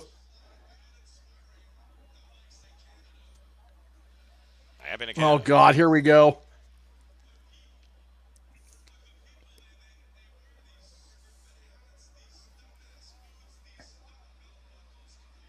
I resent that. I do too. Well, except him, he's a goober. He can sit his stupid ass down. Do you see what's in my corner, Vaughn? Probably not a good idea to show that guy in the freaking Charlotte Teal tank top in the cowboy hat, because that makes Kevin 100% right.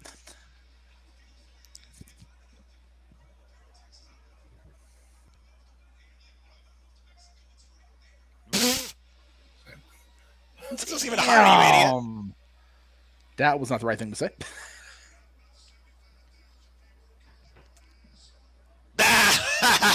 Oh man. Asshole. Damn. How many times you heard that during a Vince McMahon segment? Right. Oh, Lord. Now you're hearing it during a KO segment. Is what it is.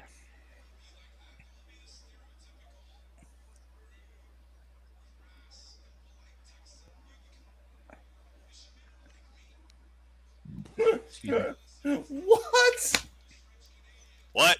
Oh my god.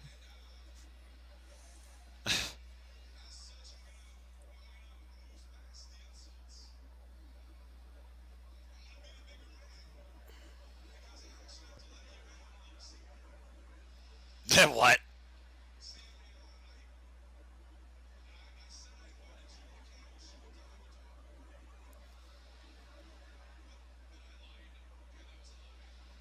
Mm-hmm.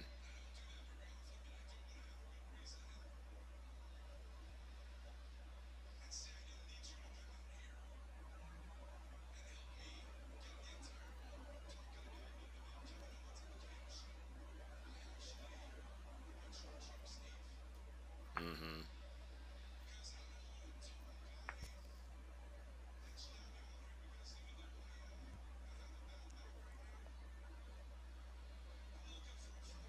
What? No way. No way. Kevin, I consider you a rather intelligent person. I don't know this is a good idea. I agree. What? Oh my god. What? No fucking way. They No said way. the word. They said the M word. They said the M word. They're doing the thing. Yeah?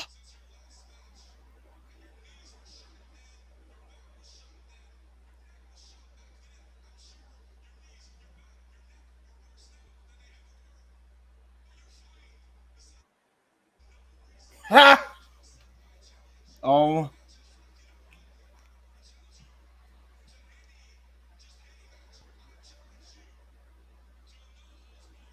What? Ruh-roh. You're fucking kidding me. This is actually going down as a match? What? Are you serious? No way in hell. But then again, Stone Cold has never backed down from a fight in his life.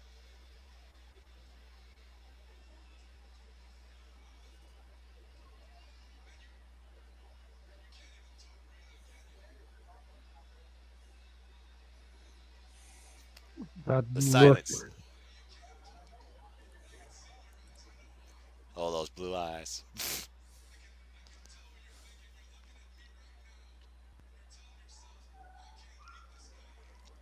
No.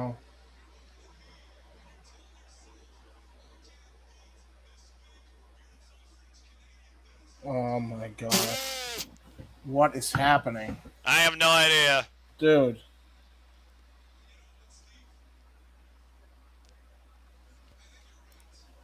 What?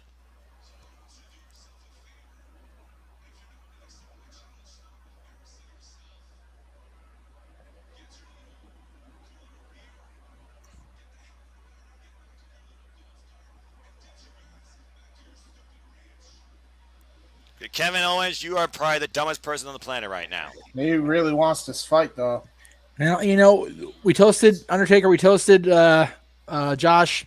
Here's to the remains of Kevin Owens. I'll drink to that. Is this actually going to happen? Is this going to... There's no way. We'll see, won't we? Well, we are in Texas. We are at WrestleMania. And Stone Cold's never backed down from a fight in his life. If they're going to do this, they need to set this up for tomorrow night. Yeah, they can't spring a match on us without any notice because that'll be a very divisive strategy. There's no way. This is the WWE. When has that ever mattered? Well, that's what I'm saying. It needs to matter, especially at Mania. But the problem with throwing it on tomorrow night is it takes away from Brock Roman. Which is 100% what they don't want to do.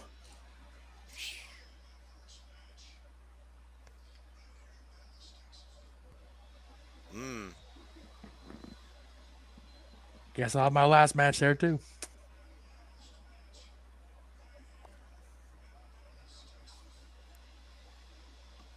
But he won't.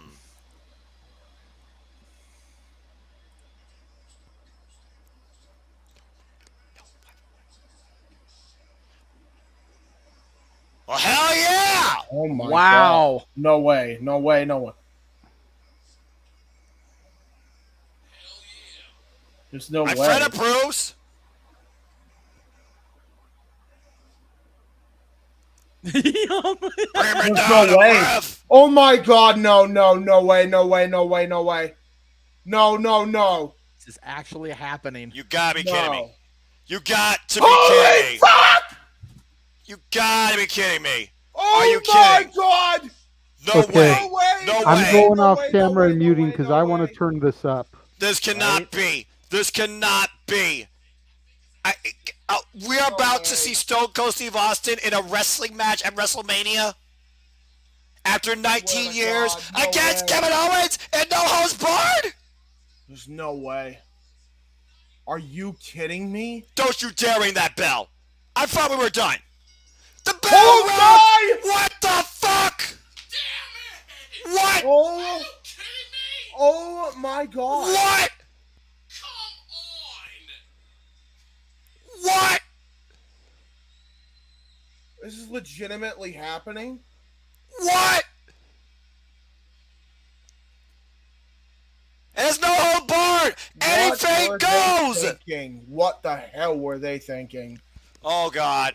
Oh Lord. Like, oh no. Oh man. Oh my God! They're fighting. They're actually fighting. James, call it, man. Call it. Dude, I don't even know what to say right now. I'm not even sure they should be doing this. Well, right now he is literally being the living shit Yeah, you out ain't of Kevin kidding. Owens You in the ain't corner. kidding. You ain't kidding. Austin is actually gonna do it. He's stopping a mud hole. And he's stomping a mud hole in him. And he will walk that sumbitch dry. What? What? I can't believe what I'm seeing. What? Austin 19 damn years.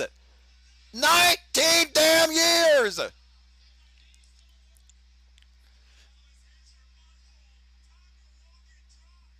I still can't believe what I'm witnessing. The Irish whip in the other corner. Kevin Owens. Oh, man. Oh, my God. What a sell by Owens.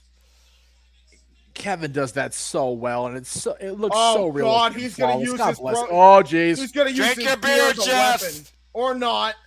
He's going to drink it and then smash it over his head. No. Just going to keep stomping him. Okay. We're literally just going to stomp a mud hole in Kevin Owens until he's planted in the ground. I don't know how I feel because they should have advertised this as a match. Kevin Owens hasn't been able to do one thing but just take this punishment. And this is a sanctioned match, folks. You are looking live at WrestleMania. in a WWE ring. We are the main event. Stone Cold Steve Austin and Kevin Owens. No holds barred. And Kevin Owens sent him to the top to the floor. He got his match. They didn't lie to him. What's even funny is, wow, if it was his first match in Dallas, Texas, that would have been his qualification for over the top rule. And right now, Stone Cold having another. Yeah, that's Steve true. Weiser. That's all American lager. What? That's true. What? I can't Right believe now, what Kevin I'm Owens. seeing. Oh wait, reversal, Irish whip. Oh. I guess Charlotte and Oh, Ronda man! man! Holy crap! What a clothesline! And what a sell job by Owens. Kevin turned himself inside out. God bless it for that selling was that so bitch. good. Inside out, upside down. I always found it so cool when guys like Owens and Rikishi with the big old underside took a bump like that. And rotated their body. Kevin Owens doing the ultimate sell job right now in front of 78,000 WWE fans. Jesus. Wow. Yeah, I can't call this, dude. I'm gonna try though. This isn't any Austin. This is the Austin that became WWF champion. This is the Austin that had his neck broken at the hands of the late great Owen Hart. This is the same Austin who became the greatest WWF champion and the greatest in the history of WWE in its entire history. And Owens and Austin are legitimately having a brawl here. No holds barred matchup. And Kevin Owens just drove Stone Cold Steve Austin head first into the ring post. Oh, man. I can't believe this is going down the way it is. Oh. If there was any doubt in anybody's mind at home right now, Adam Pearce tweet, it is official. Yeah, no shit, right? Oh, I guess we had to have official make it official. Gotta make an official statement from the office. That's right. And let's keep in mind, folks, this isn't a standard wrestling match. It's no holds barred. Anything goes. They could fight till tomorrow. And they very well might. And we'll still be here. It's okay. Oh, my God. There's a table being brought in. Oh, yeah, no. Out come the lumber. As Dusty would say, here come the plunder, baby. Here we go. I am not sure about this, but... This is very divisive on Twitter right now. A lot of people are in it. A lot of people are not happy about the lack of advertisement. Yeah, no kidding. It's fucking Austin, dude. And Kevin Owens, Irish with Stone, man. Oh, my God. There goes Kevin Owens into the table. Broke it in half. Kevin took that table right in the Owens. And the lower back, too. And now Kevin Owens sent over the barricade into the WWE Universe, and they are taking this fight into the crowd. Dude, Kevin fell on that stool, man. I think that stool was a little bit further. If he landed on that even more flush, he might have hurt himself really bad there. Jesus. They're if you want to ask if the fight here. Oh yeah. If you want to ask, what the hell? If you Why want to didn't ask, you advertise this as a match? If you want to ask if those in attendance got their money's worth, you got your answer. Yeah, no shit. Austin's brawling in the crowd in front of, with his people. That's it. At WrestleMania. Why didn't you advertise this, man? I got nothing. I have no idea. This is cool. This is so cool, but seriously. Oh no! I'm enjoying it. It is what it is. Oh no! Oh my God. Yeah, not on the floor. Not on the solid concrete floor. Neither no. McIntyre. Oh my God! Oh my God! So here's my as they do a spot here, we're going to stop for a minute. Here's my thing with this, you guys. Remember, Austin was the originator of the spinal stenosis injury, right? Yes. Edge came back after 9 years and is competing semi-regularly, yes, but he's still competing on a level where he's at big shows.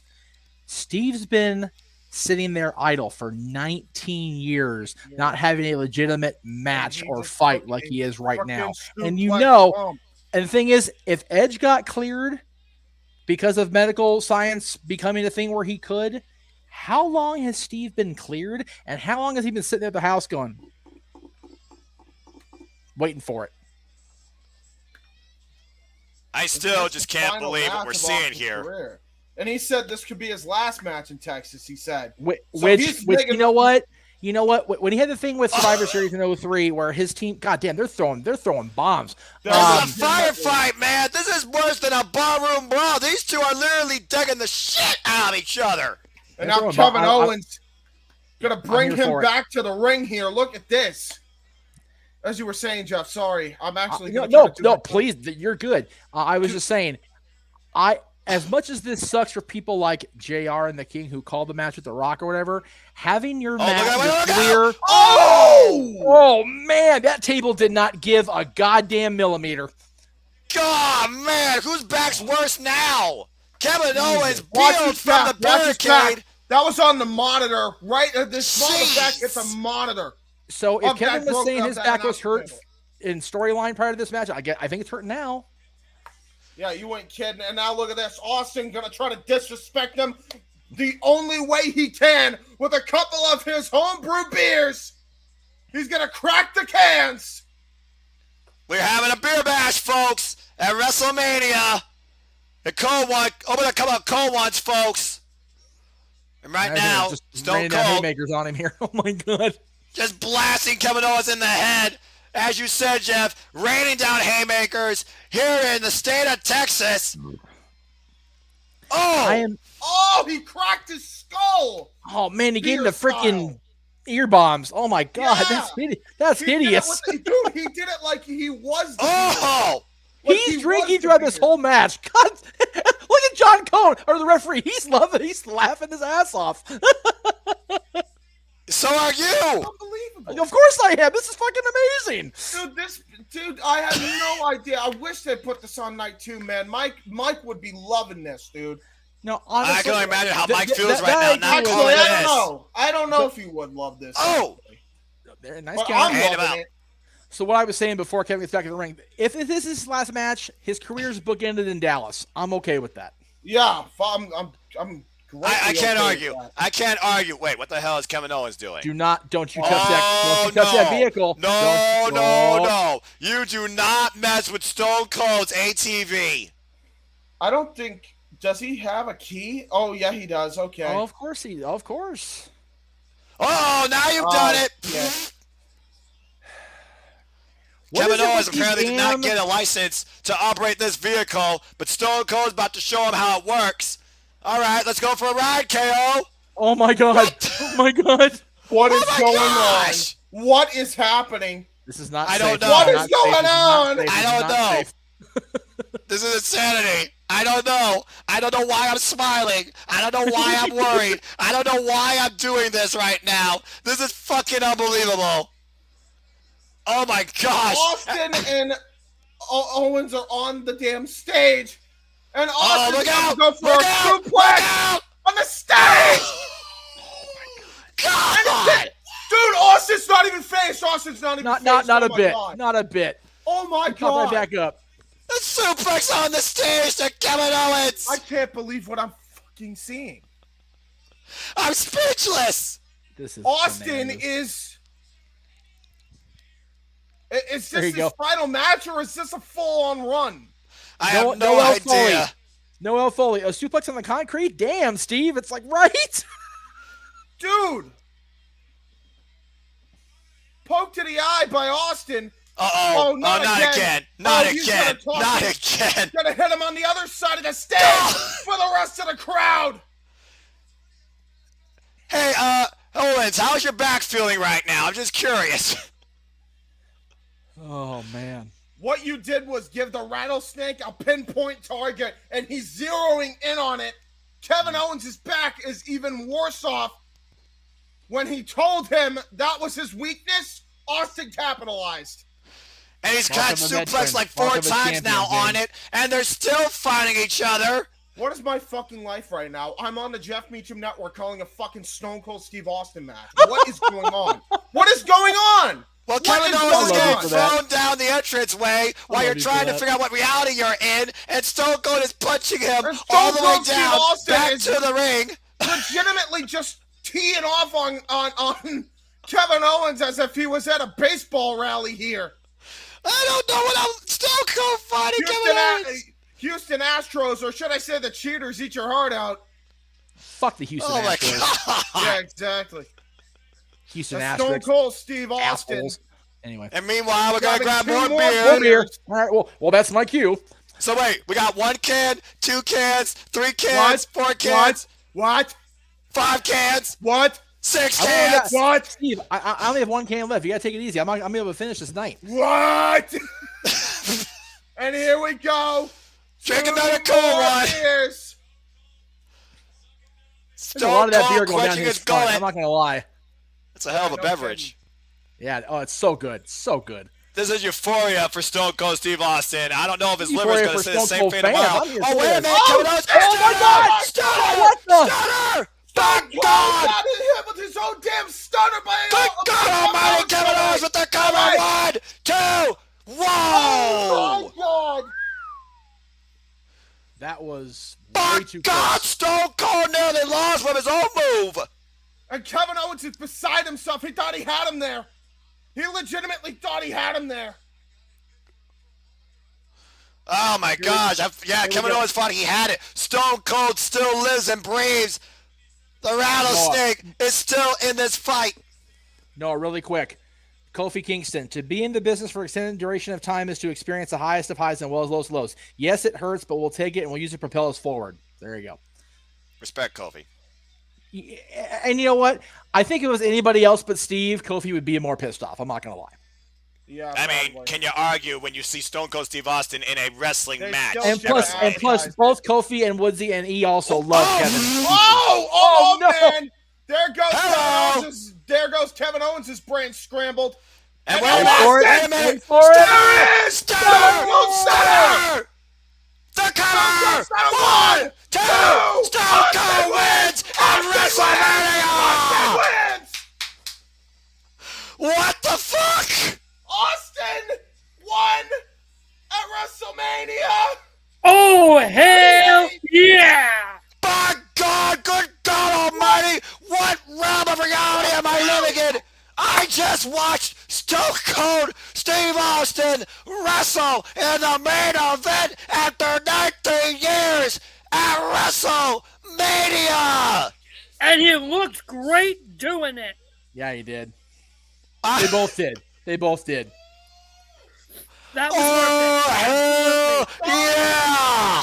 Stone Cold Steve Austin may have just wrestled his final match here in Dallas. But after the performance he gave, I'm not sure if that's his final one. I don't know. Which is kind of scary, but I know you can see this, James. I don't know if you guys can see this. This is Austin out front of the Sportatorium 32 years ago. Wow. Jesus, 1990. I can't see it right now, but let me go back and watch it.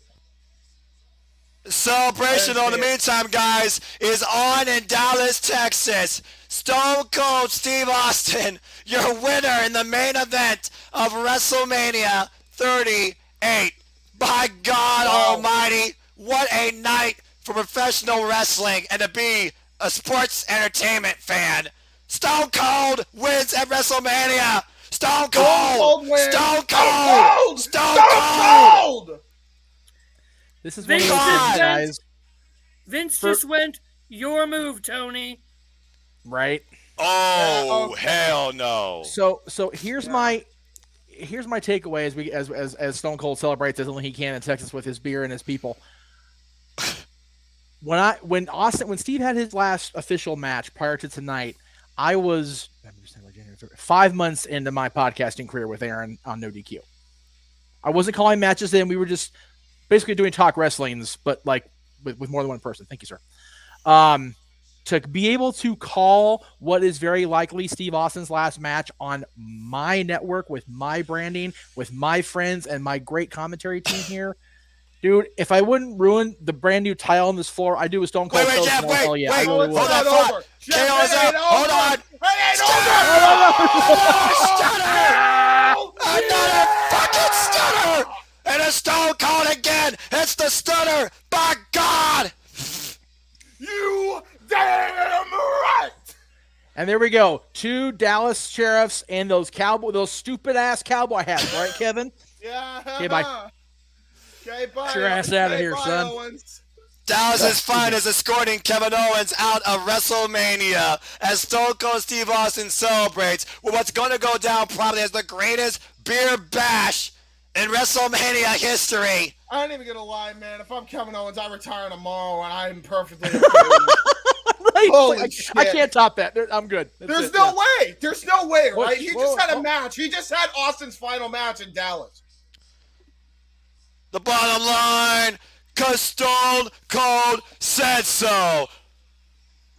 Good God Almighty! By the way, they had that runtime. They gave him an extra 5 minutes because you could tell there was not supposed to be anything else after this, and they are allowing Peacock's allowing this celebration to go on. Can you blame him as the ref has a beer with Stone Cold? Why not, Good damn it? Why God! not? Stone Cold! Stone Cold! Stone Cold! I'm losing my fucking mind! Stone effing Cold! I fucking loved it. I loved it. I did not expect that. I honest to God didn't expect that. That's wow. Oh my God! God! That match was fucking amazing. Give me a hell yeah! That was fucking epic. Hell yeah! You seriously just made a night of shit to gold as to look, he brings Byron Saxton into the ring. Wants a Stun him too. Stun his stupid ass. You want a stunner. He wants a stunner, Jeff. There's no other he wants way. to drink. He wants to drink with No, Stone Cold, right? No, this is going to be a nice beer. We're going to drink beer together. Toast up, you dumb son of a bitch. Toast. He's going to start There drinking. you go. We got a drink. There we are. Byron, guzzle it down. And there's a kick. Wait a There minute. it is. Thank Stir! Oh my God! My God, what a stunner! Nice shot by Saxton there, yeah. Holy shit! Yo, Saxton can retire too. That you can't top that. You can't top that. No. This dude went in. He knew what was gonna happen. He's like, yeah, I know it gets stunned. I want it. Yeah, right. Get stunned. Byron Saxton has just had the greatest day of his life. He just got stunned. He just got stunned by Stone Cold Steve Austin at WrestleMania. Oh, he's not done. Is that Jeff Jarrett? That's Jeff Jarrett. No, that's his brother Jeff, actually. That's his brother. God, he looks like Jeff Jarrett. Yeah, I know. He's gonna stun him too. No, that's family. Oh, God, that's family. He's gonna do it. He's gonna do it. Please don't stun your No, brother. he's not. Please don't do that. Dude, that would be hilarious. Jeff Austin, he got his ass stunned. Oh, my God. You dumb son bitch. Oh my God in heaven. That has to be Byron Saxton's greatest night of his life. He just got stunned by Stone Cold at WrestleMania. Dude, the ring canvas is soaked in freaking broken skull. Oh my God. Oh Lordy. I Check out said the it next earlier, series I'll of top say it trading again. cards. Vince just went. Your move, Tony. That's it. You're absolutely right, brother. Check out Tony the did next that series to him last night. Vince is like, not my weekend, bitch. Again, you gotta love when competition forces you to pull out more.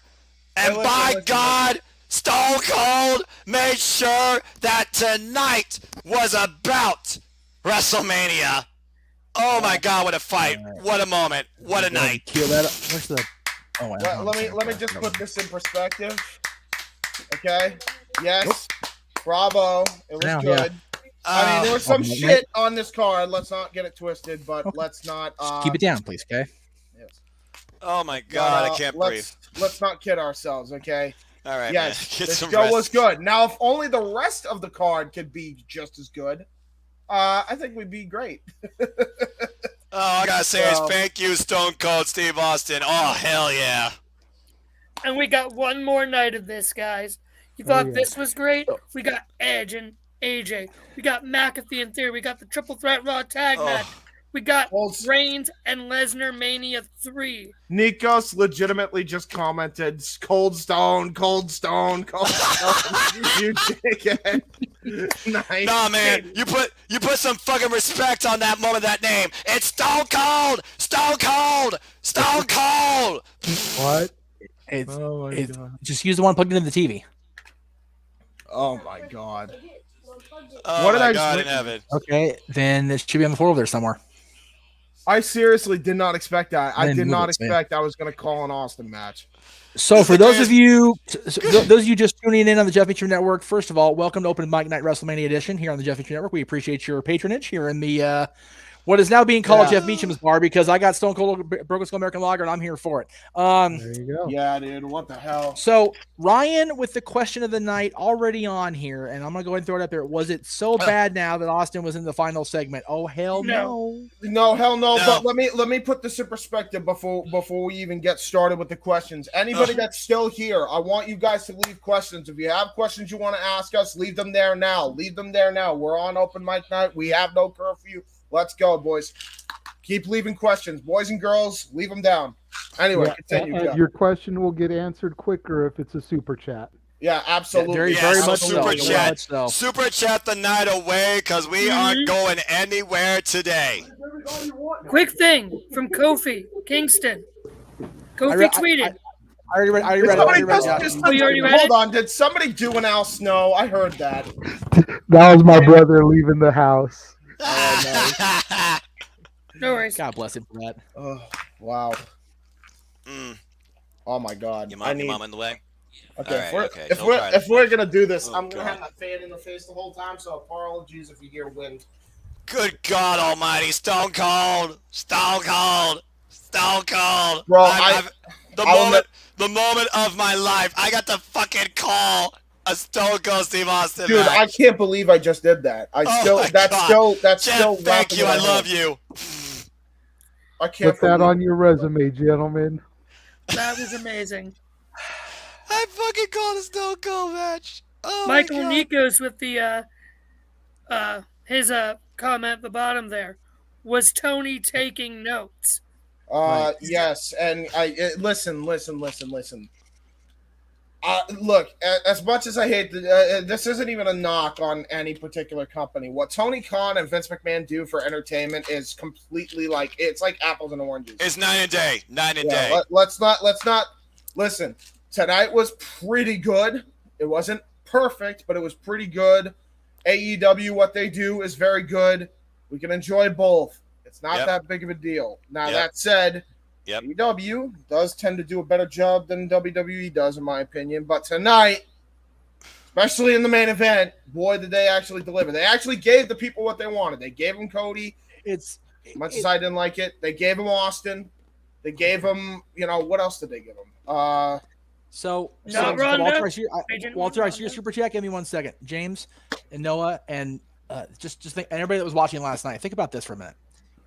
We encouraged the WWE office after last night's by God believable Ring of Honor return to go for it.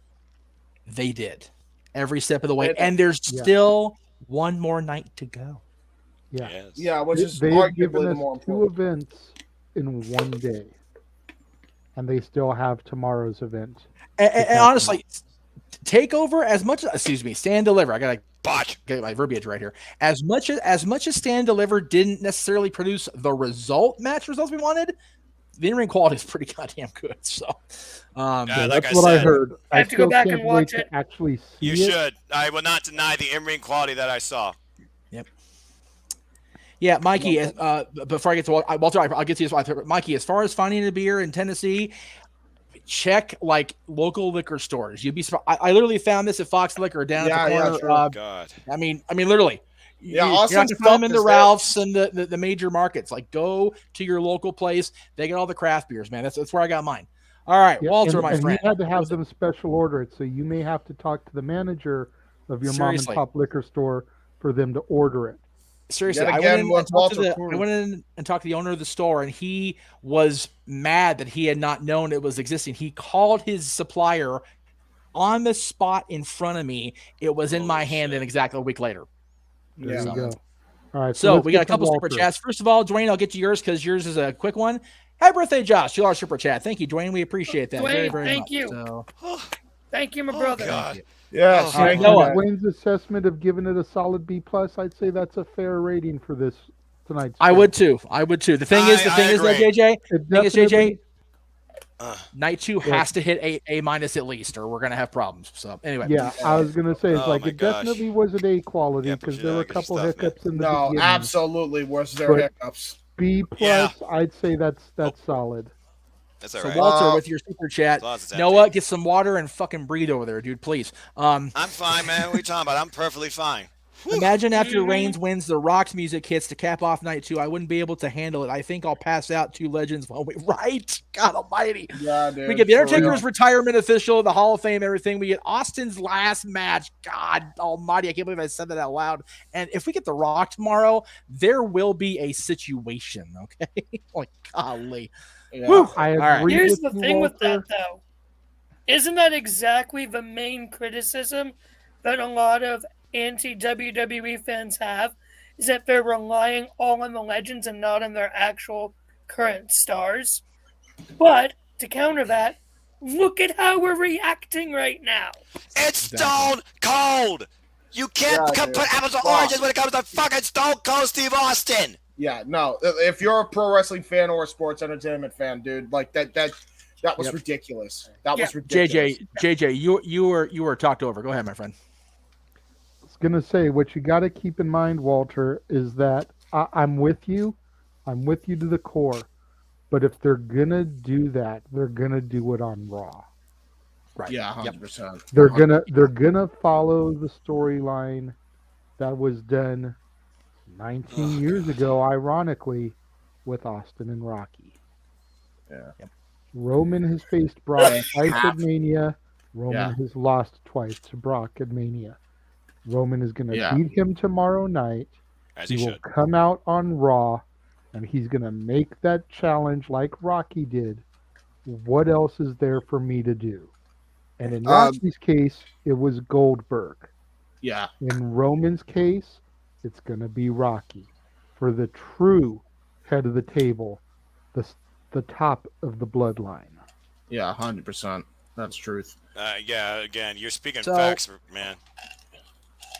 So I have been asked to show this picture by a trusted member of the team, so I will go ahead and do it now. As we were talking about during the last, what we thought was the last match of the night between Ronda and Charlotte, I was mentioning how beat up Ronda's chest looked relatively earlier in the match and how William Regal was sitting there somewhere, no doubt proud of that. There is a member of this team, I don't know if everybody's aware of this, there is a member of this team that not only has taken chops to the level that his chest was beat frickin' red, but it was a birthday situation, so it was amongst friends at a independent wrestling show. And I will go ahead and try to get this thing to load here if I can. Oop, there we go. See if it goes. There it is. Oh my god. Damn, JJ. Holy shit. Oh my god. No. Yeah. No, I wouldn't. Yeah, no, That never. was my christening into the fraternity. Me and Jeff had been helping out the guys at Battleground Pro Wrestling, BPW, here in Los Alamitos for a while now. They were so cool to us. We were basically their social media ambassadors, man.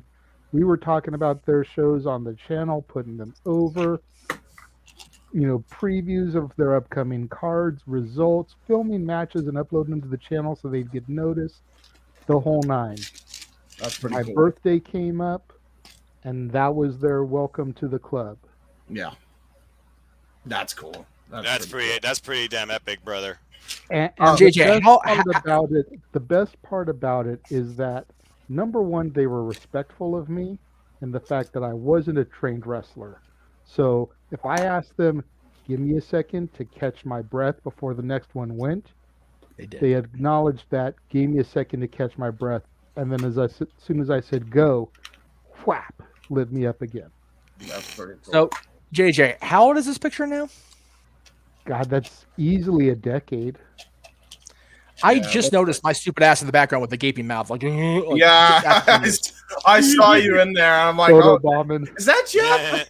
Yeah, it's me with my. Let's see. I'm pretty sure that's the. Let me look at the picture again. Yeah, that's the early stages of the beard growing back. So this is 2012.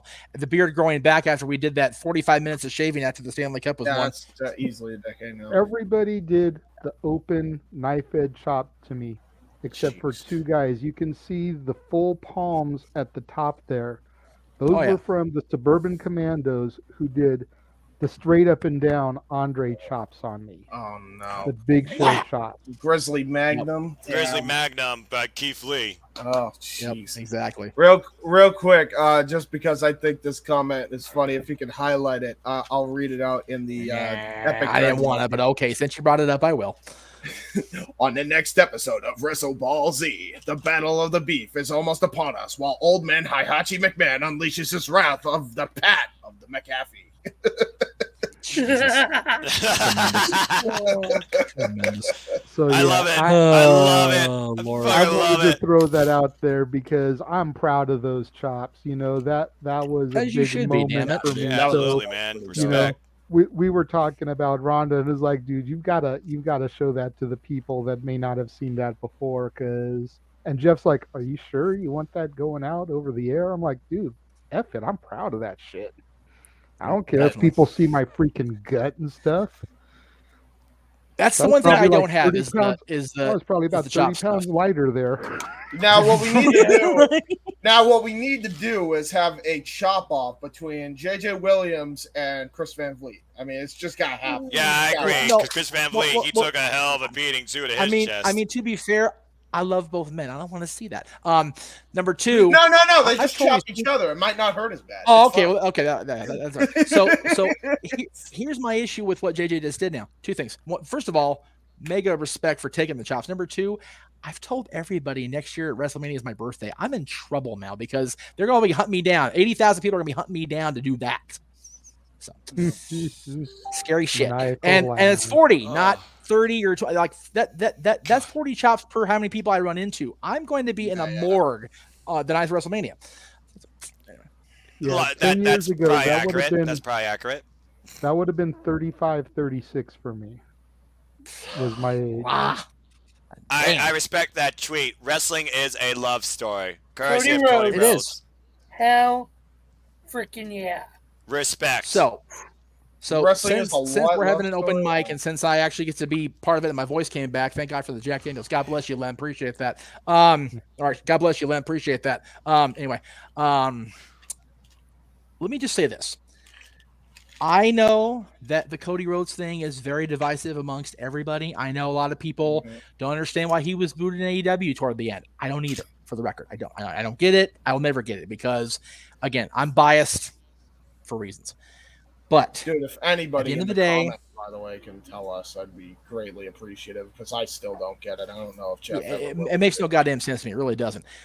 Cody made a decision years ago to invest in himself, and he told Hunter at the time, "It's not about disloyalty to you, despite what you did for Dusty. It's not about making more money. It's not about storyline. It's about me needing to be me and do me things."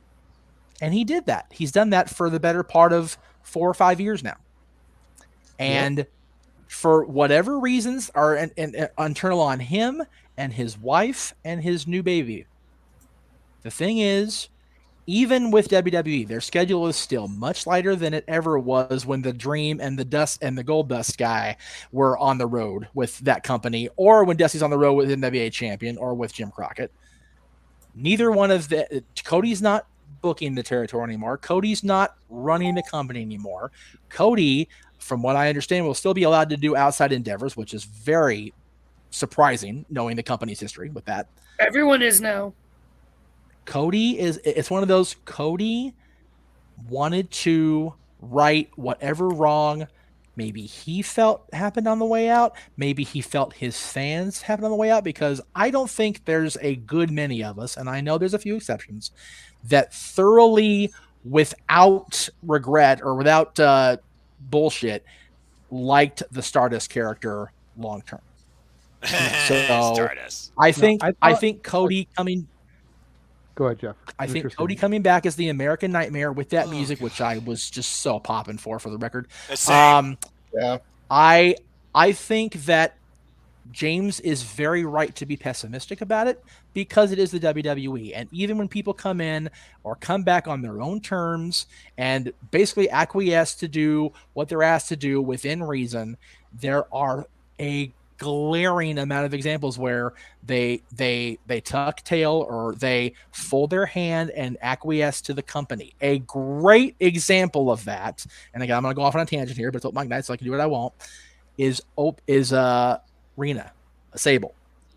Her reason for leaving the company and suing for $110 million was being asked to expose her breasts on live television and to do a lesbian-like storyline with another female competitor. She was back with that company less than a year, and she did both those things. Yep. So and it is amazing to me. Since, and by the way, to add to your point, she never returned to the industry, and they refused to mention her name at the Hall of Fame. Mm-hmm. Right. That surprises me, number one. What really surprised me, and I am going to bring this up because I do want to bring this up, but I'll do it in a second, about another Hall of Fame thing that happened last night. The bottom line is, if Cody is happy to be back, then at least for now, we should be happy that Cody is back. And as far as Brandy, if you're sad for Brandy posted a picture in social media of her backstage. So she was there with Cody when he came off stage, off the ramp, and they looked happier than I've seen them since that little baby was born. So good on them for that. That's now, all that matters. I will bring up a topic. I still feel bad. And like I said, you have every right to be pessimistic and worrisome because the reputation and the history is there, brother. Yeah, thank you. So, I appreciate that. Now, open mic night discussion topic number 1. How in the hell does Undertaker go into the Hall of Fame last night and there is not one single mention of Mick fucking Foley? He did. I didn't hear him say Mick Foley. Mankind. In mentioning his opponents, he mentioned Mankind. Well, okay, I'm sorry. Vince mentioned Mankind in passing. How did Undertaker not bring him up? I did not. Okay. Let me rephrase. Why How wasn't Undertaker get inducted into the Hall of Fame and not go long form like he did with Glenn, like he did with Hunter, like he did with Shawn Michaels, like he did with pretty much every one of his major opponents or his friends in the BSK that were mentioned? Mankind, Mick Foley, with all due respect to Yokozuna and King Kong Bundy and the late Giant Gonzalez and everybody, Mick Foley and his feud, The Undertaker, pulled Undertaker out of the, oh my God, I'm sick of wrestling these goddamn big men every year funk. How do you not go long form with Mick Foley? And again, 30 years is a very long time. And I understand that. But Mick Foley should have been one of the big mentions because Mick Foley's feud with Undertaker in 1996 into 97 was a savior moment. And I'll tell you why. Think about this, guys. And again, I'm going to let everybody have the floor on this after I'm done presenting the topic. But think about this. The end of the full feud, which lasted from WrestleMania 1996 until after WrestleMania 1997. So a year and 1 month feud ended when what happened? Undertaker defeated Mankind in a title match to defend the title and lit Paul Bearer's face ablaze. What did Paul Bearer do after that? He brought Kane out of hiding. So technically speaking, Mankind and his Undertaker was the catalyst for the debut of Kane. How does he not go long form with Mick Foley? And I'm willing to say whoever wants to go first, please explain that to me. Josh had his hand up, and so did JJ. But I think Josh, JJ, go ahead, man. We gave you the props. Please enlighten me on that. Josh, you'll go next after him. Okay. Before I get on to that one, I've had my hand up for a minute because I wanted to touch on the Cody Stardust thing. Okay, yeah. So I can barely see you. I apologize. No, it's all good. Stardust was never going to work as a long-time gimmick. We all acknowledge that. It was cool for the short term because we all knew that Vince wouldn't let Dustin be Dustin in order to have Cody and Dustin. So in order to have them as a team, you had to have Goldust and Stardust. Yeah. She there? Yep. Moving past that to your question about Mick.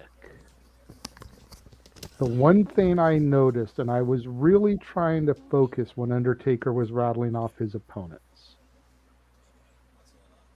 virtually everybody he said, except for his BSK brethren, were his WrestleMania opponents. And Mick was never a Mania opponent. Despite how amazing and legendary their feud was, there was never Mankind Undertaker, Dude Love Undertaker, Cactus Jack Undertaker, or Mick Foley Undertaker at WrestleMania. The ones he went in depth about, Shawn played a pivotal role in 3 matches. Yep. Hunter, 3 matches. Kane, 2. And then his BSK brethren. Fair enough. That's why Mick Foley didn't get a mention from Mark at the Hall of Fame. Do I think it's right? Nope. Fuck no. Mick should have been one of the first names out of his mouth. Yeah. Before Snuka, before Giant Gonzalez. You let those names come out your mouth, but you don't say Mick Foley. Yeah, that's fucking outrageous. I'm sorry. But again, flip side of that coin, those were Mania opponents. Mick was not. Josh. I personally could have sworn I heard him say Mankind. He did mention the Boiler Room Brawl. And I think that Mark not mentioning Mick Foley, he mentioned, like I said, I swear I heard him say Mankind, but him not saying specifically Mick Foley, I have a hunch that is by company order. Mick has, if you looked at Mick's tweets for how much he's been bashing the company lately, I would not be surprised if there was a little kibosh on mentioning Foley like there was on Stable. That's fair. He has been after the company for a while on Twitter. I don't think he's on good terms with WWE right now. Yeah, you know why? Because Mick Foley cares about the future of the industry. That's why. Yeah, he is not on. I would wager to bet he is not on good terms with WWE. Because wasn't there a thing like talking about like he was gonna induct Vader or something? Yeah. Or at least Wikipedia was saying that, but that Vader was the only one with no inductee. Did something happen? And just saying Mick Foley. I have a feeling that is something more to do with that, personally, not just Taker not wanting to or forgetting. Because Taker mentioned Flair, even. And Flair's taboo is all hell right now. But Flair was a Mania opponent. Yes. So I feel like Taker tried to do what he could and said the Boiler Room Brawl, Mankind, but I feel like he couldn't get into Mick Foley, which the fact that Vince is going to tell Undertaker who he can't say, that must mean Mick has a lot of heat right now. Because did anyone see him at the Hall of Fame? No. Exactly. I think there is a big black ball on Mick Foley right now in WWE. Yeah, because he's the only one that has the fucking balls enough to stand up to Vince McMahon and say, "Hey, motherfucker, what you're doing ain't right." Yeah, that's so exactly that's my opinion on it. I'll be right back, gentlemen. I'll go and add to Josh's point while Noah went somewhere. I have no idea where he went. JJ's going now, but might as well go in and to add to Josh's point to a degree. All right, listen. I don't know whether Undertaker said it or not because I didn't watch it yet. That's the bottom fact. I can't speak on that. But what I can say is, if Vince is pissed off, the reason why he's pissed off is because essentially, he was told the truth by Mick Foley, and Vince didn't like that very much. He didn't, and that's just the bottom line. And that sucks, but that's how Vince is. And you can, and everybody that may like Vince or is against Vince or is even indifferent to Vince, you cannot deny that dude is a petty son bitch. Agreed. Okay, like there's no other way to go about that. You know he's a petty one. We have seen him take this petty road before. This is not new. When he is told that, hey, the way you are playing with your toy is incorrect, then he gets all bitch pissy, and then he starts throwing a fit like a damn toddler. Okay, that's what he does. This is what Vince has done. This is nothing new. So let's not, at this point, it's like, I could say I'm surprised. I could say I'm disgusted, and I am. Don't get me wrong. I'm not surprised, but I am disgusted. That much I am. But I'm not surprised. Vince has had a track record of this crap, man. He has. So You're not wrong there. You're not wrong there. Unfortunately, when Vince has heat with you, you're basically dead. You are completely deceased. Look at what Hogan went through a few years back. When that tape surfaced of him saying, granted, a word he shouldn't be saying, but in the privacy of his own home, his own confines, his own surroundings to a friend, and then all of a sudden, Hogan's blackballed. Yep. And ironically, the same word, mind you. That Vince McMahon said. Thank you, JJ. I'm so glad you went there, bro, and I didn't have to go there for the upteenth time. I'm so glad you went there, bro. Yeah. Oh my God. Yeah. But all right. Yeah. So Noah, since you're back, what's your thoughts on this? We've been talking about Mick Foley not being mentioned at least directly by name by Undertaker last night at the Hall of Fame. He did mention, as Josh said, Mankind in passing, and he mentioned the Boiler Room Brawl being one of the trials that Vince had put him through over the years. If it's not a political thing, or if it's not a Mick Foley bashing the company thing, is there anything you'd like to add as far as why would they exclude Mick Foley by design? No, you're on mute. No. Oh, you're good. You're good. Am I muted now? Yeah, you're good. Yeah, you're good. You're good. Go ahead. Oh, okay.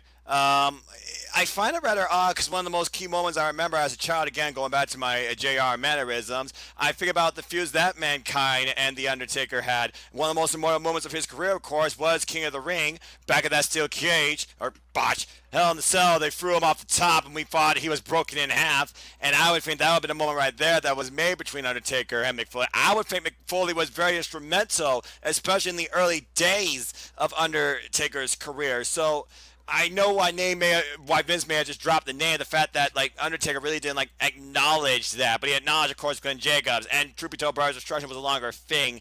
It did feel kind of weird to me, but maybe it was just the fact that he didn't really highlight necessarily the Attitude Era as much. He talked about those in the long run, but I would think there'd been some sort of just mention. I wonder if they were backstage at all. Did they ever have a backstage confrontation? Is there heat between those two?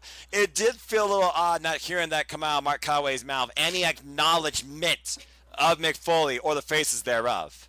Yeah, well, do you think it's because the fact that he has been praising AEW and denouncing the WWE is the better question? It's possible, because I do think that Undertaker truly is one of those that if you say something else about somebody else that is more superior to this, and you dedicate your life to this, he might think that you're a traitor, per se. I mean, think about it. Triple H, still there. Shawn Michaels, still there. Vince McMahon, he's been there. So there might be, I feel like Undertaker at the end of the day is true to WWE, sticks to its roots, and doesn't like when people he may call friends bashing it. I don't know to say if Undertaker, for example, brought up the idea of these other companies, what they do, working together. It's all good for the industry. So it wouldn't surprise me if that definitely was a leading factor, because in no way, shape, or form have we ever heard Mark Calloway acknowledge even AEW or any other enterprise as far as what they do or bring to professional wrestling. Yeah. at the end of the day, it goes back to one of Mark's mental tidbits that he threw out last night, loyalty. You know, he's been with that company for 32 years. Yeah. He very easily could have left to go to WCW when the chips were down and they were whooping the WWF's ass for those 83 weeks. Got paid buku bucks and a hell of a lot less dates. But Mark stayed loyal to Vince. Yep. So I'm looking at the comments under Mick's daughter's tweet, and I'm seeing some people say that he also did not mention Rock or Austin, or even someone said he didn't mention AJ or Lesnar. But I don't know if that's accurate. Well, again, going back to JJ's point, Austin and Rock weren't Mania opponents, so that would make that'd be that point. Lesnar, I mean, whether the historical significance of Lesnar and Undertaker WrestleMania cannot be undersold by any means. Yeah. But no, you have to remember, Undertaker doesn't remember anything in that night past the first 5 minutes of that match. No, That's right. it's one of his most horrid memories of his life. Now, with that said, he did have an awesome first string of matches when Brock first came in, and he had an even better last string of matches after WrestleMania 30. But yes, and I also say this: as far as AJ, again, a wonderful send off to a career, but his brother died that week, so it's a fucked up time in his life. Exactly. So, that's probably why it didn't happen there. Now, all right. And even then, let's be fair to the WWE. It also probably was a time thing. I mean, let's be. Oh, I'm sure. I mean, he went almost an hour just himself after the entrance. That I was should be gonna say- considered at least. I completely agree about that as well. And also, again, it wasn't like Stone Cold and Brock Lesnar and those names you said were through that entire time alongside The Undertaker, just under this company. Yeah, if anybody... And also, Stone Cold and Brock are both going to get a ton of fucking time this weekend. So it'll be okay. yeah, 100%. So, next topic. I want to know, out there in the universe, why Dwayne Atkinson is such a sick, twisted, vicious son of a bitch. Good God almighty. What the hell, Dwayne? Are you wanting Jeff to die of a heart attack, you psychopath? What is wrong with you? What the hell, dude? Jesus! No, absolutely not. I agree. And way. By the way, you're also sick and twisted because how dare you mention that G word on this podcast? His name is Walter. It's a stupid idea from Bad Creative. Get that filthy name out of your mouth. Your name is Walter. My name is Walter. Thank you, James, for taking the words out of my mouth and making me avoid a rant, as my voice does sound hoarse. Yes. All I'm going to say is if he's going to dead on Monday. All I'm going to say is if Dwayne wants to try to put that kind of juju out in the world, there should at least be a $40 super chat to that.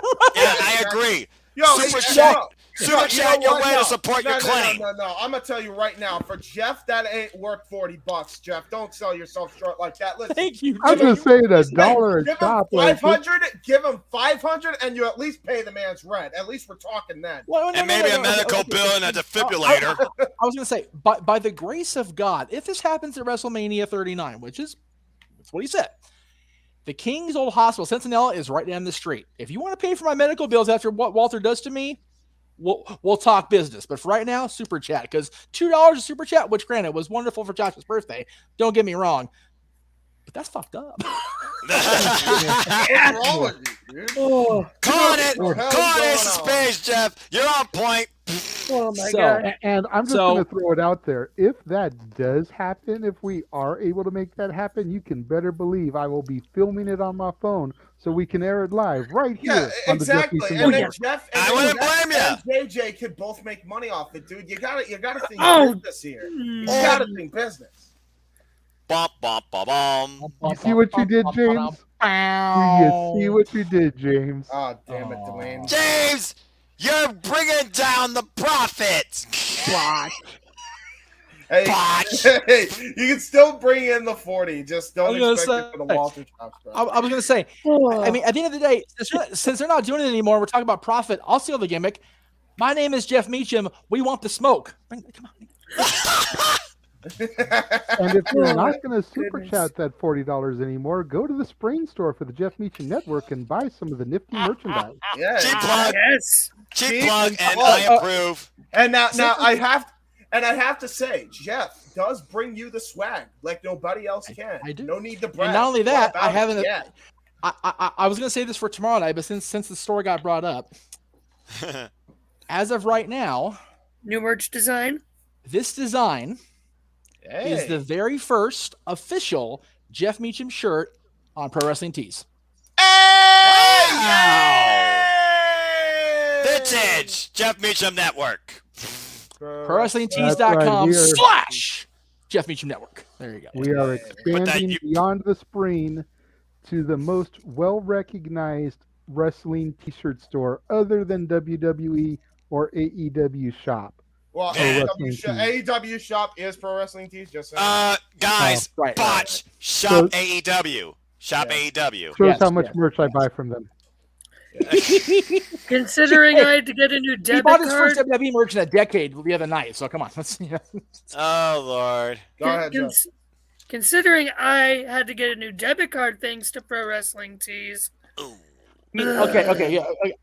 I was going to address that, so don't move ahead in the plot, Josh. Anyway, so, I didn't know there was a plot. To choose your own adventure, he picked which way to go. There's always a method to the madness. Yeah. Okay. I am the plot, Josh. It was me, Josh. It was me all along. Josh. How much do I have to pay Virtue to get him to do a debate with you? Oh God, no! Please don't do that. We gotta push that. We gotta push that. I'm ready. So anyway, so yes, I do realize that there is a issue with Pro Wrestling Tees. I have talked about that with. I'm literally doing it. Just go ahead, do what you gotta do. I understand there is issues with them and their customer base, shall we say? However, we are exploring other options in addition to Pro Wrestling Tees because, like you said, the world does not revolve around a spring, nor revolve around AEW's official shop. So there you go. There are more. Wrestling has more than one merchandise store. Right, Cody? Fact. Anyway. But anyway, it's loading. You'll get to see it in a second here.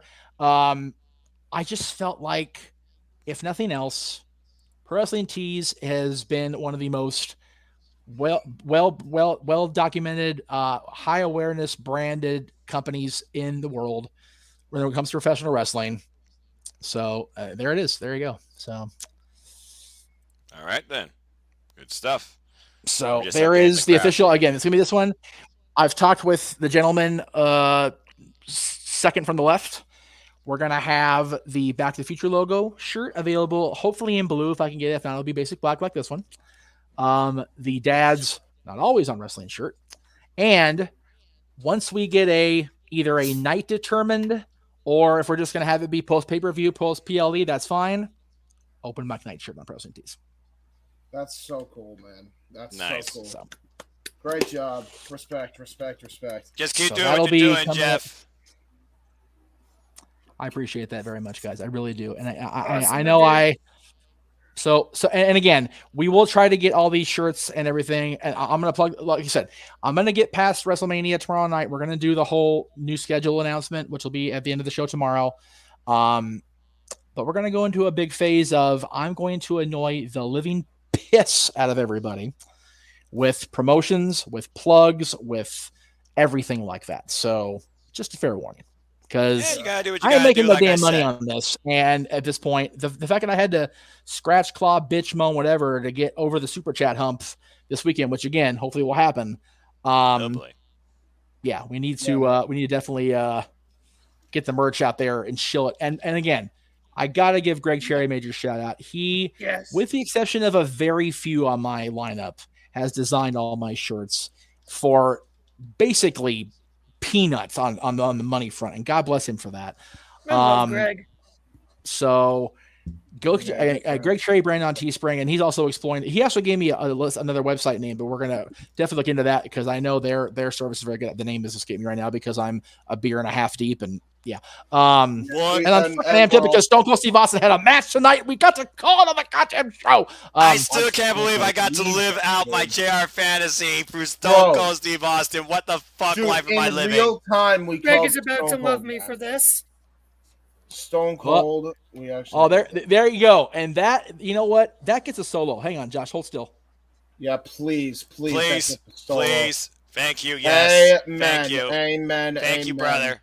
God bless you. Thank you. Yeah. Ain't that the friggin' truth, y'all? Yep. You're damn right, the truth. Anyway. Hey, that means Bischoff, stop comparing freaking wrestling to politics, you idiot. No, okay. I get, and again, Jeff's kissing Bischoff's ass again. Here we go. I get the comparisons on that front, and again, to an extent. However, after getting to watch back the award show from last week, I won't say out loud because I don't want to get dinged on social media or the YouTube for bringing it up again. Oh, Lord. After what happened in Hollywood last week, there was it's at work. It's a big thing. It's like, y'all, this is 100% fucking serious. It's bad. But wait, you got dinged? Really? Not dinged copyright. Just like, okay, let's not get too involved in shit that ain't in your lane, Jeff. It's exactly. Not. It's really not. It's really not on a variety of fronts. It's really none of my damn business, and it really shouldn't be anybody else's business except the people involved. And one person made it everybody else's business. Anyway, if that for the wrestling people to claim that was a work, it's like, man, if that was a work and the fallout has become what it's become, then they pulled a Russo work themselves into a damn shoot, and they're a bunch of dumbtards. So, I mean, yeah. So, that's true. No argument. I'll just say that whole thing. I love the memes though. I made the memes are everything with that. But you know what? But again, you showed the shirt, Josh. You know it's a very good point because while everybody's focusing on what happened on stage during that particular part of the show, nobody is giving any props to Gaga for recognizing Liza Minnelli and getting her through what was obviously a fucked up moment for Liza because of how weak she is and how much she's struggling. Number one. Number two, nobody acknowledging anything that's really going on that's really important. You know, and that's unfortunate. And again, we've all been in relationships at least to a degree in our lives. And, you know, when your woman gets made fun of on global television, yeah, you're going to want to smack the shit out of the dude for it, whether whatever happened in the past, whatever. But like Will has said, I guess we're talking about it. Fuck it, whatever. Who cares? Yeah, I could care less about. So it's one of those where, you know, Will was big enough to acknowledge, number one, right away that he screwed up. And number two, rather than cause a shitstorm for the Academy and for Hollywood as a whole, which we all know is corrupt as a mucker feather as it is out here. Yeah. He resigned and stepped away. So whatever the board does on the 18th, it's like, well, yeah, do what you want. I'm already out. So I really don't give a shit. So he, again, we talk about this wrestling all the time. Our buddy Kate from Fightful is very big on this. Controlling the narrative. Mm-hmm. It got out of hand. He apologized and he reined the narrative back in. So whatever you want to say about it, at the end of the day, it's back under control, which is where it should have been from the start. Dwayne with another $2. He's working toward that 40 ever so slowly. Thank you, Dwayne. Appreciate it. I'll have more to say on the Indy Force if people want my take on it because any reason no legacy wing was mentioned. Honestly, and again, JJ and I talked about this, I think, on our Hall of Fame thing earlier this year. We've all talked about this at some point, privately, publicly, whatever. Couple things. Number one, too many damn inductees per year. Agreed. Way too many inductees per year, which is why this was so good last night. So streamlined. Very well done. Number two, there's people in the legacy wing that should be in the main wing and vice versa. So it's a very, JJ, what's our favorite word? Subjective placement. Yep. Luna Vachon did not work back in time far enough to be a legacy inductee. Now, does she earn a regular induction? That's debatable. And I'm not even going to go into it long form there. But to just like, okay, well, we'll put her in so the fans will shut up. That's fucking stupid, number one. Yes. Number two, Lord Alfred Hayes. maybe not everybody in the room because I'm the old man around here, but with the exception of JJ, but I'll explain what I mean when I say that, JJ. As far as wrestling fandom, I'm the old man in the room. I grew up with Lord Alfred Hayes, which means he wasn't around in the WWF as his most visible personality far back enough to be a legacy inductee. He, I think, deserves his own moment in the Hall of Fame on the big stage, for my money. Then you have Vringanya, who never laced up a single pair of boots in a WWF ring. Yeah. He got stage time. He got his son to speak. He got the whole big push. Good on him. Yeah. And again, pro wrestling is real. Politics are at work. Who owns the AWA library and who showcases on their network every single day? Oh, that's right, Vince McMahon, because Vern Gagne sold his legacy down the river for exactly. Yeah. Again, you're not wrong. He's not wrong. I may be out of line, but I'm not wrong. The legacy wing, I think, is good for. You know what? I'll totally curve my spine and gray my hair. The legacy wing is good for anybody, honestly, prior to the era of, I'll say, the formation of WWF out of Capitol. Like Antonina Rocca, great example of that. Legacy wing. 100%. Yep.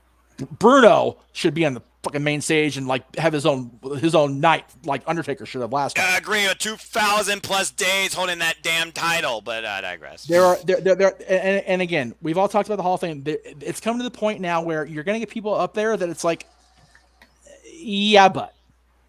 So again, the Hall of Fame, James has been very verbal about the Hall of Fame. This is all I'll say about it because I've been so verbal about it. Until it's in a diner, it's not legitimate. Let's stop pretending like it is. Well, number one, I think all of us have been, or at least if we haven't been there live, we've been a part of the early inductions where we had small, intimate buildings as opposed to the Amway Arena in 2008, which I was a part of. And everyone that was something. I was at the amphitheater. I was at the amphitheater when it was still called the Universal Amphitheater. It was the Gibson when Hogan went in 2005, but it was still an amphitheater. It was still a small concert-style hall, perfect for a Hall of Fame induction. Yeah, fair enough. The minute they moved to Amway in 2008 and had and again, you have to. You've got The Rock, you've got Flair, you've got all these freaking people that, if they're about the bottom line, they're about the dollar. That place, you couldn't scratch your ass in that building without hitting somebody with your elbow. I mean, for real. Yeah, for real. So I get it on the money front, but on the intimacy and on the recognition of the greats in the environment they should be recognized in, it's horseshit to have anything bigger than a diner, like you said, or a smaller knit arena venue. Excuse me. Yeah. So legacy. So to answer your question of what time it is by telling you how to make the watch. Don't know. Yeah, nowhere. Jack Tunney should be in there too. People hate on Jack Tunney, the character, but the Tunney family, oh my God. With no Tunney family, there's no Canadian WWF. Period. I mean, period. Yeah, seriously. And quite arguably one of the more influential and yet one of the most silent figures, authority figures in the WWF period, kayfabe wise. He is arguably the most reviled authority figure prior to Vince McMahon, and he didn't even do anything that bad, really. Just legit. I mean, on story, they all just hated his freaking guts. They all just hated his freaking guts. He stripped Andre the title. That's enough. He didn't do anything evil or wrong. No. He didn't strip Andre. Let's be okay. Now we're getting Jeff wound up. Okay, here we go. All right. Now you've done it. Good job. Ted DiBiase should be recognized as a WWF champion, and that's Jack Tunney's. Thank you. Amen. Thank you. Amen. Amen. So should Owen Hart. So should anybody that has defended the WWE title. I don't care if it's a house show or a televised event. If they defended it on a WWE branded show or WWF branded show, they are a WWE champion. Kiss my ass. Jinder Mahal was not the 50th. Yeah, I'll agree to that shit because I had to live through that live. Absolutely. Not my 50th champion, okay? Yeah. No. Bottom line. And if you have a disagreeing opinion, make sure you super chat. We'll pop it up Yeah, on the please. screen. Yeah, That's please. right. Oh, you want your voice to be heard? What? Then super chat. Oh, what you gotta say? Speaking of super chats, we've got Nathan Banks with $5. Thank you, Nathan. Appreciate The that. Incredible Banks with the $5. I read that most of Will's films have been placed on hold. Okay, so again, we'll go back to Will briefly. Once you're either voted out of the Academy or you leave the Academy of Motion Picture Arts and Sciences, it's real hard to get anybody to throw a bone your way because the Academy, politics, everything out here. So, yep. Yes, go ahead. I just want to bring up that the whole resignation article came out yesterday. Take that for what it's worth. Right. Yeah, that was. Listen. I have to bring this up now because this super chat's a thing. Oh shit. Okay. with Will. Hey. If you're really okay. With Will, the reason why I think that he deserved everything he got and then some is because the bottom line is he smacked a man. I don't because he said words. I think Jim Carrey put it best than anybody else could have. Yep. And it was a freaking disgrace. And ultimately, it was for a comment that he himself has made back in 1991. You remember your own ball jokes that you made when you were promoting French Prince of Bel-Air? Because I sure do. You don't have a high horse to stand on. But no, you had to because your wife rolled your eyes. And again, if you watch that segment, Will's laughing, and I don't give a shit what she says. Even Jada chuckled at it for a brief moment. So until she rolled her eyes. Until she rolled her eyes, and then Will Smith acted on that. Let me explain something to you all, okay? Because doesn't want her having another affair. I have been through this, and if I never get a woman because I won't do what the hell she tells me verbally, motion-wise or otherwise, I'm perfectly happy with that. Because I went through it once with an ex that I personally thought was freaking abusive to me, and I am perfectly okay with never having that happen again. What Will Smith did, while it was still his fault, okay, take it from a guy who's been through this crap, okay, it was still on him.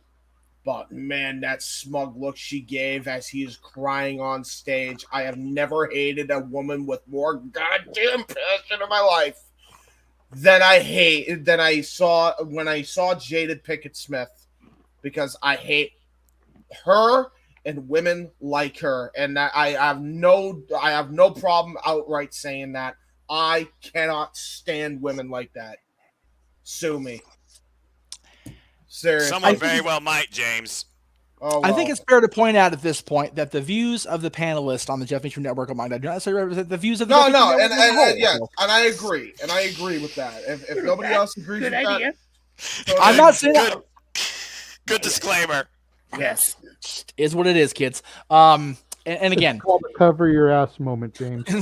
Yeah. So it's one of those where, again, one of my favorite quotes my dad introduced me to, and I've heard it so many times over the years by so many people: opinions are like assholes. Right. Everybody, within reason, unless you're a medical anomaly, everybody has one, and they usually stink. Yeah. So there you go. It's keep that in mind. Whether you agree or disagree, I may sound like, and I know, by the way, I sound like an asshole. I just don't care. I just don't care. Like Mr. Anderson would be proud of you, James. That's right. That's right. No. Okay. Mr. Anderson James would be proud of you. Anderson. Okay, there. Oh, that's right. I forgot. Exactly. I'm sorry. Exactly. Botch. Now, I will say as well, like, and again, this is just my personal experience. Oh my gosh. I listen. There are brilliant, awesome women out there that are just awesome people. My mom's one of them. I know, Jeff, your mom's one of them. Let me make that very clear as well. I guess I am covering my ass a little bit, but no, for real. Like, there are awesome women out there. This is not just a shot at every woman. I just don't like women like Jada Pinkett. I don't. Again, ultimately, Will Smith still did the action, but man, like, I can't stand the fact that she just has this smug look. Like, finally, the dude has balls. Like, right. fucking look. I will never forget that look. Again, it just that if you're a Star Trek fan, and I appreciate y'all if you are, because y'all are dorks like me, it's Kobayashi Maru. No win scenario there. Zero. Yeah, there really wasn't. No, there's a no-win scenario there for anybody. Because Chris didn't write the joke. He was just presenting an award. So I just hope at this point we can now move on from the Academy to the Alpha Academy, because Jesus Christ Almighty. Yeah, baby, there we go. Good transition. Noah. Very nicely done. By the way, Jeff, at some point, show. I got you. Show the tweet I sent. I got you. Awesome. Noah. James. Yeah. I got your message, brother. I got you. I'm trying to open the tweet. Excuse me, all hell. Yeah, I have a tweet right here that I meant to mention earlier. I didn't get a chance to. Well, I vaguely did earlier, but everyone open mic night. Gotta call out Mr. Quizlemania fame boy, Greg Cherry. Uh-oh. Oh, man. What? What are you doing, Josh? Jeff already knows the tweet I mean. Josh, proceed with caution. Jeff already knows where I'm going with this, looking at his face. I do? No, I don't know. If you saw Greg's tweet I earlier, do? you know what I mean. I didn't see Greg's tweet Mr. Greg Cherry tweeted out earlier. Hold on. And I quote, as Josh now reads his tweet. Greg said, Mike the Miz won at WrestleMania wearing black and gold. Must have been a nice feeling wearing winning colors. Oh my God. Why? Excuse me for a second. Josh. Why? Damn. What's with Greg? Why? James, because I'm about to set up a storyline to get ready for Wednesday. Oh, God. Gotcha. Okay. I'll maintain. Man, this boy crazy. I don't care what you tell me about narrative. This boy crazy. I'll maintain. Hey, Greg, for when you see this, because you probably will see this, because Jeff is probably going to show this to you. Oh, Lord. You still had Cleveland boys picking up the W. And because guess what? That's the only black and gold W that you guys will be getting the rest of the year with Mitch Trubisky. Oh, no. Because even Jacoby Brissett can kick your butts. Had the Jack Daniels ready. Thank you. Okay, we're going. Let's go. I'm so glad I actually, universe. it's funny you mentioned that, Josh, because I actually just got a response from Greg Cherry. His response was this. Oh, shit. That was his response. That's it. Jeez. Yeah, Josh just started something that Greg's going to finish. Oh, I'm counting on it. Mm-hmm. Boy, you Greg crazy. Oh, boy. Disclosure. Right. He's pulling at Kevin Owens. He's pulling at Kevin Owens, and Greg Cherry's just going to stun him. That's God. I love Greg to death. He is my bro. He is my guy. But he's a Steelers fan. I'm a Browns fan. We literally had a bet on the Super Bowl this year. Yeah, how'd that work out? Didn't work out for either of us. Yeah, I was about to say. You both got the short end of the staff there. You both got the shaft. Wow, damn! This is very. I may not watch it, but I damn sure can call I will say it. two things to that, Josh. Go ahead. I will say two things, Josh. Number one, whatever colors Miz wore, whatever team he represented, at the end of the day, the Dallas Cowboy cheerleaders were still in the building, and I had a good night because of it. Number one. Number two. Hell yes. Amen. Best Chilean squad in the business. Now, Jesse's tweet. Thanks to James for sending this to me. Thank you, Jesse. Bloodsport ruled. GCW kicked ass. Ring of Honor, Supercard of Honor gave us 2 potential match of the years candidates. Samoa Joe's All Elite. Cody Rhodes is back in WWE, and Stone Cold just wrestled a match at WrestleMania. The fans are winning this weekend. Amen. Amen to everything you just said, Jesse. You put it better than any of us ever could. God bless you, Jess. We love you at this network, by the way. I don't talk about you near enough, and I should, because Jess is freaking awesome. I think, I think Jesse needs some positive reinforcement on social media and not some negative ones. You fucking assholes. Anyway. Yeah, exactly. It's like I said, competition creates greatness for us as fans. Yes. Simply roll with it. You gotta love it. AEW, WWE, GCW, NJPW, Impact Wrestling, NWA, insert wrestling name here, no matter where you've been, what you've seen this damn weekend. Just simply shut the fuck up and enjoy it, because everybody is bringing it. Yep. Noah, I will drink to that. Yeah, amen. That's it. Yeah, there we go. That's it. So I'm not totally a negative asshole, guys. I told you. That's right. And let me just touch on what you brought up earlier. No, just most of the time. Yeah, I'm a miserable prick, but not quite 100% or without question, right, JJ? I know it's If you your know, you network, Seth. You got another topic for us? And I actually do want to because I heard you guys talking about why I was dealing with my technology bullshit. Can you all imagine, as much as Noah has got worked up, and I've heard him use more F-bombs tonight than I ever have, can you imagine if he actually was a drinker? Right? Good Lord. Right. Good Lord. That's the passion of this business. Just saying. Yeah, true. One of these weekends, once Noah gets big enough, Noah needs to go and commentate a show during WrestleMania week and hopefully not get himself kicked in the balls like Sean Ross Sapp did. Did that happen now, this weekend? Denise Salcedo kicked him in the balls. And okay. I was going to say they're buddies. Okay. I was like, wait a minute, what? Okay. How long has she been waiting to do that, man? I have no reason to make anybody angry. Damn, though. Literal years. Is there, I know there probably isn't legit beef, but I feel like there's some legitimate, the way they made it look, it was legit. That's hilarious. Is what it is. It's freaking hilarious. You have to remember something about Sean, and again, I'm going to get in so much trouble. So you have to remember, Sean and Denise are both very much products of their own hard work, both of them. I remember Denise being on Xbox podcast. Big fan. I love Denise. I love her to pieces.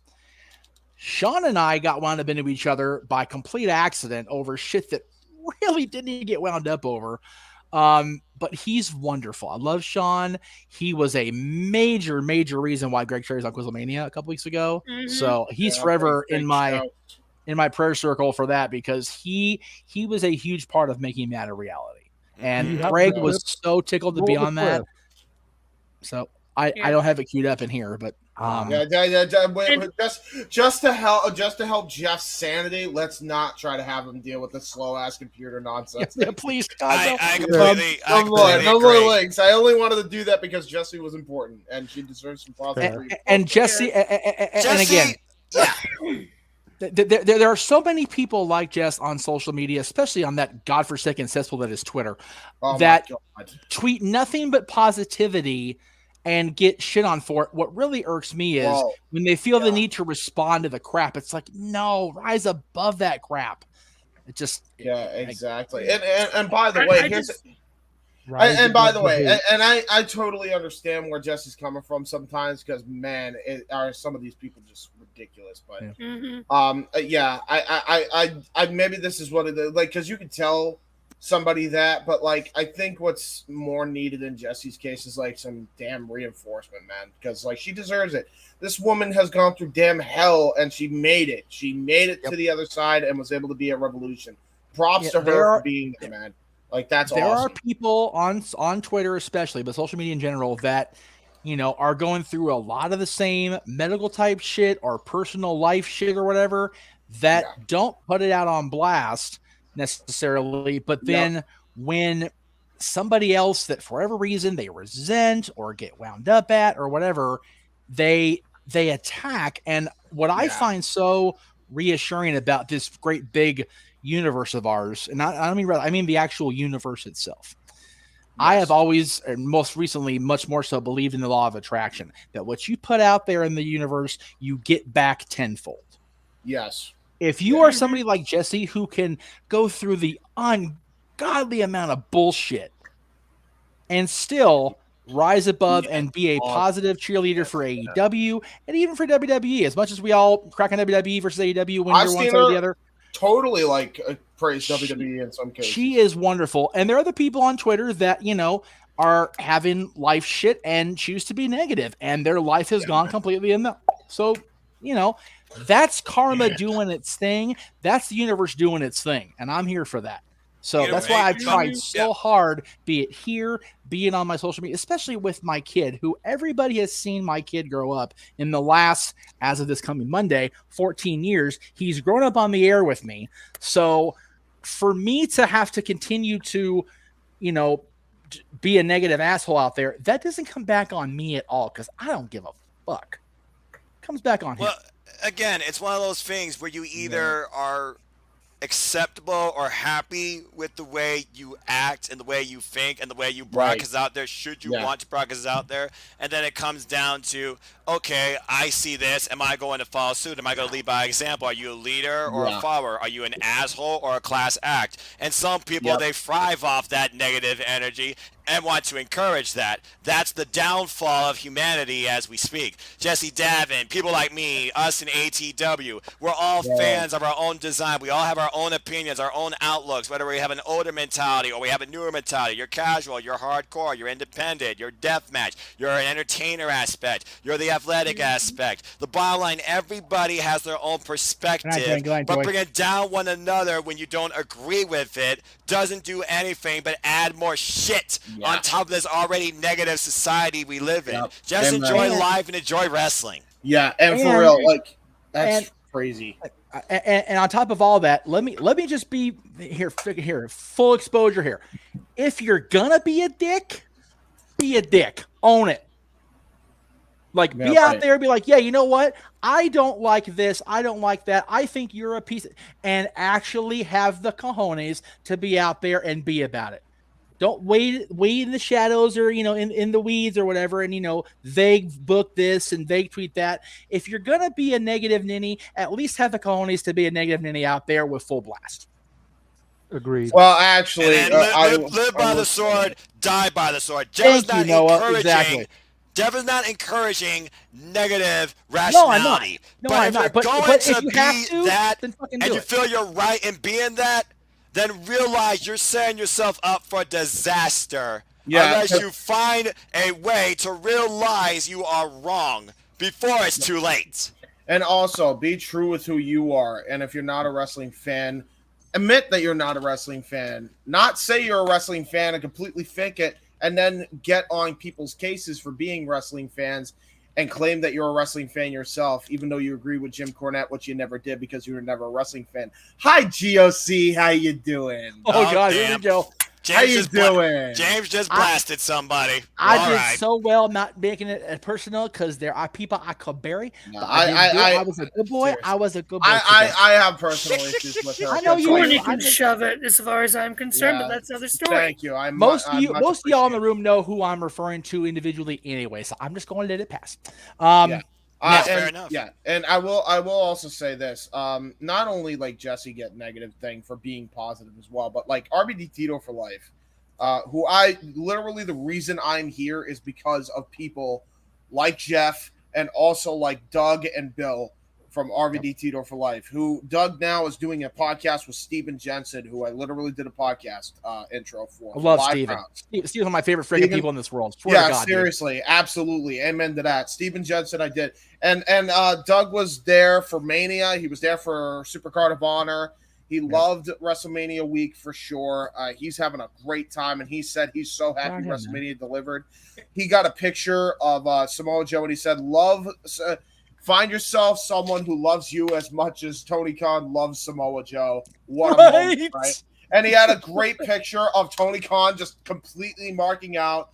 And oh my God, the toxicity that he got, man. Yeah. And he's retweeted it. Man. It's unbelievable. Like he had to he retweeted this just like showing how ridiculous people can be. And I literally, this is what I tweeted, I think, in response to it in my replies here.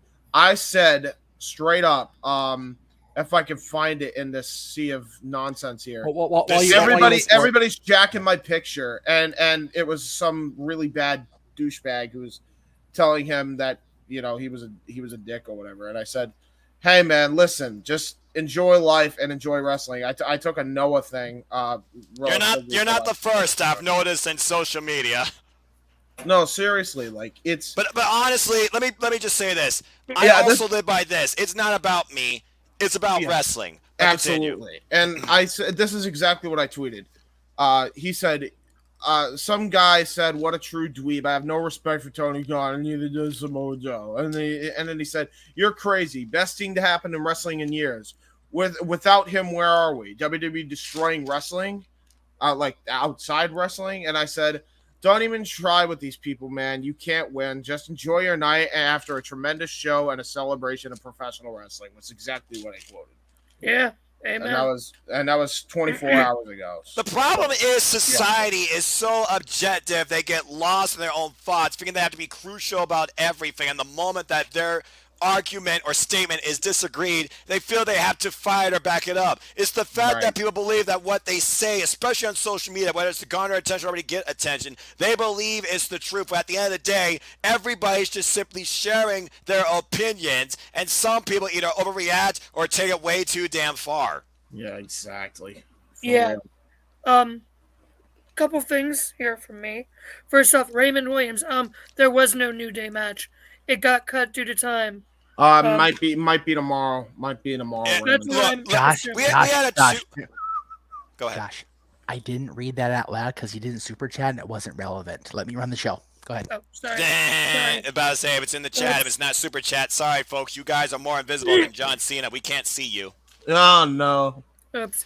One of the reasons I am even sitting here at 1:18 a.m.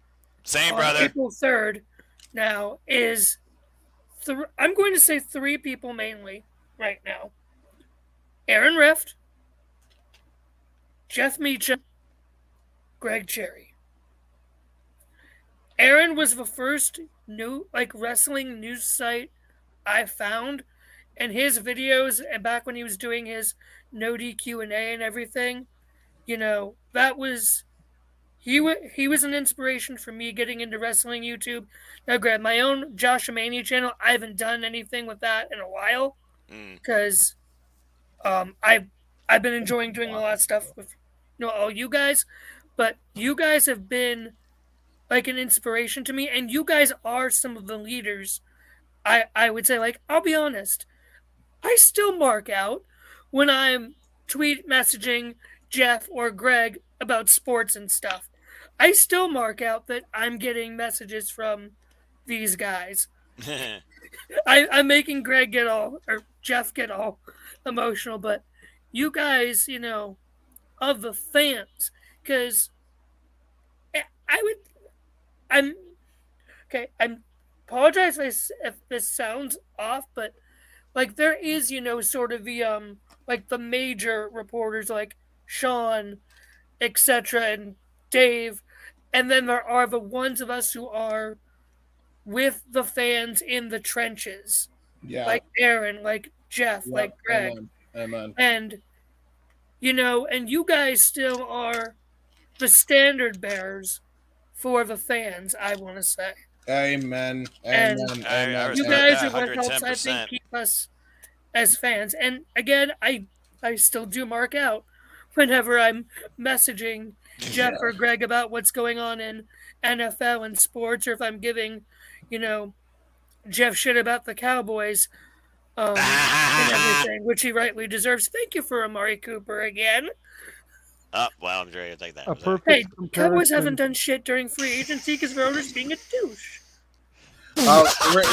Real quick, Josh, just because I feel bad for JJ. He's had his hand up for fucking forever. I'm sorry, JJ, but that's my little spiel on Jeff and Greg and Aaron. And thank you guys for being that binding glue for, the rest of us to stay sane wrestling fans amidst the trolls. If it's possible, you got beings of light that definitely did it. I can say a lot myself, but let's hear from the Renegade. He's been quiet most of this night. Renegade, speak. Please, you were trying to speak. Go for it, man. I was just going to say the best comparison I can make, piggybacking off of Josh's comments, is that the Meltzers, the Sean Ross Sapps, those are the world heavyweight title picture. Yeah. The Rifts, the Cherries, the Meachams, that's your Intercontinental title, man. That's your workhorse. So does that mean I'm the hardcore champion? Am I right at the bottom of the totem pole here? You and Virtue compete for that one, I would say. Hey, oh my God! What?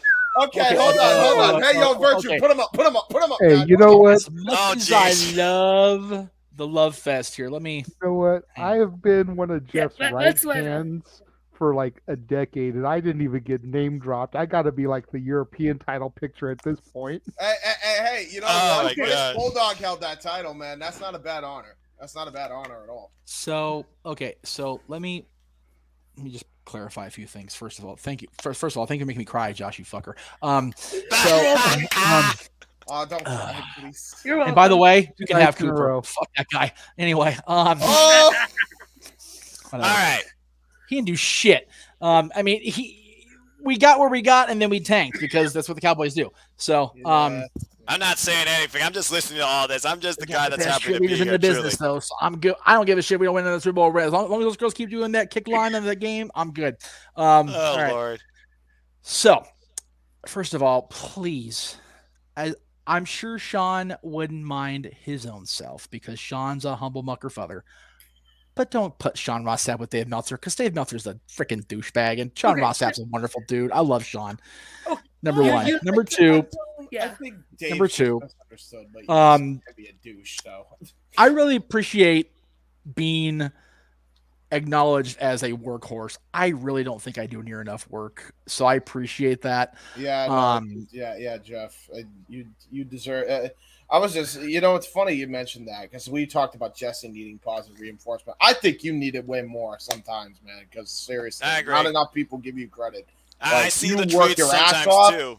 And sometimes you overwork, which I'm glad you actually took a step back and worried about yourself. So it's one of those things when you try and thrive in this business, whether you're a worker, a wrestler, a commentator, a referee, a publisher, a journalist, a reporter, you name it, there's a certain point I feel like where you exhaust your mind so much it hurts your passion and it affects you even more negatively from a mental standpoint when it comes to your own well-being. You just got to find ways to step away, and sometimes that's harder for people to do when it is their living and they feel they do so much and maybe don't get enough out of it, but just a simple like thank you or just basking in the sun of the day that allows you to do this and the skills that God gave you to bring you forward to do this too. It's one of those things where you really just gotta think about how important that is in general, not necessarily how important you might be to the industry or to others too. At the end of the day, you gotta be accepted and happy with yourself. And again, Jeff, I've seen you take steps backwards and forwards when it comes to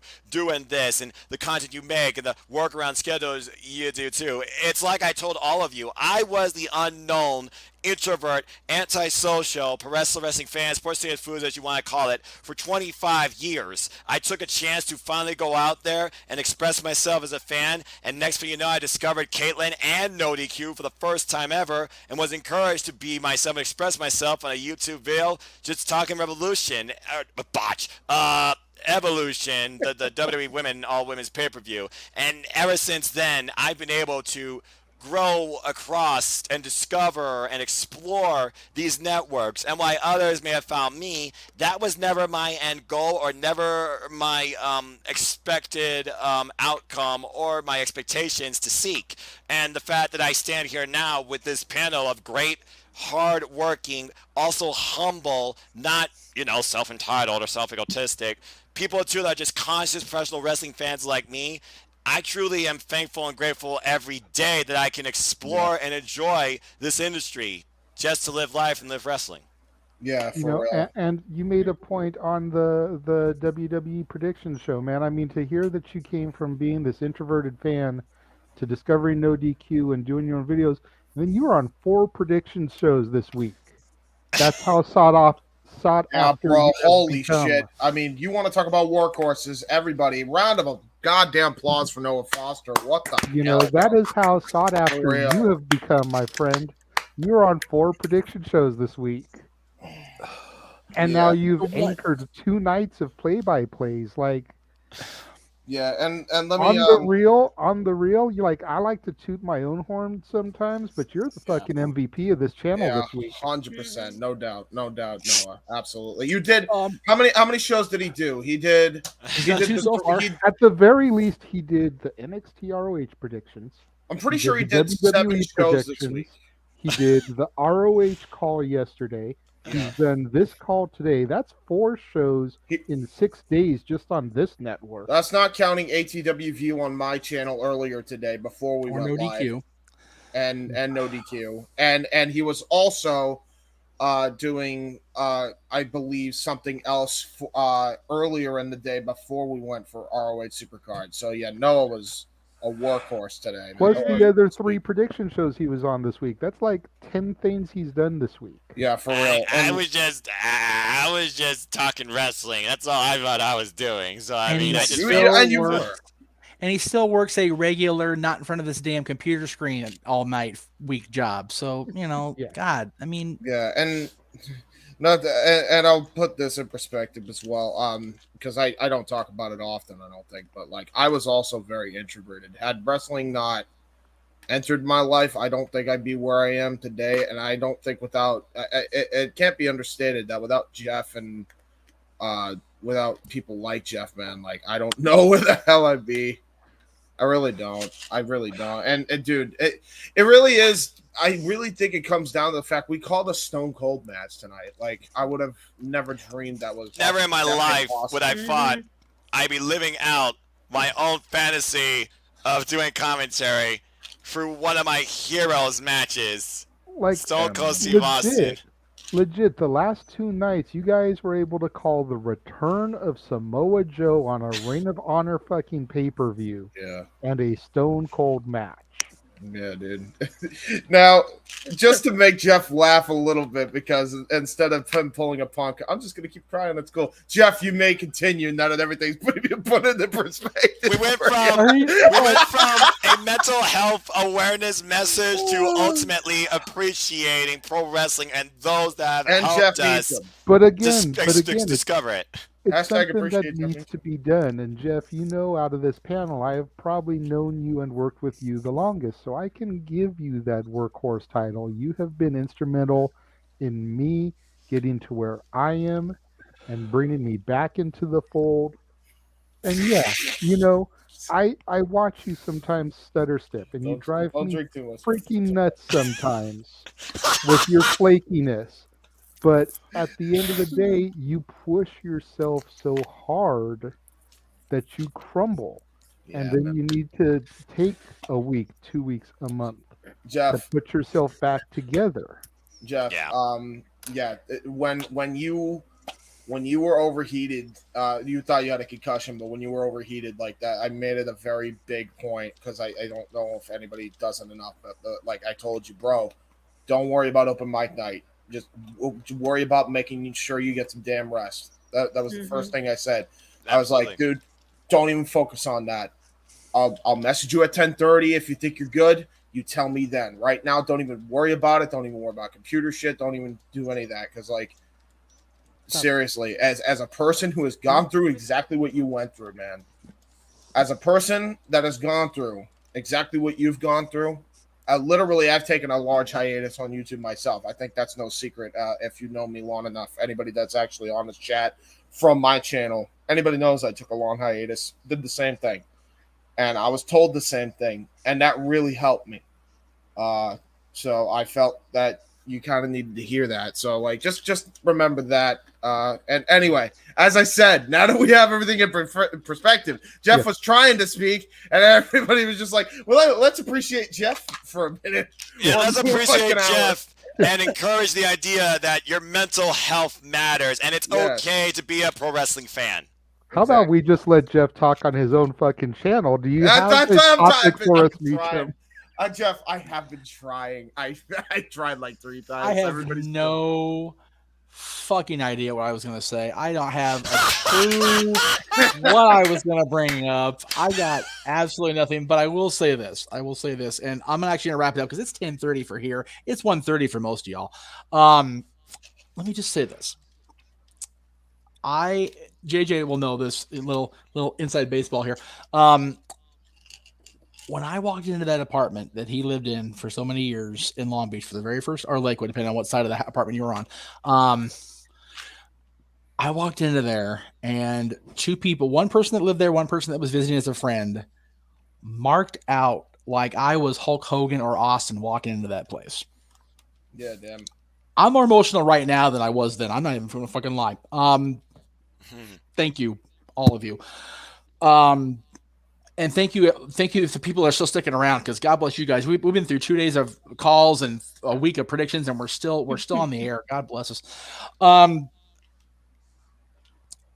I said it earlier, and it's one of those things where, when we started Extreme Mayhem back in 2002, with Aaron and our other co-host at the time. Yes, I turned down another notch. I can still hear it in the headset, buddy. Sorry. It's one of those. We didn't set out to do commentary. We didn't even know what the fuck we were doing. Like, we really didn't. All we knew was we had a platform that Aaron offered us, and that Aaron wanted to have something going on that, and back then the word podcast didn't even exist. It was just an audio show, and that's what Extreme Mayhem was an audio show that was uploaded directly to the NoDQ server for almost 2 years. And after that we did another 2 of the video show, and a year later Talk Wrestling was a thing, and here I am 15 years later still doing that show.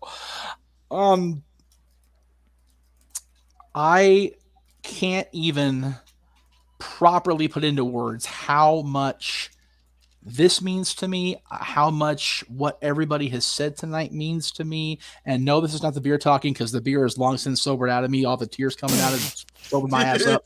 So no, don't be sorry about that, because there's still more beer in the can, so there will be more later. Oh Lord, fair enough. I'm making you cry one more time. Fuck you, Josh. Blunt force trauma, whatever. I don't honestly, and again, we all talk about, especially in the last 2.5, 3 years with all this bullshit going on in the world, how much mental health has become so important, because we've all been isolated. There is a reason that solitary confinement is the worst of the worst, because people lose their shit when they're confined by themselves. So it's one of those where, as much as I've lamented, at least at first, the idea of my son's education being over a computer screen, as much as I lamented people that have to do the jobs that they actually enjoyed going to the office to do in front of a computer or at a desk, had to do it from home because they had no other choice. Having the ability, and it was by sheer dumb fuckery luck that I started back on YouTube and it formed the Anchor.fm part of my podcast presentation 3 months before the shit hit the fan. Like, literally. New Year's Eve 2019 going into 2020 was when I came back, and it was the most opportune time I ever lucked into in my goddamn life, because over the last 2.5 years I've been able to bring JJ back into the fold. I've been able to live through seeing JJ reunite with a lost flame who I had not met until recently. So I've met in person. We're working on that next week, hopefully, but is encouraging him to do the lift thing, do the driving thing, and focus on this and expand and nurture his creativity as a wrestling discussion personality, as a media movie reviewer personality, because it's what he's passionate about. It's what he wants to do. And for somebody to have somebody in your life that encourages them and is a significant other and is encouraging them, and the fact that that's happening, as you say, Jay, because I came into your life over a decade and a half ago, and actually almost 20 years now, if you figure. And really, whatever No DQ and I started that ball down that mountainside, God bless you all for sticking with us all the time. 20 years in October, for the record. Good grief. I can't, like, all the praise for me was fucking wonderful. I'm not even going to lie how much it meant to me. But the fact that you're getting to do this is so cool. The fact that Noah, like you said, Noah and James, were introverts. The fact that you guys both have done much like Aaron did 11 years ago when he had no choice. When I walked away and was a baby and took my ball and went home, he rose out from behind that camera, and to this day, he's one of the most entertaining people to watch. A lot of times it's because he goes off the rails because he gets distracted by the super chats, and it's funnier than fuck to watch him fall off the rails. But he's one of my best friends in this world, and I love him dearly, and I cannot fucking wait for one of two things, either for all of us to get together out here next year or for their wedding in person with the big ceremony, because I want nothing more as far as my outside of wrestling life than to stand at that pew next to that man and watch him marry the woman he loves, the woman that has completely changed his life and made it so much fucking better. And then Josh, I mean, my God, Josh, you make my heart sore saying shit like you mark out on me, talking to me on Twitter DM. Dude, I mark out for everybody that wants to talk to me because I'm just me. It's like I'm this fat little ginger kid from Canyon Country, California, and JJ will attest to this because it's documented. During the run of Talk Wrestling, I would go to Union Station almost every weekend downtown Los Angeles to travel on this transit to go to his house. I think there was maybe 3 trips where I did not get stopped for a picture, an autograph, a discussion, something. And every week my mind would go, I know I'm in LA, it's a major hub, but what in the hell is it's me? I'm not Hogan. I'm not any of these people that does this. It was just so weird. And to have it happen in 2022, the weekend of WrestleMania, I'm overwhelmed as fuck. Yeah, dude. We brought Jeff. I'm so sorry. Most Yeah, I possible didn't even mean to way. overwhelm you, but I don't know why it all came out. To answer the question in the chat room, I sure wish hope we find out soon if it's 2 nights or 1 night, because it's going to cost us a fucking fortune to do Mania next year if we do it. It's 2 nights. They announced today in the package. It's 2 nights, Jeff. Yeah, it's 2 nights. And I can honestly say, in my 30 years as a pro wrestling fan, this is the most fucking fun I've had my entire life. Yeah, 100%. Okay, so 2 nights of Mania at SoFi Stadium, plus events at the Crypt, Crypto.com Arena, plus so RIP my family's wallet. Cool, very good.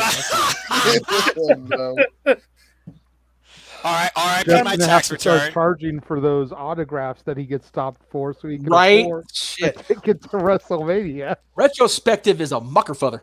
Anyway, Ain't that the truth? Before we sign off, I know.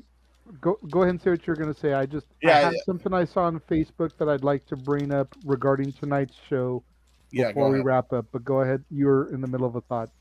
Well, no, Josh also has something to say. I'll go after JJ. My thought was going to wrap up, so JJ, go ahead. Oh, I was just going to bring up somebody in a wrestling group that I posted their comments on tonight's show, and I wanted to see from the panel here if we more or less agree or disagree with what they had to say. Go ahead. The person said that night 1 of Mania is in the books, and after a slow start, business picked up and delivered.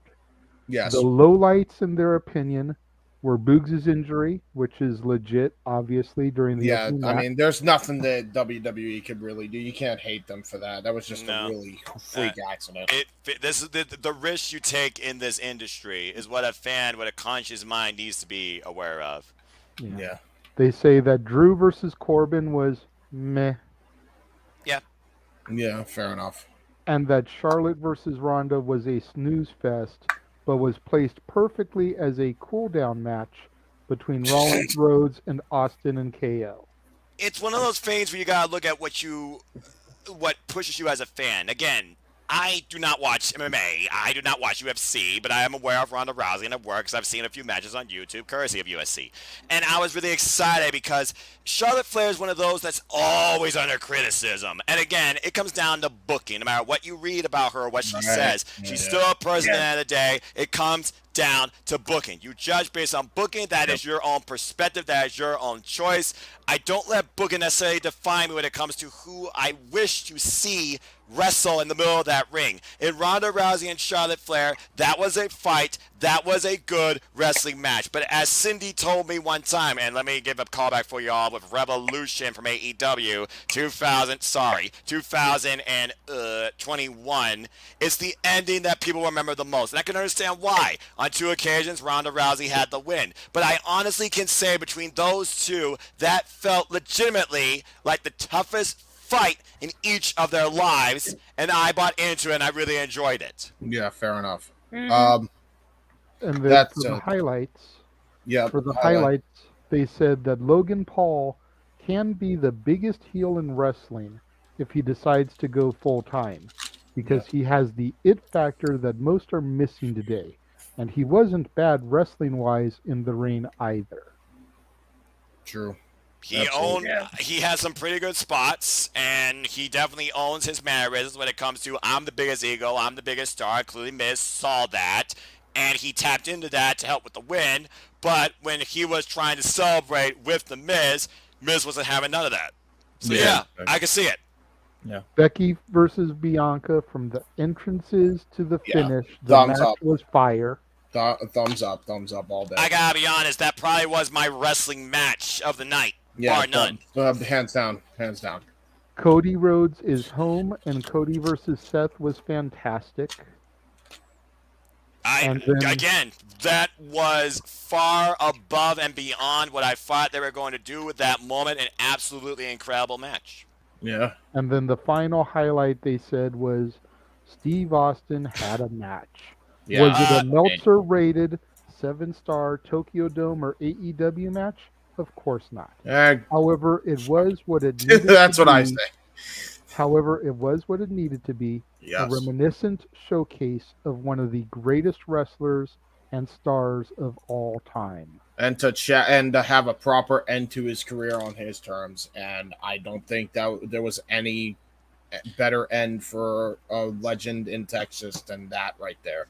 I literally got to be JR and live out my childhood fantasy calling a Stone Cold match. That's more of a selfish thought, but the fact that we got to see what we saw out of Stone Cold at WrestleMania 90 years away from the ring, I cannot deny how incredible that was. Yeah, for real. Josh, you wanted to say, go for it, man. Yeah, because I think Jeff looks like he's about ready to call it for the night. I don't blame him. What was that, James? I don't blame him, but go ahead. Gentlemen, we've been having this open mic night. Who can make Jeff and Noah cry the most tonight? Let's top this off. James, JJ, Noah, get your drinks as we toast the man on whose show we are here for tonight, the man who is the reason that the four of us are here tonight, that these people in chat have been with us for almost 7 flipping nugget hours. You guys are fucking crazy. To good old JM Jeff Meacham. Amen. God bless this industry. Just enjoy life and enjoy professional wrestling and protect your mentality. And real quick, I also want to add to your point, Josh, Jeff. Seriously, thank you, because I know I said, man, do I hate the WWE, but honestly, had it not been for you being like, please come in, I would have never been able to call a Stone Cold match, man. So thank you, a million times thank you. Seriously, what a fucking cool ass moment. I will never forget it for as long as I live.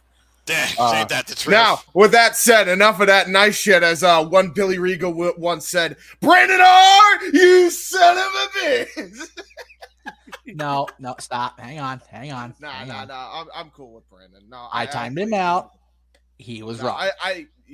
Fair enough, but I actually kind of agree with him. But that's just my personal. I'm not gonna go.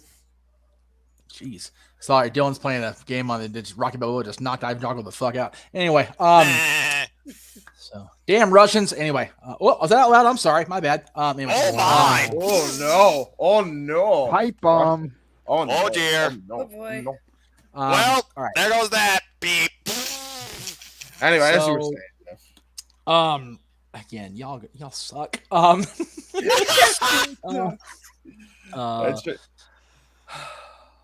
wish to God I'm not Teresa's now, because I'd be a blubber mess, and my sister's house would be a million times worse. Especially for my. But by the way, I know it's actually your birthday now in most parts of the world. So happy birthday, Alana! I love you, little one. I can't wait to see you again. Oh, I miss my nieces. I miss my sister and her family. And I haven't seen this mucker father, next to JJ in too damn long in person, which irritates the shit out of me. The last time he and I hung out in person long term was because we was forced to by a goddamn false positive into COVID. So that clinic can still kiss my big fat ginger ass. But he and I are gonna get together and we're gonna do the thing soon, and I can't wait for it. Again, I'm kind of trying to wrap it up here as best I can here without losing my shit completely. Everybody that's still here, thank you. Everybody in the room, especially, thank you. Mikey, I know you and Dory were here for WrestleMania, so thank you for being in the chat room. Thank you, everybody that was in the chat room. Thank you for all the super chats. Like I said, dude, if I can get paid in May, that would be so fucking cool because I can go to Vegas and not worry about a goddamn thing all weekend. I still be worried, but that's a whole different thing. Well, I don't have to drink, smartass. And he doesn't gamble, so. And I don't gamble. I detest gambling. Okay, then good deal. I'm with you. I'm with you there. I'm actually going to Vegas to go to the UWW show to promote and help Jenny Santana because I'm just so invested in that product. I'm so happy for those girls. Anyway, nice. So I get paid going to Vegas and not have to worry about bugging my folks or anything. God, just make my little ginger Twitter heart pet, whatever the fuck I'm trying to say. Thank you all so much, everybody that watched. And Dylan's just having a grand old time knocking people out on this show, so I'm just going to go watch him play for a while. I will see you all tomorrow at 7 o'clock Eastern. We may go at 6, just to, I don't know. I'm probably going to stick at 7 just because a 2-hour pre-show was long, and they didn't have no You know matches. what? I have a recommendation, Jeff. How about we just start it early at 6, not even worry about the pre-show, and we just shoot the shit, just like we did here after the show. I'm okay with that. Let's do that. I'm okay with that. All right. So, why not? So I do still want to get in depth about the Hall of Fame ceremony tomorrow, so we can do that during the pre-show. Agree, 110%. Perfect. So if anybody in the panel here has not seen it yet, please watch it before we go live tomorrow. I will. I definitely will. I'm pretty sure I'm the only one that hasn't. So yeah, it's you owe yourself to do it. And again, it's Noah said it every single time we do a watch, like every single time we do anything. It's not about companies. It's not about personalities necessarily. It's not about anything but professional wrestling. And that's, or even if you don't like the antiquated term, sports entertainment, cool. That's cool with me too. I'm okay with that. Yeah. Here's my thing, and I'm gonna steal JJ's line to close the show. So here we go. For the simple man himself, Noah Foster. For the renegade JJ Williams. For our favorite foul mouth mucker father, James Hebert. For the one Cleveland Browns fan I can actually tolerate on a regular basis, Josh Mansfield. I am Jeff motherfucking Meacham. This is the Jeff Meacham Network, and we will see you guys tomorrow for night 2 of WrestleMania.